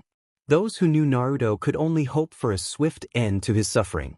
Surzex warned Odin that it seemed they might soon have one less child. Odin inquired why he thought so, and Surzex pointed towards Naruto's fiancées. No one dared to harm them. Anyone who tried would face dire consequences. Odin understood. Naruto kept his head down, his bangs obscuring his eyes. He questioned what Loki had just said. Loki, irritated, repeated himself, but was cut off by a powerful blow to his stomach that doubled him over. Naruto vanished and reappeared beside him, delivering a hammer-like strike that sent Loki crashing down. Before Loki could touch the ground, Naruto disappeared again, reappearing below him to deliver a strong kick that sent him flying into debris. Loki slowly got up, clutching his stomach and cursing Naruto. He then commanded his allies to attack. Fenrir and the others surrounded Naruto, with Fenrir and Midgardsormr approaching from the front and back, while Fenrir's offspring flanked the sides.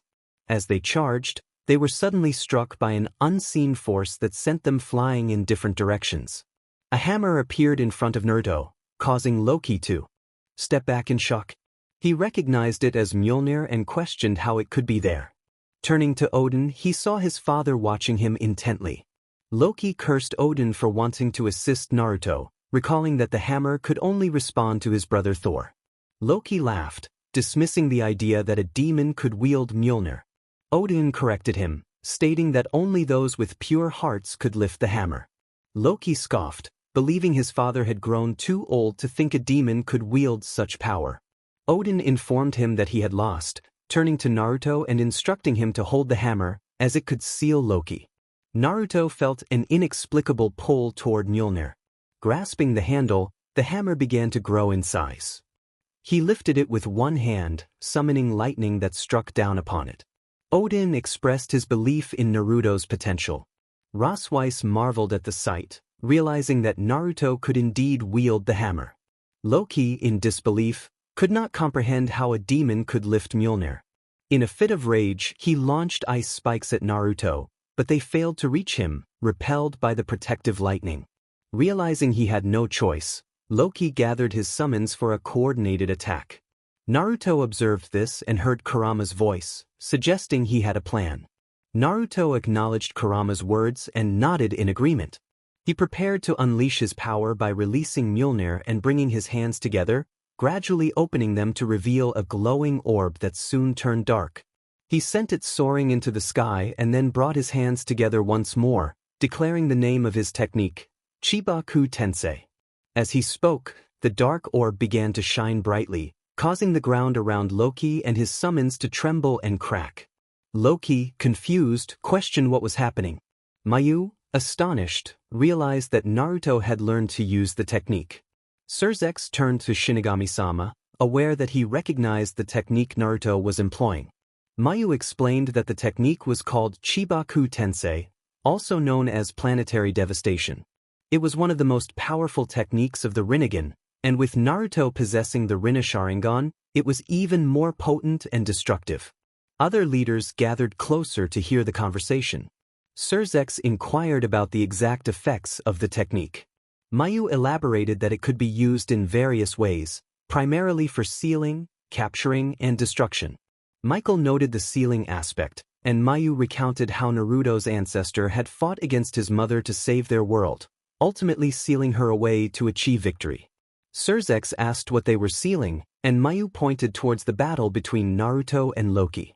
Everyone turned to witness massive chunks of earth rising into the sky, with Loki and his summons desperately trying to escape.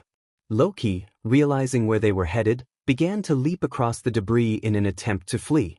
Unfortunately, his summons were not as fortunate and were swept upwards, becoming trapped within a colossal formation. Surzex exclaimed in realization, and Mayu confirmed that it was indeed a meteorite. Azazel expressed disbelief at the power of the technique, while Mayu explained that it could obliterate everything in its path. Yasaka pointed out the enormous crater left behind, and everyone was taken aback by its size. Azazel marveled at the scene, and Mayu reiterated the name planetary devastation, emphasizing its destructive nature. Naruto confronted Loki, stating that it was now just the two of them, one-on-one. Loki, enraged, charged at Naruto.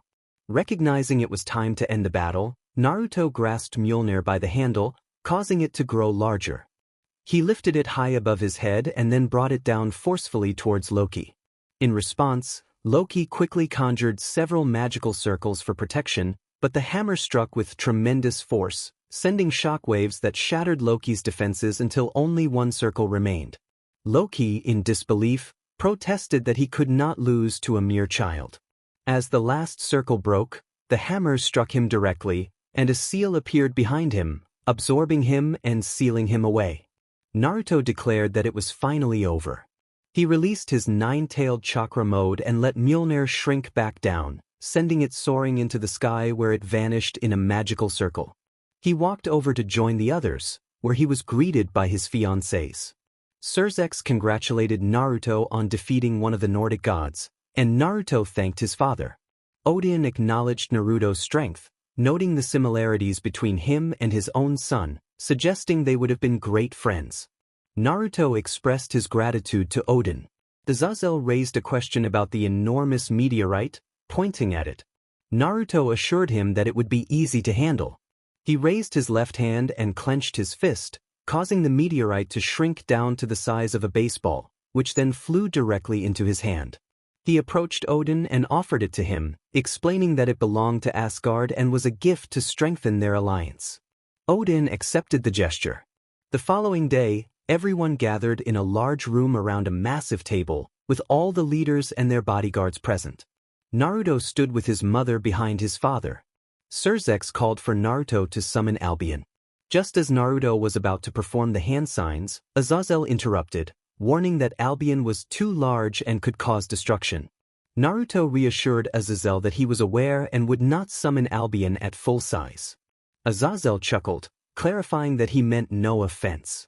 Naruto proceeded with the summoning, and after completing the signs, a cloud of smoke appeared, revealing a mini Albion, who sighed at his reduced size. Naruto apologized, explaining that summoning him at full size would have caused chaos. Albion understood and prepared to share important information. He informed everyone about the Chaos Brigade, also known as the Army of Disaster, which consisted of various races, demons, fallen angels, and humans descended from legendary heroes and some unfallen angels. It was created by Satinel, a fallen angel who betrayed Grigori, and later handed over to Cao Cao, a descendant of the historical figure.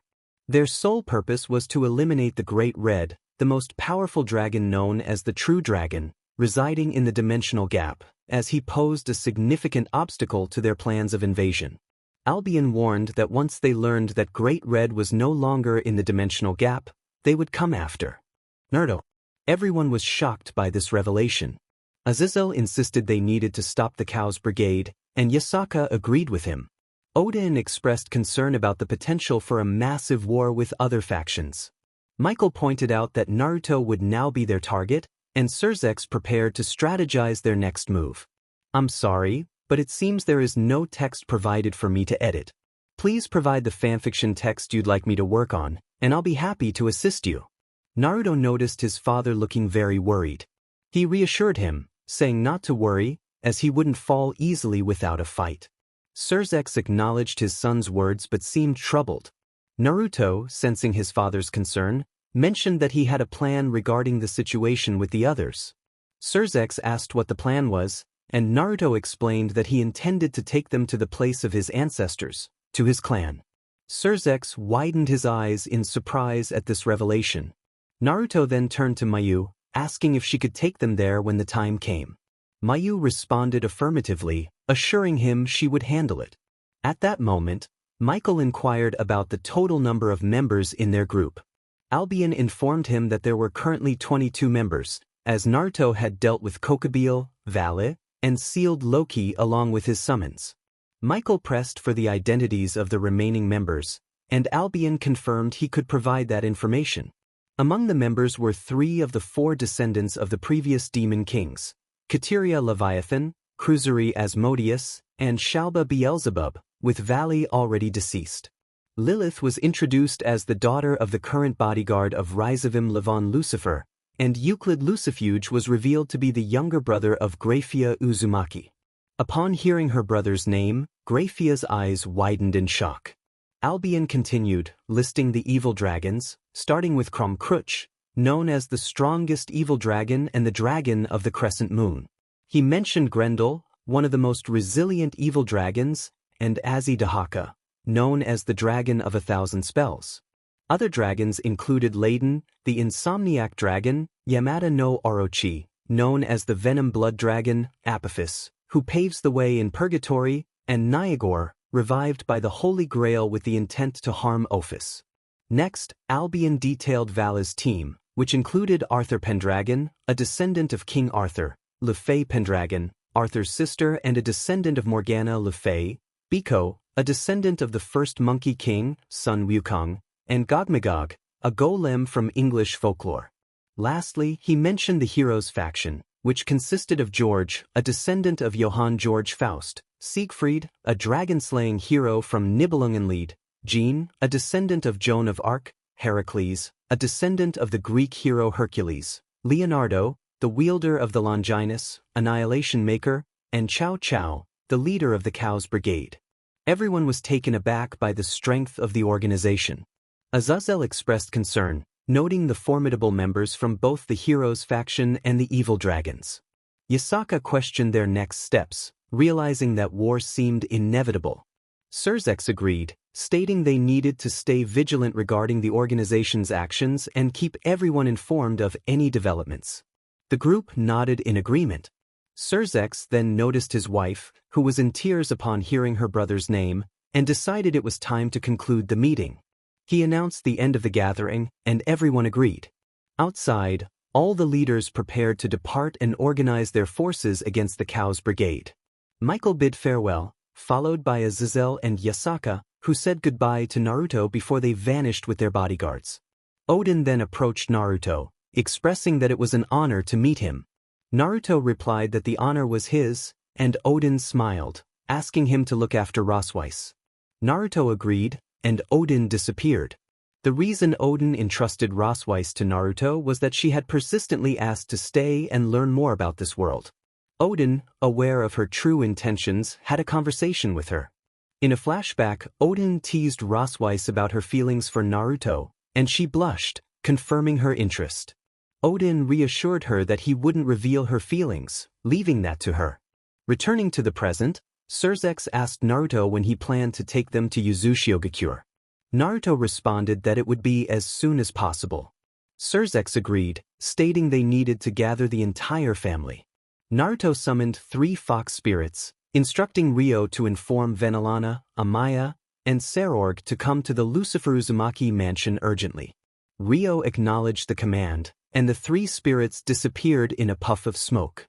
At the Gremory mansion, Venelana and Zudicus were playing with their energetic daughter, Akane. Zudicus remarked on her energy, and Venelana agreed, noting how much she resembled her father. Zudicus laughed, affirming her observation. "Do you think we will have more grandchildren?" Venelana expressed uncertainty, noting that Akane was only 9 months old, but time would tell. She was surprised that the other girls were not expecting children. Zudicus agreed with her. Suddenly, a small fox appeared before them. Venelana recognized Kurumi. Kurumi greeted them and informed them that she had been sent to urgently summon them to the Lucifer Uzumaki mansion. Venelana sensed something was amiss and decided they needed to leave immediately. Kurumi led the way, and they vanished in a magical circle. At the Citri mansion, Amaya was in the garden watering her tulips when a puff of smoke appeared beside her, revealing Kyo. Kyo informed Amaya that she needed to see Naruto urgently. Amaya agreed and prepared to notify her husband. At the Bale mansion, explosions echoed from Sarorg's personal training ground, where he was engaged in a fierce training session with a golden lion from Nemia, one of his pawns. Regulus suggested they take a break, and Sarorg wiped the sweat from his brow, expressing gratitude for being able to fight at his full strength with Regulus. Regulus insisted it was his duty to help, but Sarorg reminded him that he was not just a servant but part of the family. Regulus acknowledged this. A butler arrived, announcing that Sarorg's mother had summoned him. Curious, Sarorg headed to the living room, where he found his mother enjoying tea with a small fox that was happily munching on a piece of meat. Upon hearing his mother's call, Sarorg's eyes lit up with excitement, and he couldn't help but celebrate the news. His mother smiled, knowing he would always be the same. Sarorg quickly grabbed Rio by the tail and disappeared in a magical circle, just as Rio managed to hold onto the meat with his teeth. At the Lucifer Uzumaki mansion, Naruto gathered all the servants. He explained that something serious had occurred, which was why he had called everyone together, as he considered them family. He decided to wait for the others to arrive before sharing more details. When the magical circles appeared, Venelana, Zudicus, and little Akane emerged, with Kurumi held tightly like a plush toy. Rias quickly took a picture of the adorable scene. In the second circle, Amaya, Hoshi, and Kyo arrived. Finally, Sarorg appeared, holding Rio by the tail while the fox continued to enjoy its meat. Everyone shared a light-hearted moment at Sarorg's antics. Naruto noted that they were all present and ready to begin. Venelana and Amaya sensed something was wrong and asked what had happened. Seeing their worried expressions made Naruto feel sad, as he regarded them as mother figures. He revealed that they had just learned of a grave situation. Zudicus inquired about the severity, and Naruto looked to his father for confirmation. Naruto explained that they were facing the possibility of war. The room fell silent as everyone processed the news. Zudicus asked who they would be fighting against, and Naruto revealed that it was an organization called Chaos Brigade. Hoshi questioned how many members they had, and Naruto shared that Albion had informed them there were 22 members, including all the evil dragons and some from the hero faction. The mention of the evil dragons sent shivers through the group. Zudicus asked what their plan would be, and Hoshi noted that the Chaos Brigade must have a scheme. Naruto confirmed that was why he had gathered everyone. He intended to send them to the safety of his ancestral home, determined to protect them at all costs, even if it meant sacrificing his own life. His heartfelt declaration moved everyone, and they felt a sense of unity and gratitude toward him. Venelana and Amaya shed tears of joy. Zudicus reassured Naruto of their love and support, emphasizing that he was not just Lucifer and Uzumaki by blood but also a Gremari. Hoshi added that he was part of the Citri family, while Sarorg expressed his brotherly bond with Naruto, noting that his mother also saw Naruto as a son. Tears of appreciation streamed down Naruto's face as he thanked them for their unwavering support. A month passed, during which Naruto sent several fox spies to gather information on the Chaos Brigade. Preparations were made to relocate to Yuzushigakure, with all the servants gathering their families to join them, including those from the Gremari, Citri, and Bale houses. Mayu assisted Naruto in training his Dojutsu to create a larger portal with his Rinne Sharingan. Now, everyone was gathered at the Lucifer Uzumaki mansion. Naruto confirmed that they were all ready and had everything they needed. He asked Mayu if she was prepared, and she affirmed that she was. Mayu raised her power to its maximum, extending her hand as a large dark portal began to open. Once it was ready, Naruto used his Rinne Sharingan to further enlarge and stabilize it. He reassured everyone that they would be safe as they began to enter the portal, starting with his family and their loved ones. Behind them were Venelana, Zudicus, Amaya, Hoshi, and Misla, followed by the servants and their families. Remaining behind were Naruto, Mayu, Surzex, Serafal, Ajuka, and Sarorg. Naruto encouraged everyone to proceed, while Surzex assured him they would wait on the other side. Naruto nodded in response, then turned to Mayu, telling her it was her turn to go first while he would follow closely behind. As Mayu moved forward, Naruto felt a wave of sadness wash over him as he looked back at their home, knowing it would soon become a battlefield. In the ruins of Uzushio-gakure, a large portal was opening, and many people were emerging from it. Rias and her sisters looked on sadly at the home where the family of their beloved once lived. Naruto walked through the crowd, making his way to the front, only to see the devastation of his clan. He clenched his fists tightly upon witnessing the destruction. Mayu observed the scene and reassured everyone. She told them not to worry, as they would rebuild everything to its former glory, even stronger than before. The girls blushed at her words, understanding the deeper meaning behind them, some instinctively placing a hand on their stomachs. Surzex, concerned, questioned what they would do now that everything lay in ruins. Naruto, confident, assured his father that he had a plan and instructed everyone to step back. They complied, and Naruto unfurled his dragon wings, flapping them vigorously as he soared into the sky to survey the area. He declared that the first step would be to clean up the place. Channeling a significant amount of his chakra, he unleashed a powerful technique that radiated a brilliant light, sweeping away debris in a massive wave.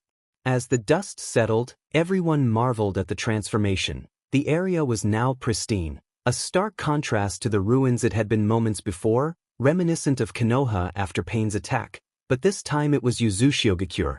Surzex could only express his astonishment. Naruto landed gracefully and formed hand signs, invoking a wood-style technique that caused countless wooden stakes to burst from the ground, shaping themselves into houses. Tsunade watched in awe, recognizing the Kekii Genkai that had belonged to her grandfather, now inherited by her beloved grandson. Naruto, slightly fatigued but smiling, announced that the task was complete, giving a thumbs up to the group. Meanwhile, in Konoha, Kushina strolled through the park, holding the hand of her 5-year-old daughter, Mito Namikaze Uzumaki, the youngest child of Kushina and Minato. As Kushina observed a mother congratulating her son on becoming a genin, she felt a wave of sadness wash over her as she thought of Naruto. She whispered to herself, reflecting on the years that had passed and her longing to see him again, expressing her remorse for everything that had happened. Lost in her thoughts, she didn't notice Mito calling her. Mito tugged at her mother's dress, trying to get her attention. When Kushina finally responded, she wiped away her tears. Mito excitedly pointed out her father, Minato, who was approaching with their other 2 children, Naruko and Erasure. Minato greeted them warmly, and Mito rushed to embrace him, exclaiming her joy. Minato suggested they go out for a meal, and Mito eagerly requested ramen, prompting a smile from Kushina, who agreed with delight. Minato remarked that Mito resembled her mother, and Kushina playfully affirmed that ramen was indeed the food of the gods. At Ichiro Ramen, Haim welcomed them cheerfully, though her smile faded upon recognizing who they were. Minato and Kushina understood her reaction, knowing that Hiruzen had informed her of how they had provided for Naruto when they could not. Haim invited them to sit and promised to bring the menu shortly. As she returned with the menus, she greeted Mito, who reminded her of Naruto with her bright smile and enthusiasm for the same ramen dish. Haim felt a pang of nostalgia, recognizing the similarities between the two. After their meal, Kushina turned to Minato, expressing her concern about not having heard from Naruto. Minato, with a heavy heart, admitted that he had no news. Kushina accepted this with a sigh. The next day, Minato called for Team 7 and Team 11, along with their Jounin sensei. Team 7 consisted of Kakashi Hatake, their Jounin leader, who was tall with spiky silver hair and a protector covering his left eye. He wore a green Jounin vest adorned with a red whirlpool symbol on the back, paired with a long-sleeved blue shirt and dark blue pants. Erasure Namikaze Uzumaki, resembling his father, had blue eyes and spiky blonde hair, along with 3 whisker-like marks on his cheeks. His outfit mirrored that of Naruto from Shippuden. Sasuke Uchiha, with his dark hair and eyes, wore a white long-sleeved shirt and dark pants, complemented by arm protectors and a purple rope belt holding his sword. Sai, with short black hair and a contrasting pale complexion, carried a small backpack filled with art supplies, dressed in a black short jacket and black pants. Team 11 included Anko Mitarashi, who had light brown eyes and violet hair styled in a ponytail. She was ready for the mission ahead, determined to support her comrades as they prepared for their next adventure. The horse had a white coat. She wore a brown coat with purple seams, over a fitted mesh suit that extended from her neck to her thighs. She had on a dark orange miniskirt and a blade guard on her forehead, along with a small pendant resembling a serpent's fang on a thick cord to prevent it from being easily torn away in battle. She also wore a dark blue belt around her waist that connected to her orange skirt. This was Naruto Namikaze's Uzumaki. Naruto resembled Erasure, with the same blue eyes as her father and long blonde hair styled in 2 pigtails. Like her brother, Erasure, she had 3 marks on each cheek. Her outfit consisted of a fitted black shirt with orange edges, and behind her back was the Uzumaki symbol. She wore short orange shorts with long black tights that reached her thighs. Satsuki Uchiha had pale skin and long dark hair. She wore a white shirt with red edges underneath a black cloak featuring the Uchiha symbol on her back and a smaller one near her heart. She had on short white shorts and long black ninja sandals, with her sword at her waist secured by a blue belt. Hinata Hyuga had bluish hair that reached halfway down her back, framing her face. Her outfit included a lavender and white jacket, a black mesh shirt, navy blue pants, and black sandals. Kakashi called for Minato-sensei. Minato replied that they just needed to wait for Team at that moment. Team 11 entered the room. Naruto announced their arrival to her father. Minato explained that he had summoned them for a C-rank mission. Erasure expressed excitement about finally having a worthy mission for the next god of shinobi, while Sasuke boasted about being an elite Uchiha. Kakashi sighed at his student's bravado and asked Minato about the mission details.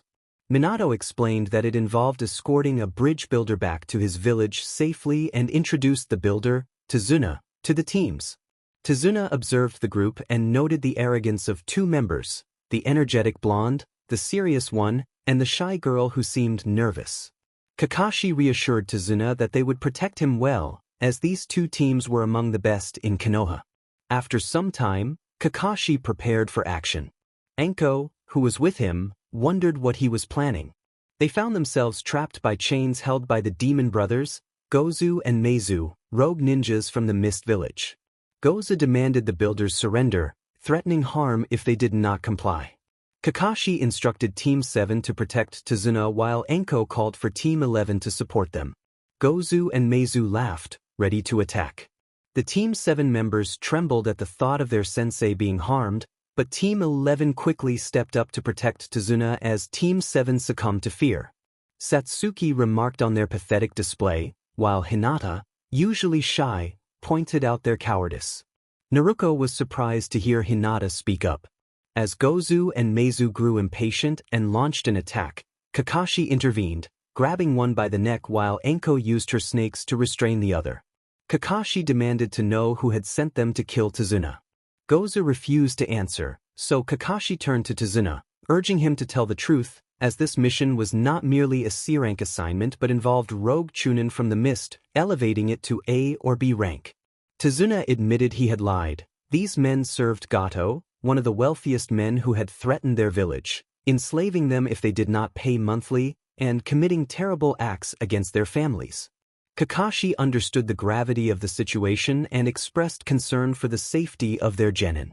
Tazuna acknowledged the risk he had posed and felt remorseful. Kakashi turned to Anko, seeking her input on their next steps. Anko glanced at her genin and called out to them. They responded eagerly, ready to follow her lead. Anko noted that her genin had already voiced their determination to face the challenge ahead.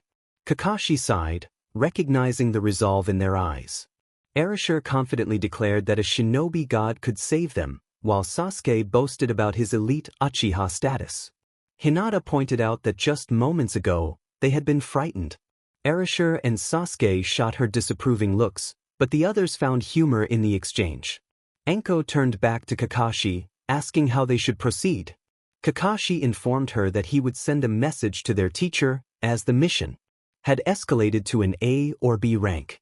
This would allow for reinforcements to be dispatched to escort the group back to Konoha for further questioning. Anko agreed with the plan. Kakashi quickly wrote a message on a scroll and handed it to Pakun, one of his summoning dogs. He instructed Pakun on what to do, and the dog vanished in a puff of smoke, ready to deliver the message. With everything set in motion, Kakashi prepared to move forward. Konoha. Minato was busy signing paperwork when a puff of smoke appeared beside him, revealing Pakun with a scroll in his mouth. Pakun had an urgent message from Kakashi. Minato took the scroll and read it, instructing an Umbu to go to specific coordinates and retrieve some renegades captured by Team 7, and the Umbu acknowledged and vanished in a flurry of leaves. Shortly after the Umbu left, Kushina entered and noticed her husband's worried expression. She asked if something was wrong, and Minato explained the situation regarding Team 7 and concerned for their children. Kushina insisted on joining them. Minato explained that the team he sent had already departed. Kushina reminded him that he had given their daughter, Naruto, a Hiraishin seal for emergencies. Minato confirmed that Naruto had it in the ring he gifted her last birthday. However, their son, Erasure, had refused the seal, claiming he was a god who didn't need protection from his father.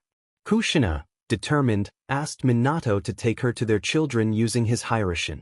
He agreed, and they vanished, reappearing beside Naruto. Naruto was surprised to see her mother and informed her that Anko-sensei and Kakashi-sensei were trapped in a water jutsu. Kushina instructed Naruto to gather the others and protect the builder, Tazuna, while she dealt with the situation. Suddenly, a voice interrupted them.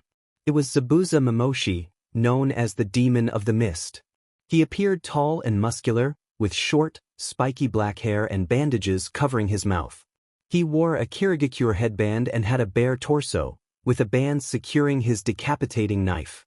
Zabuza taunted Kushina about her being the wife of the yondaime and questioned if any of the children were hers. Kushina confirmed they were. She decided to end the confrontation quickly, focusing on Naruto. In a swift motion, she defeated Zabuza with a significant blow to his chest. Just as she was about to finish him off, an Umbu from the mist appeared, stating that Zabuza's body contained vital information and needed to be taken away. Understanding the importance, Kushina allowed them to take him. Soon after, they arrived at Tazuna's house, where they laid Kakashi and Anko on 2 beds to rest. Kushina thanked Tazuna for providing shelter for their recovery and turned to the 6 genin, announcing that she would train them in the absence of their senseis.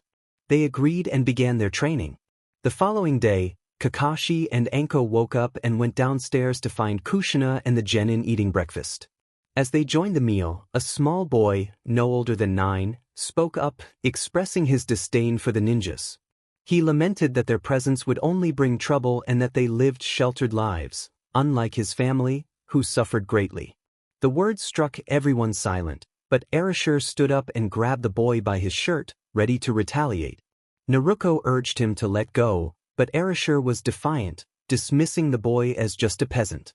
Tazuna, overhearing this, became angry. Kushina demanded Erasure release the boy, which he reluctantly did, but in his frustration he pushed the boy aside, causing him to hit his head. Tazuna called out to the boy, Hinari, who ran away in tears. Kushina apologized to Tazuna, who reassured her that it was fine but asked her to control her son. Tazuna then explained the tragic background of Hinari's family. A month ago, Hinari's mother had been fishing with her husband when they were attacked by Gado's men, resulting in the death of Hinari's father. Kushina felt a pang of sympathy and asked about Hinari's mother. Tazuna revealed that she had been captured and taken to Gado's base. Naruto expressed her sorrow for Hinari, realizing how much he must be suffering without his mother. Hinata noted that she had heard him crying the previous night. Meanwhile, Hinari was running through the forest, tears streaming down his face. He stopped to climb a rope to a large tree, where he retrieved a photo of himself with his parents. As he held the picture close, he lamented his loss. Just then, a voice interrupted him, asking if he was okay. Hinari turned quickly, surprised to see a figure illuminated by the moonlight behind him. Hinari was frightened and stepped back, thinking that the man would hurt him. He urged the boy not to be scared, assuring him that he meant no harm by holding his hands out in a calming gesture. Hinari asked who he was, still trembling. The man introduced himself as Naruto, Naruto Lucifer, and inquired about Hinari's name. Hinari replied that his name was Hinari. Naruto greeted him warmly, and Hinari returned the greeting, adding a respectful suffix. Naruto then asked why Hinari was sad. Hinari revealed that he missed his mother. Naruto explained that she had passed away, but Hinari insisted that she had been captured by a cat-like creature. When Naruto asked about Hinari's father, Hinari sadly recounted that he had been killed by the same creature's men. Hearing this made Naruto angry. Naruto asked Hinari if he would like to have his mother back. With tears in his eyes, Hinari affirmed that he wanted her return. Naruto promised to bring her back safely and asked where she was being held. Hinari expressed doubt about Naruto's ability to help, but Naruto reassured him that he would keep his promise. Gratefully, Hinari provided Naruto with the location of his mother. Naruto instructed Hinari to go home, assuring him that he would bring his mother there. Hinari nodded in agreement. Naruto then stepped back and unfurled his enormous dragon wings, which astonished Hinari. With a powerful flap of his wings, Naruto took off into the sky, creating gusts of wind as he flew toward the location Hinari had indicated. Hinari quickly climbed down from the tree to find his grandfather and inform him. Upon reaching home, Hinari burst through the door and called for his grandfather. Tazuna, surprised, asked why Hinari was so agitated. Hinari exclaimed that it was about his mother. Tazuna inquired further, and Hinari explained that a man was going to save her. Just as Hinari was about to mention Naruto's name, a powerful killing intent suddenly enveloped them, causing everyone to fall to the ground except for Hinari, who had received a bit of Naruto's demonic energy. Kakashi remarked on the overwhelming presence, while Enko struggled to get up, questioning who it could be. Kushina noted that it was even more powerful than the Nine Tails. Meanwhile, Naruto arrived at the location and landed with a tremendous impact, creating a large crater and sending debris flying, shattering windows and knocking a few bandits off their feet. Hearing the commotion, the cat-like creature rushed out to investigate, only to be horrified by the sight of the crater in the middle of his base. He ordered his men to find out who was responsible and to summon Zabuza. Gato and his men could see nothing but dust when a young man appeared, cloaked in black with a hood covering his head. A red mask concealed his mouth, revealing only his eyes, which glowed with pure rage directed at Gato. He wore a red shirt with black straps, black gloves that exposed his fingers, and tight black pants adorned with red lines running down each leg, complemented by black combat boots. What astonished everyone were the two enormous dragon wings spread wide behind his back. Upon meeting the young man's fierce gaze, Gato quickly stepped back in fear. Naruto scanned the area, noticing many people bound, tortured, and locked in cells. In his anger, he unleashed his power, sending dust swirling in all directions, causing the bandits to fall to the ground, overwhelmed by his murderous intent.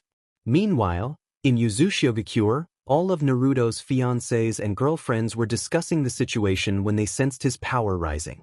Rias recognized it immediately, exclaiming that it was Naruto. Just then, the door opened, revealing Grafia. Grafia addressed the girls, and Rias responded, noting that it seemed they had angered Naruto. Grafia speculated about the location he had gone to, and Rias confirmed it was nearby. Sona suggested they go, but Rias insisted they could not, explaining that as mothers of his children, they had to protect them. Grafia's eyes widened in realization, and when 5 of the girls nodded in agreement, she expressed her excitement about becoming a grandmother again, knowing Naruto would be thrilled to hear the news. Rias then declared they needed to go to him to see what was happening, deciding that she, Zenobia, and Irina would go. They nodded in agreement and vanished in a magical circle, donning cloaks that concealed their beautiful faces and bodies. Back with Naruto, he ceased his murderous intent to engage in battle, swiftly defeating all the bandits in the area with his flamberge sword. He dispatched some with swift strikes, expressing his disdain for people like them. Zabuza arrived on the scene, witnessing the lone figure decimating Gato's men. Zabuza called for Haku, who had long black hair, pale skin, and large dark brown eyes. Dressed in a traditional Kirigakure striped kimono, Haku was instructed by Zabuza to flank Naruto and attack from behind while Zabuza engaged him from the front. Haku complied, but as he approached, he was suddenly ensnared by crimson chains emerging from Naruto's back. Zabuza cursed, realizing the chain's origin and stepping back in fear, knowing who wielded them. As Naruto heard the names of his former parents, his rage intensified, and he summoned more crimson chains, launching them toward Zabuza. Zabuza retreated desperately, but 4 chains ensnared his arms and legs, pinning him against a wall. Naruto approached him, demanding to know if he enjoyed torturing and enslaving others. Zabuza protested, claiming he was merely a mercenary working for the highest bidder. Naruto dismissed him, stating that he was no different from Gato, both being worthless. When Zabuza asked who Naruto was, he replied that his name was Naruto Lucifer Uzumaki before swiftly ending Zabuza's life. Afterward, Naruto sensed a presence trying to escape and took to the skies in pursuit. Gato cursed, realizing he needed to distance himself from the area. However, upon turning around, he froze in terror at the sight of Naruto approaching him, who demanded to know if Gato thought he would let him escape after what he had done to the people. Gato pleaded for his life, offering anything in exchange for his freedom. Naruto, however, was not fooled, knowing that people like Gato never changed. He declared that the only way to stop the harm they caused was to eliminate them, but he would not be the one to do it. Instead, he would leave that to the people Gato had enslaved and tormented. As Gato attempted to flee, he felt a sharp pain in his stomach and looked down in horror to see a crimson chain piercing through him, wrapping around him like a serpent. He experienced excruciating pain as he was dragged back to Naruto. Upon arrival, Naruto saw Rias, Zenobia, and Irina. Rias noted that it seemed Gato had tried to escape. Naruto chuckled, stating that he wouldn't have gotten far and asked for their help in freeing the captives. Rias inquired about the people, and Naruto explained they were slaves to Gato. He presented Gato before them, and Rias, along with Zenobia and Irina, glared at him with fury. Rias declared that people like him deserved to die like the trash they were. However, Naruto urged her not to kill him just yet, wanting him to be judged by the very people he had terrorized. Rias agreed, and after a couple of hours, they managed to free everyone, gathering them in one place. Naruto approached the freed villagers, assuring them they were safe. The grateful villagers expressed their thanks to him. They cried tears of joy, finally free. Naruto looked around and asked who among them was Tsunami. A young woman stepped forward, identifying herself. Naruto acknowledged her as Tsunami, the mother of Hinari. Tsunami confirmed that her son was safe, and Naruto reassured her that Hinari was waiting for her at home with her father. Overwhelmed with joy at the thought of reuniting with her family, Tsunami began to weep. As Kushina and the others prepared to leave for the cat base, someone knocked on the door. Tazuna opened it to find an agitated villager. Tazuna inquired about the commotion, and the villager explained that someone had freed their people from the cat, and they were coming across the bridge, with his daughter among them. Hearing this, Hinari dashed out toward the bridge. Tazuna called after her to wait. Hinari exclaimed that the promise had been fulfilled, and Tazuna hurried after her, with Kushina and the others following closely behind. Upon reaching the bridge, Tazuna saw Hinari waiting among a crowd of villagers, all eagerly anticipating the return of their loved ones. He asked Hinari who was approaching, but she was too excited to respond, instead shouting that they were coming.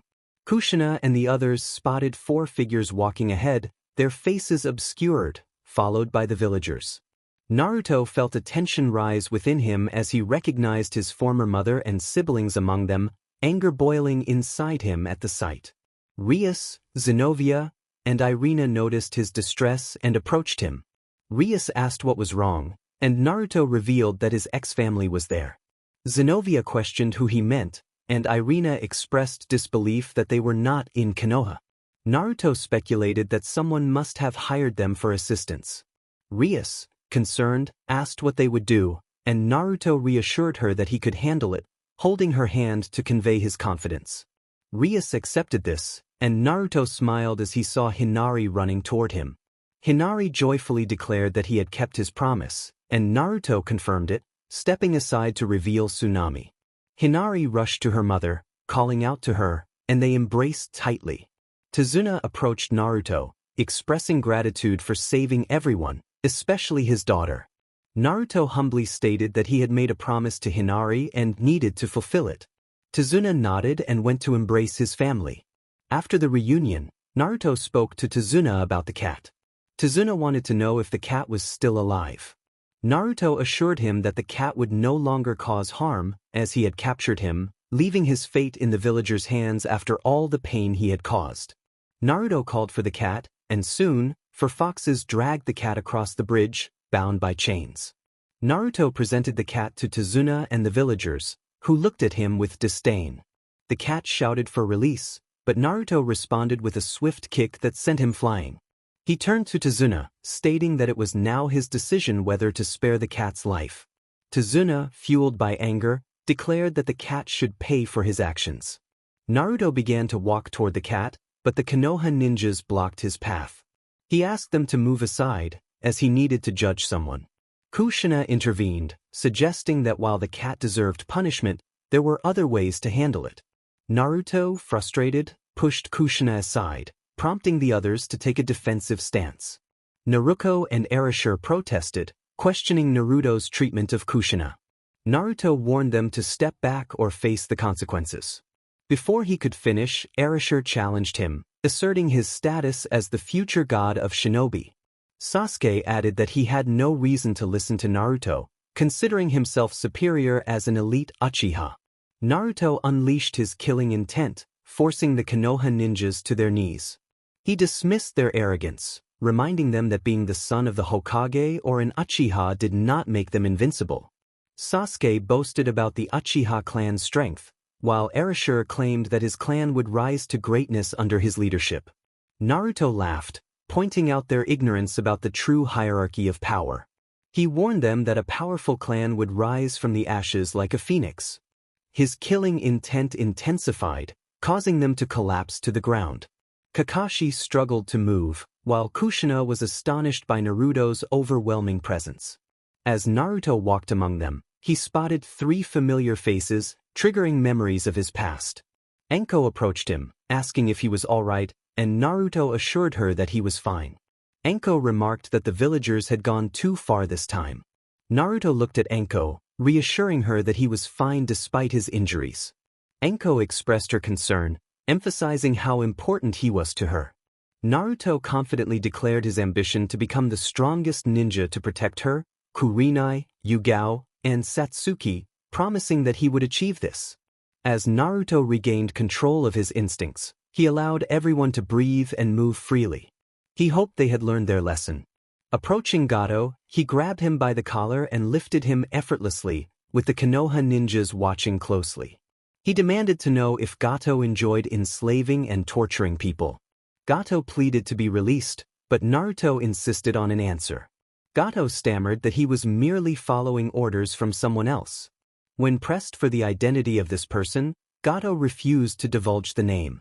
Naruto warned him that he would make him talk one way or another. With a determined look, Naruto closed his eyes momentarily before opening them again, revealing a powerful gaze that frightened Gato. He found himself transported to a beautiful yet eerie place, where Naruto claimed to control time and life itself, asserting his dominance in this realm. Gato, unfazed at first, soon heard unsettling growls behind him. When he turned around, he was confronted by the terrifying presence of the 9 tails, its 9 tails swaying menacingly. Outside the illusion, Gato's screams echoed, causing the Konoha ninjas to exchange worried glances, unsure of what was happening. Desperate, Gato begged to be released, promising to reveal everything if Naruto would just let him go. It became clear to everyone that he was trapped in a genjutsu. Naruto released Gato from the illusion and repeated his question. Finally, Gato admitted that it was Orochimaru who had given him orders. The revelation shocked the Konoha ninjas. Gato continued, explaining that Orochimaru wanted him to send more people for his experiments.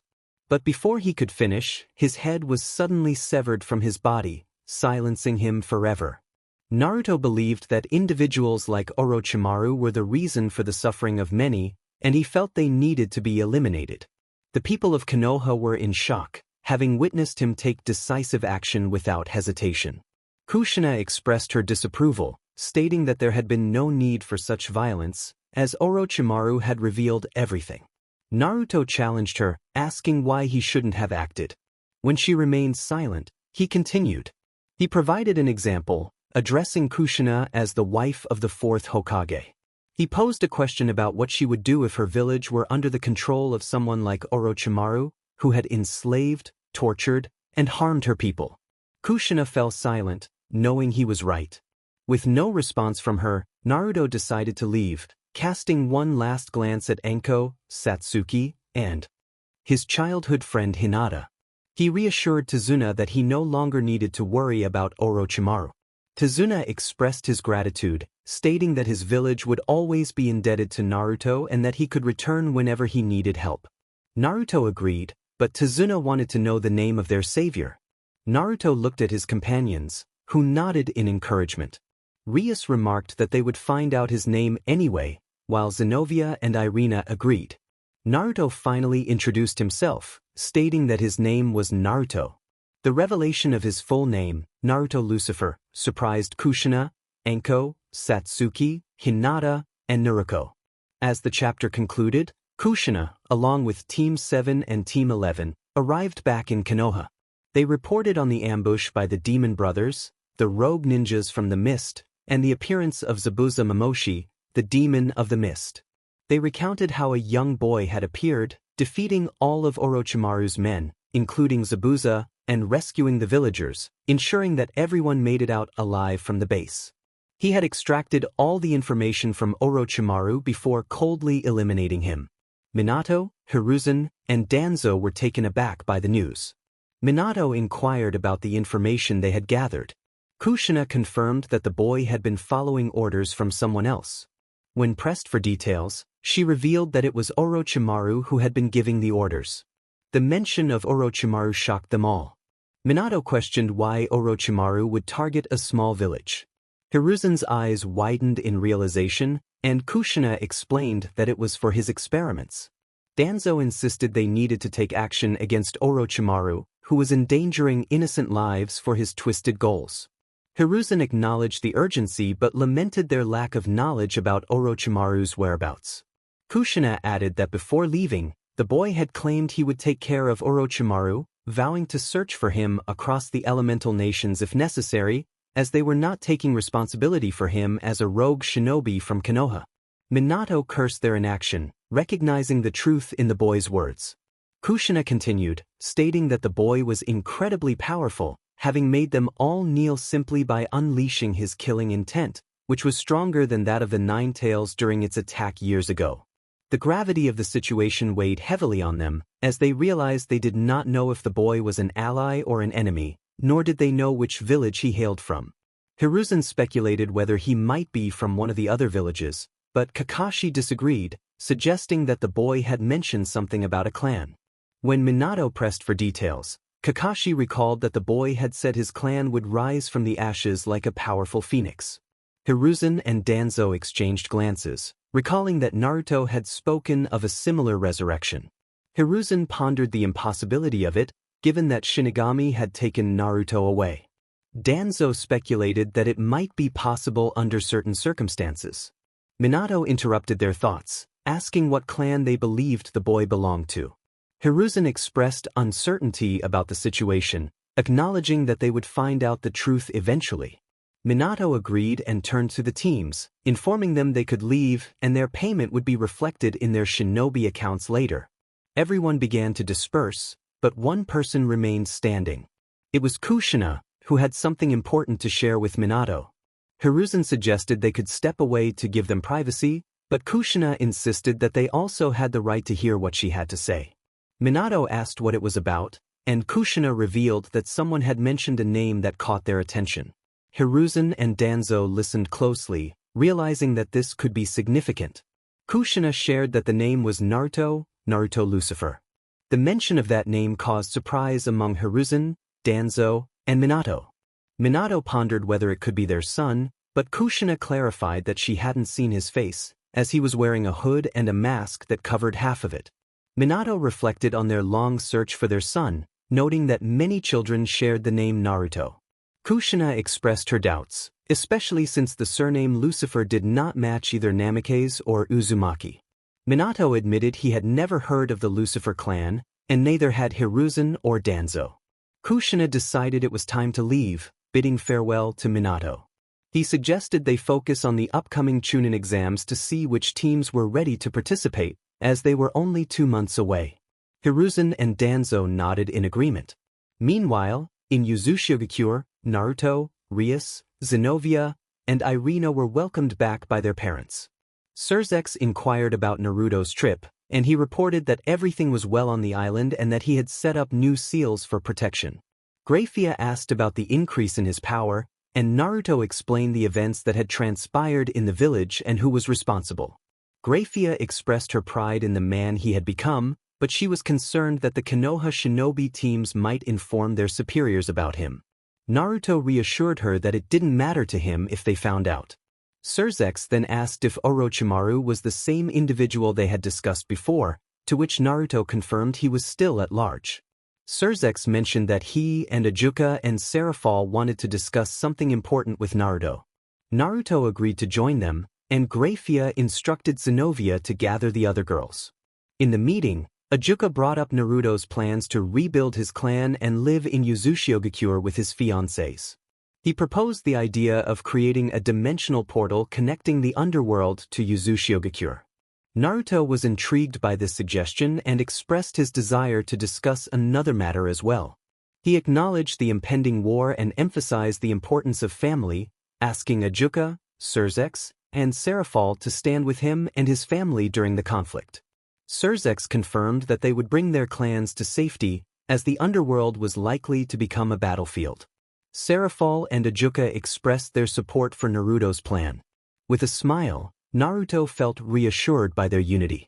Surzex asked when they would start working on the portal, and Naruto insisted on doing it as soon as possible, sensing that trouble was on the horizon.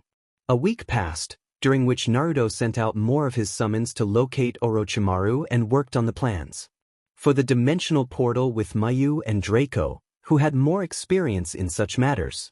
By the end of the week, they finalized their plans for the portal connecting Uzushiogakure to the underworld. On the day of Naruto's 18th birthday, the family gathered to celebrate. Surzex called for everyone's attention, announcing the significance of the day. He expressed pride in Naruto's accomplishments, which would be remembered in their families for generations. With heartfelt words, he wished his son a happy birthday, and the room erupted in applause. Surzex expressed beautiful words to his son, and they all spent some time together enjoying each other's company until it was time for the gifts. Surzex and Grafia presented him with a red tunic adorned with golden embroidery at the bottom. The back of the tunic was black, featuring a golden symbol shaped like a dragon and a 9-tailed fox, intertwined in a yin and yang design.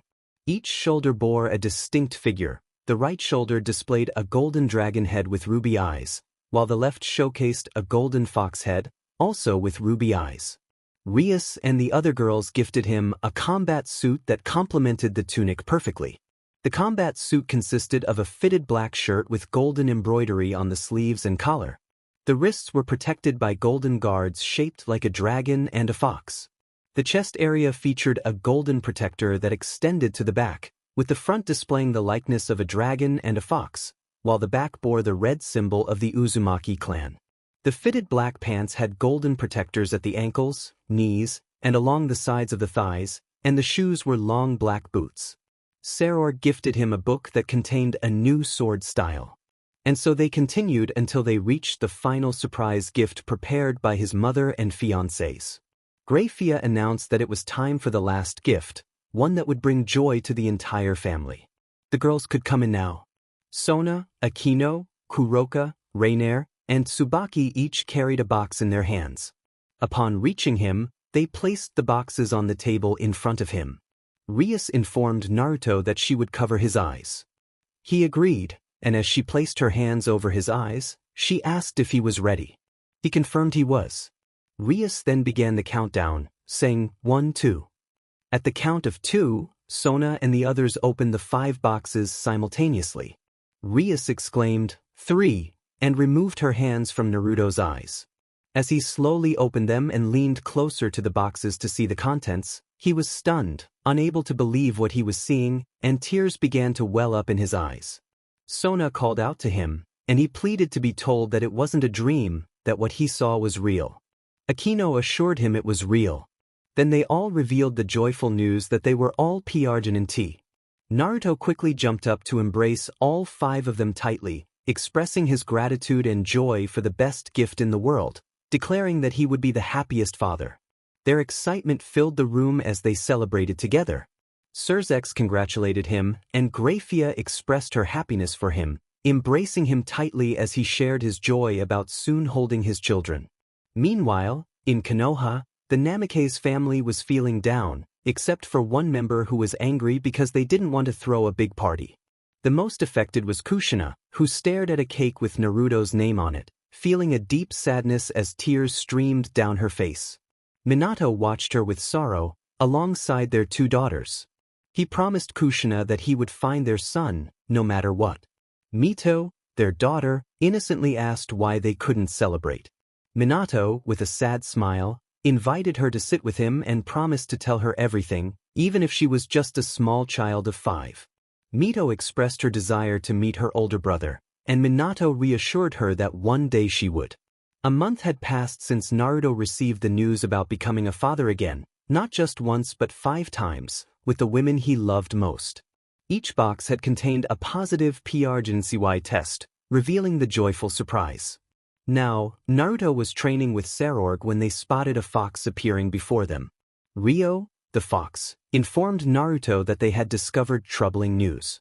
Orochimaru was planning to attack the village of Konoha along with 2 other villages during the Chunin exams. Hearing this, Naruto clenched his fists in anger, demanding to know which villages were allied with Orochimaru. Ryo revealed that it was the villages of Kumo and Iwa. Naruto cursed, realizing the gravity of the situation, and asked when the Chunin exams would take place. Ryo confirmed it was in a month. Naruto quickly excused himself to gather some supplies, and his parents, noticing his serious demeanor, decided to follow him to see what was wrong. Upon reaching his office, they asked him what was happening. Naruto revealed Orochimaru's plan to attack Konoha during the Chunin exams, which alarmed Surzex, who understood the potential for innocent lives to be lost. Naruto expressed his intention to go to Konoha to warn his grandparents and alert the Hokage. Surzex supported his decision. Naruto rushed to his room, where he found his fiancées discussing what to buy for their babies. They stopped talking when they noticed his serious expression. Rias asked if something was wrong, and Naruto explained the situation with Orochimaru.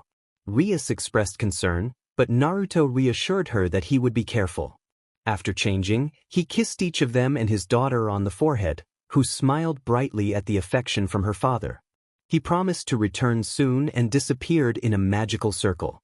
Later that night in Konoha, Hiruzen and Danzo were playing chess when they heard a knock at the door. Hiruzen went to see who it was and opened the door to find a man he recognized from Kushina's description. Naruto greeted his grandfather, revealing his face by removing his hood and mask.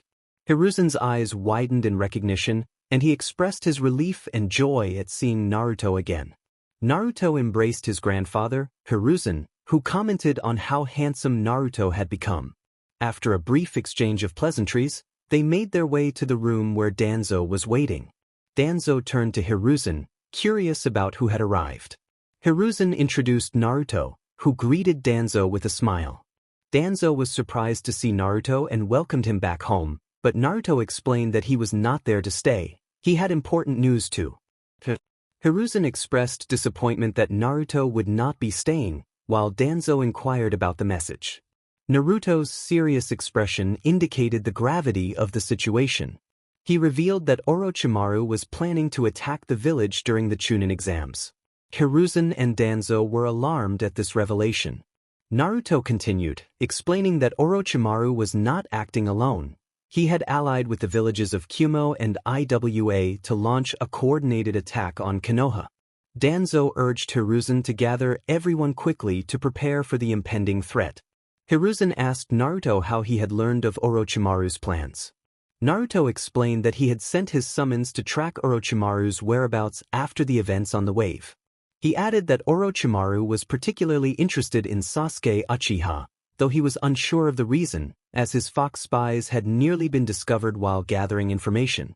Realizing Orochimaru's intentions regarding Sasuke, both Hiruzen and Danzo whispered the name of the powerful Uchiha technique, the Sharingan.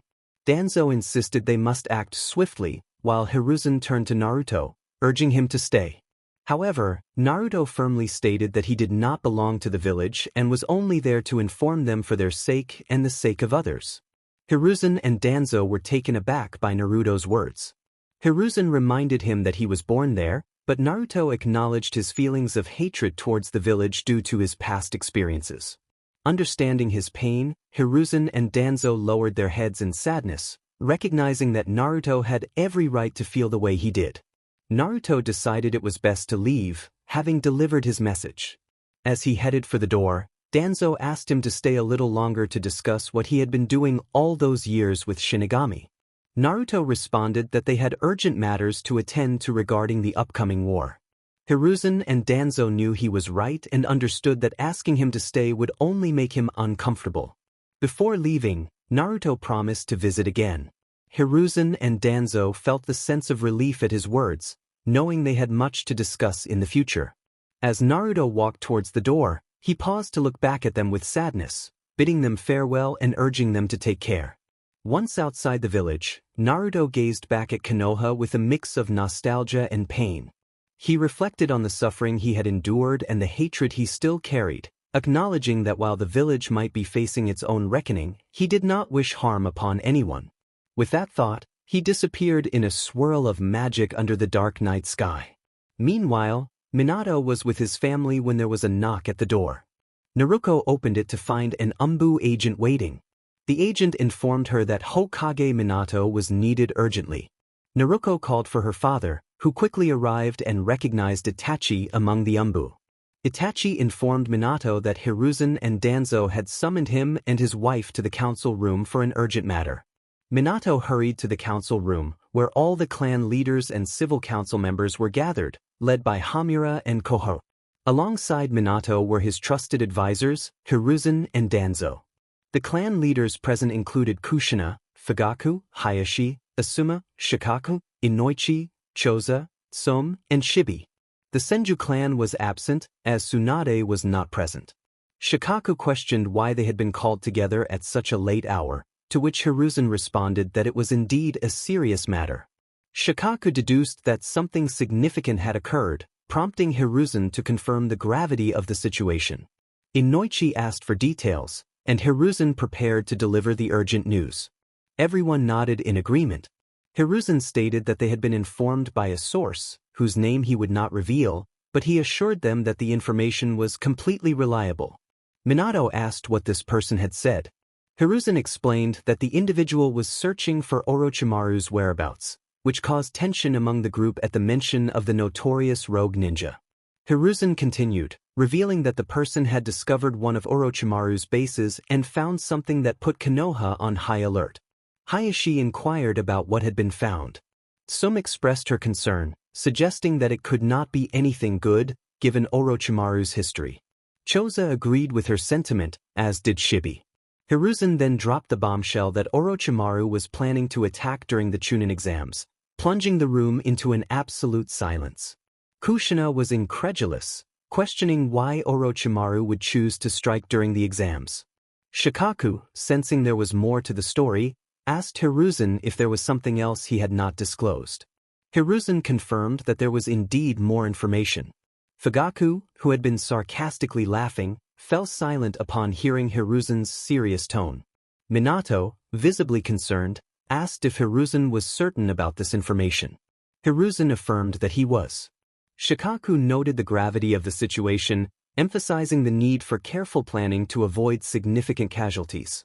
Some added that they also needed to ensure the safety of the civilians.